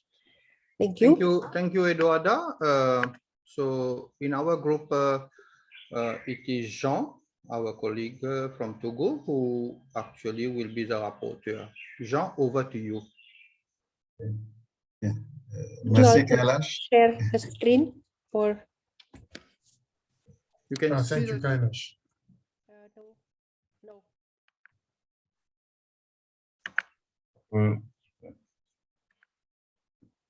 Je commencer. Oui, okay. So I'm going to start. We can see, yes, thank you. En fait, alors, dans notre groupe, on s'est retrouvé avec deux pays. In our group, we had two countries, le Togo et les Togo Comores. and Comoros. Alors, les deux pays ont cette particularité qu'ils n'ont pas encore de cadre national de certification. In these two countries, they still don't have the NQF. Alors, mais il y a des réformes qui sont en cours. There are reforms that are underway pour promouvoir l'approche par les acquis, les apprentissages. The RPL, the RPL approach. De la, disons, Comores, par exemple. Alors, il y a une base juridique qui se constitue et pour lancer a legal basis dans leur that is intégralité. Underway to start the NQF. Pour ce qui concerne le Togo, in Togo, l'approche par les compétences, par les acquis de l'apprentissage sont the RPL approach is underway au niveau du Tibet, at the Tibet level, au niveau de l'enseignement supérieur. And also at the level of higher education. Le fait de ne pas avoir un cadre de qualification, disons, de certification en place, so since we don't have qualifications in place, no alignment, alors, c'est le cas, par exemple, si on prend l'abrégation des acquis de l'apprentissage. If we have to talk about RPL, there's an important reform systématiser la VAE. in order to implement or in order to develop RPL in Comoros. Les transferts cumuler transfert de crédit. Regarding the credit accumulation and transfer, in Comoros, there's no visibility in practice, of the practice, sorry. Après les échanges, c'est que l'application de l'approche par les compétences pour le moment, l'approche par les acquis. L'apprentissage pour le moment, approach right now, je pratique dans des sous-secteurs. It is being implemented in subsectors. L'application des acquis. Mais il y a des réformes. But there are reforms underway. Dans l'intégralité des systèmes d'éducation de formation. Integrate les trois sous-secteurs. It in all the education sectors. It's the case in Togo as well, where studies are underway. Et puis le Comores également. And also in Comoros. Il y a une étude qui a été actée depuis 2007. There was a study that was enacted. Surtout, c'est what is remaining is et la question qui se pose, c'est sans une visibilité all the other sectors qui vient d'un cadre national de certification. On se pose la question de savoir si un alignement est possible, si la couverture we can see the visibility in the NQF, but the alignment là où nous étions arrivés is still not visible. Nos collègues des îles du Comores qui étaient là auraient peut-être quelque chose à ajouter. That's what we had to discuss. Our colleagues from Comoros are there. Maybe if they have something to add. Our colleague from Comoros, if you have something to add, you're welcome. Merci. Non, il n'y a pas de complément à faire. Mon collègue a bien There's relaté nothing to la add. discussion qu'on avait faite. Merci beaucoup. Our colleague reported so well our debate. Thank you so much. We are happy to have you here, Comoros. Facilitated by Deodon, also French-speaking group. Deodon. Oui, voilà, c'est bon. Merci, Eduarda. Thank you, Eduarda. L'autre groupe était aussi dynamique, mais un groupe très dynamique. We had a very dynamic. I know all of them were dynamic. Dont le rapport. We were also to Tunisia, and so Tunisia is going to do the report. Thank you, Diodon. So I want to present the result. We had Cameroon and Tunisia, and I really thank him for the discussion we had. So the Cameroon has the NQF, which is underway, and Tunisia as well, even though we don't have the national qualification frameworks which are operational, but the principle of lifelong training with RPL are starting being implemented in the country. And we have noticed that most of the questions got affirmative answers. So, and very few with negative answers. Number one, regarding the RPL, is it allowed in the legislations? Yes, Cameroon and Tunisia. Is it applied in the subsectors? Yes, for Cameroon, but partially in Tunisia, because we are still in transition. There are some sectors that have been selected. So in the near future, we believe that we will do it. The principal characteristics of the approach are clear and understood partially in Tunisia and in Cameroon. Formal and informal learning so far, all the principles of lifelong education is not well shared. And is there any link between the between the RPL classification?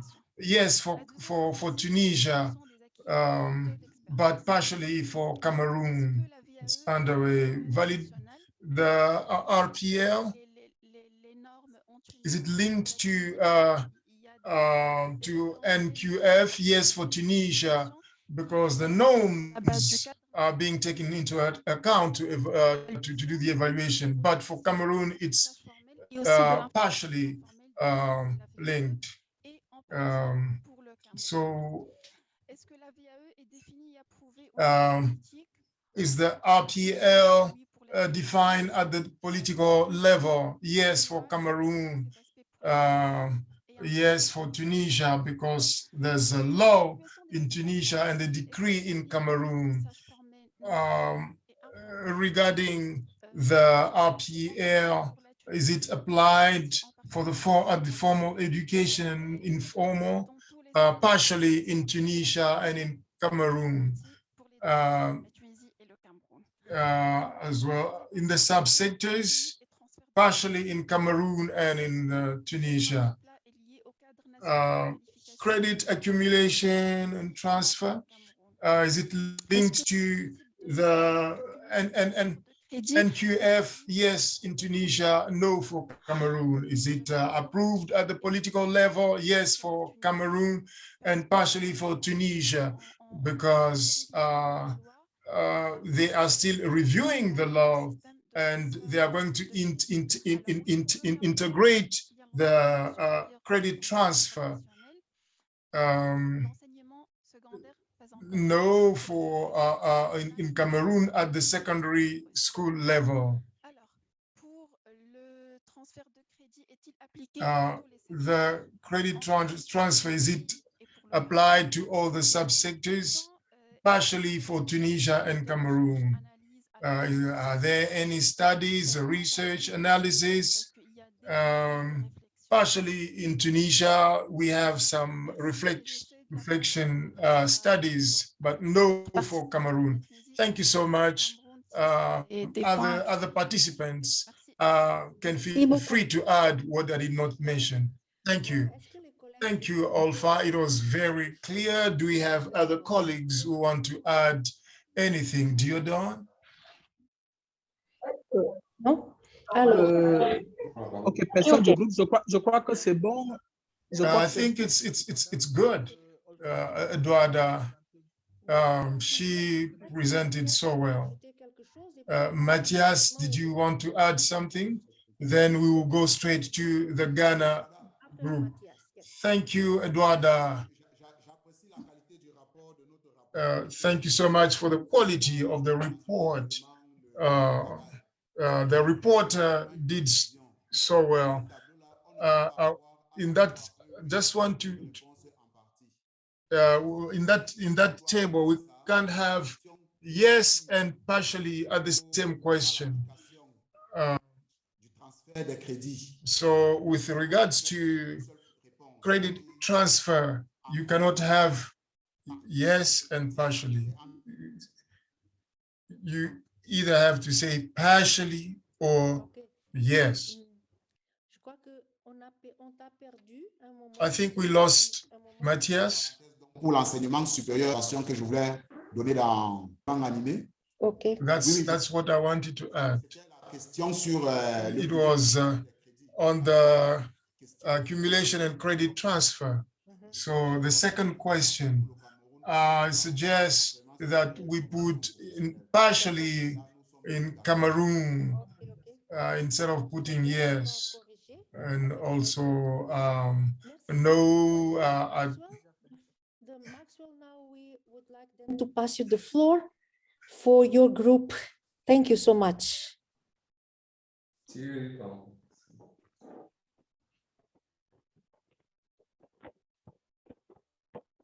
Yeah, hello. Thank you, Luala. Yes. Can I share the screen now? We cannot hear you well, Maxwell.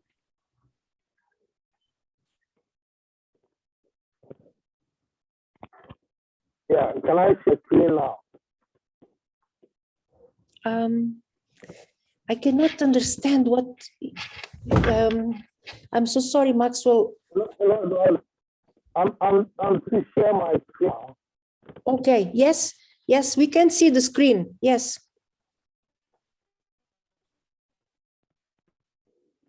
Thank you. Okay, so my group dealt with was concerned by only Ghanaians. We had one other member, but we did not have contribution from her. So members of this group were made up of only Ghanaians.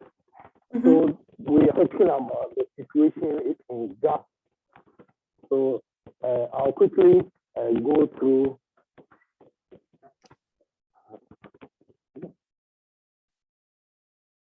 Through the main points, yes?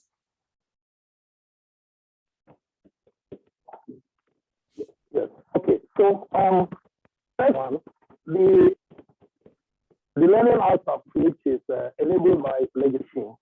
In Ghana, this has been partially done. Mainly throughout this presentation, it will become clear that most of things have been dealt with by the sector, because the other sectors, general education and others, are now being developed.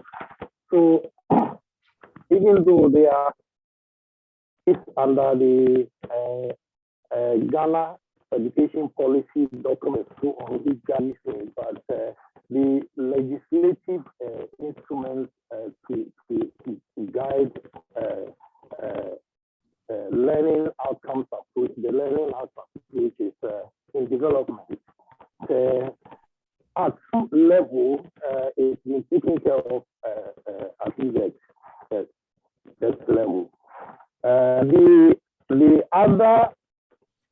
The other point, the legislative instruments approach agree and applied in all subsectors. Yes, as I have indicated, the approach is agreed and applied in all subsectors, dealing with professional, the general teaching, the leadership, but the legislative instrument, what has been done to cover each level. The features of the learning outcomes approach are clear and understood. This is partially what, as I referred to, these have not been completely done to cover all the levels. The TVESTA has been well taken care of. There are links between learning outcomes and classification or education levels. This has been very well done at the fifth level. The sectors are being taken care of, as you may have known. General education levels are being developed under our national qualifications framework currently being developed. The recognition of learning related to the ENG personal qualifications framework. This is done at the TVET sector. Yes. This is very well done.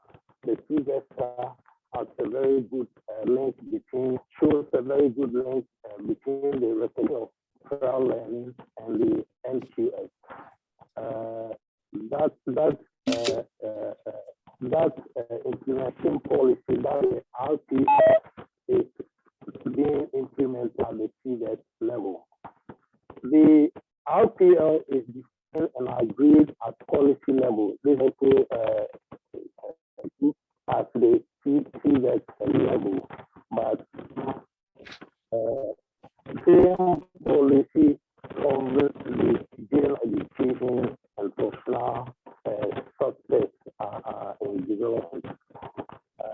The presence of learning comes to small, non-formal, and informal learning.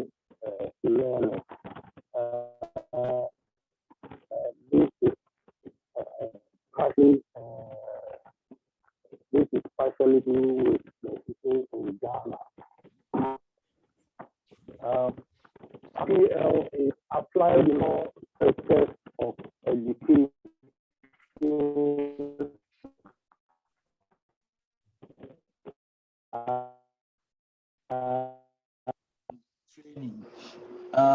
This is also partially, and as indicated here, through with the TVET subsector. The is related to NQF.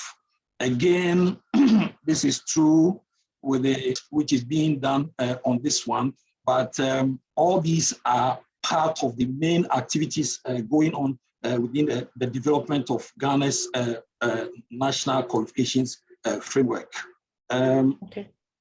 CAT is defined and agreed at policy level. This is also true at the TVET level, that's the TVET subsector. And then CAT is applied, yes, in all subsectors, it applies to the TVET sector, that is partially. And then the very final one, whether there are studies, research, analysis to support this criterion. This is partially done. These are activities which are still ongoing. I can also confirm that at the TVET level, lots of studies, research, on this criterion has been done. So in conclusion, I just want to indicate that these policy issues have been dealt with to a large extent within the TVET subsector, but that for other aspects, other subsectors, which are currently being developed, will be taken care of as the National Qualification Framework is fully done. Thank you. Thank you very much, Maxwell. I think this was very, very detailed and comprehensive, and with this conclusion, very, very important. So we want to wish you success now in the development of the comprehensive integrated qualifications framework. Of course, building also on these good experiences gathered by the TVET qualifications framework, which is actually a qualifications framework of 8 levels. So it's not 5 or 6, 8 levels. So thank you very much, colleagues. We have, of course, largely again gone beyond our time because the presentations were very comprehensive, detailed, and I think this was quite really useful. Thank you very much for all the effort. Thanks to all facilitators and participants. I think the day was very dynamic again. Thank you, Andrea. Thank you, Colleen, for guiding us, for sharing the presentations, for all the work done on the training modules that are behind all the knowledge shared today. Let me just take 1 minute of your time to recap, let's say, or to anticipate our agenda for tomorrow. So again, we will start at 9 GMT, 9:00 GMT. And our recap will be more or less as today. Our colleague Matthias Bonongo from Cameroon, Ministry of Employment and TVET, is going to do the summary of today's activities, main lessons learned, main takeaways. We will also have polls, and this will be decided tomorrow. Just to be flexible. Then we have these very important topics tomorrow. So we will have validation of learning, focus on RPL. This session is going to be conducted by Fidelis from ZAQUA. Then the next, we will have a case, so a guest expert, as we are saying, the practical case of Kenya RPL, and our colleague Stanley Maindi from Kenya National Qualifications Authority is going to share with us this experience, very, very valuable experience of Kenya. The next session is about credit accumulation and transfer, so also part of the wider topic, validation of learning. And this session is going to be facilitated by James Mwewa from Zambia Qualifications Authority. So thanks in advance. After the short break, we will have 3 sessions. So it will be a very intensive day. The first session after the break, conducted by Modest Hamalabi, also from Zambia Qualifications Authority, will be about registration and registers of qualifications. Then we have a session on quality assurance. And finally, a very interesting, I think, session about credential engine, which is more than a register of qualifications.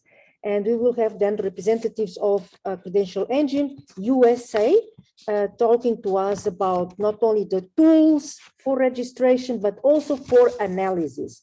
I think this will be a very interesting day with a lot of different topics covered. So we count on you all to be well prepared. Please try to read the presentations, they are available, or take a look also at the training manuals. Thank you very, very much for another very enriching day, for all your contributions, your dynamism and patience. See you tomorrow, colleagues. Let us do our usual picture. If you all would like to open your cameras. Thank you. Thank you, thank you. Abdul Malik. James, are you ready for tomorrow? Fidelis, Modest, everybody? Very ready, Eduarda. Thank you. And yes. Thank you. Ida, Thank you. Olavo, Comores, Isaac, todos os meus amigos de Angola, de Cabo Verde. Obrigado. Tchauzinho. Thank you, Tchau. everyone. Muito obrigada. Thank you. Okay. Abdallah Thank you. Nureddin.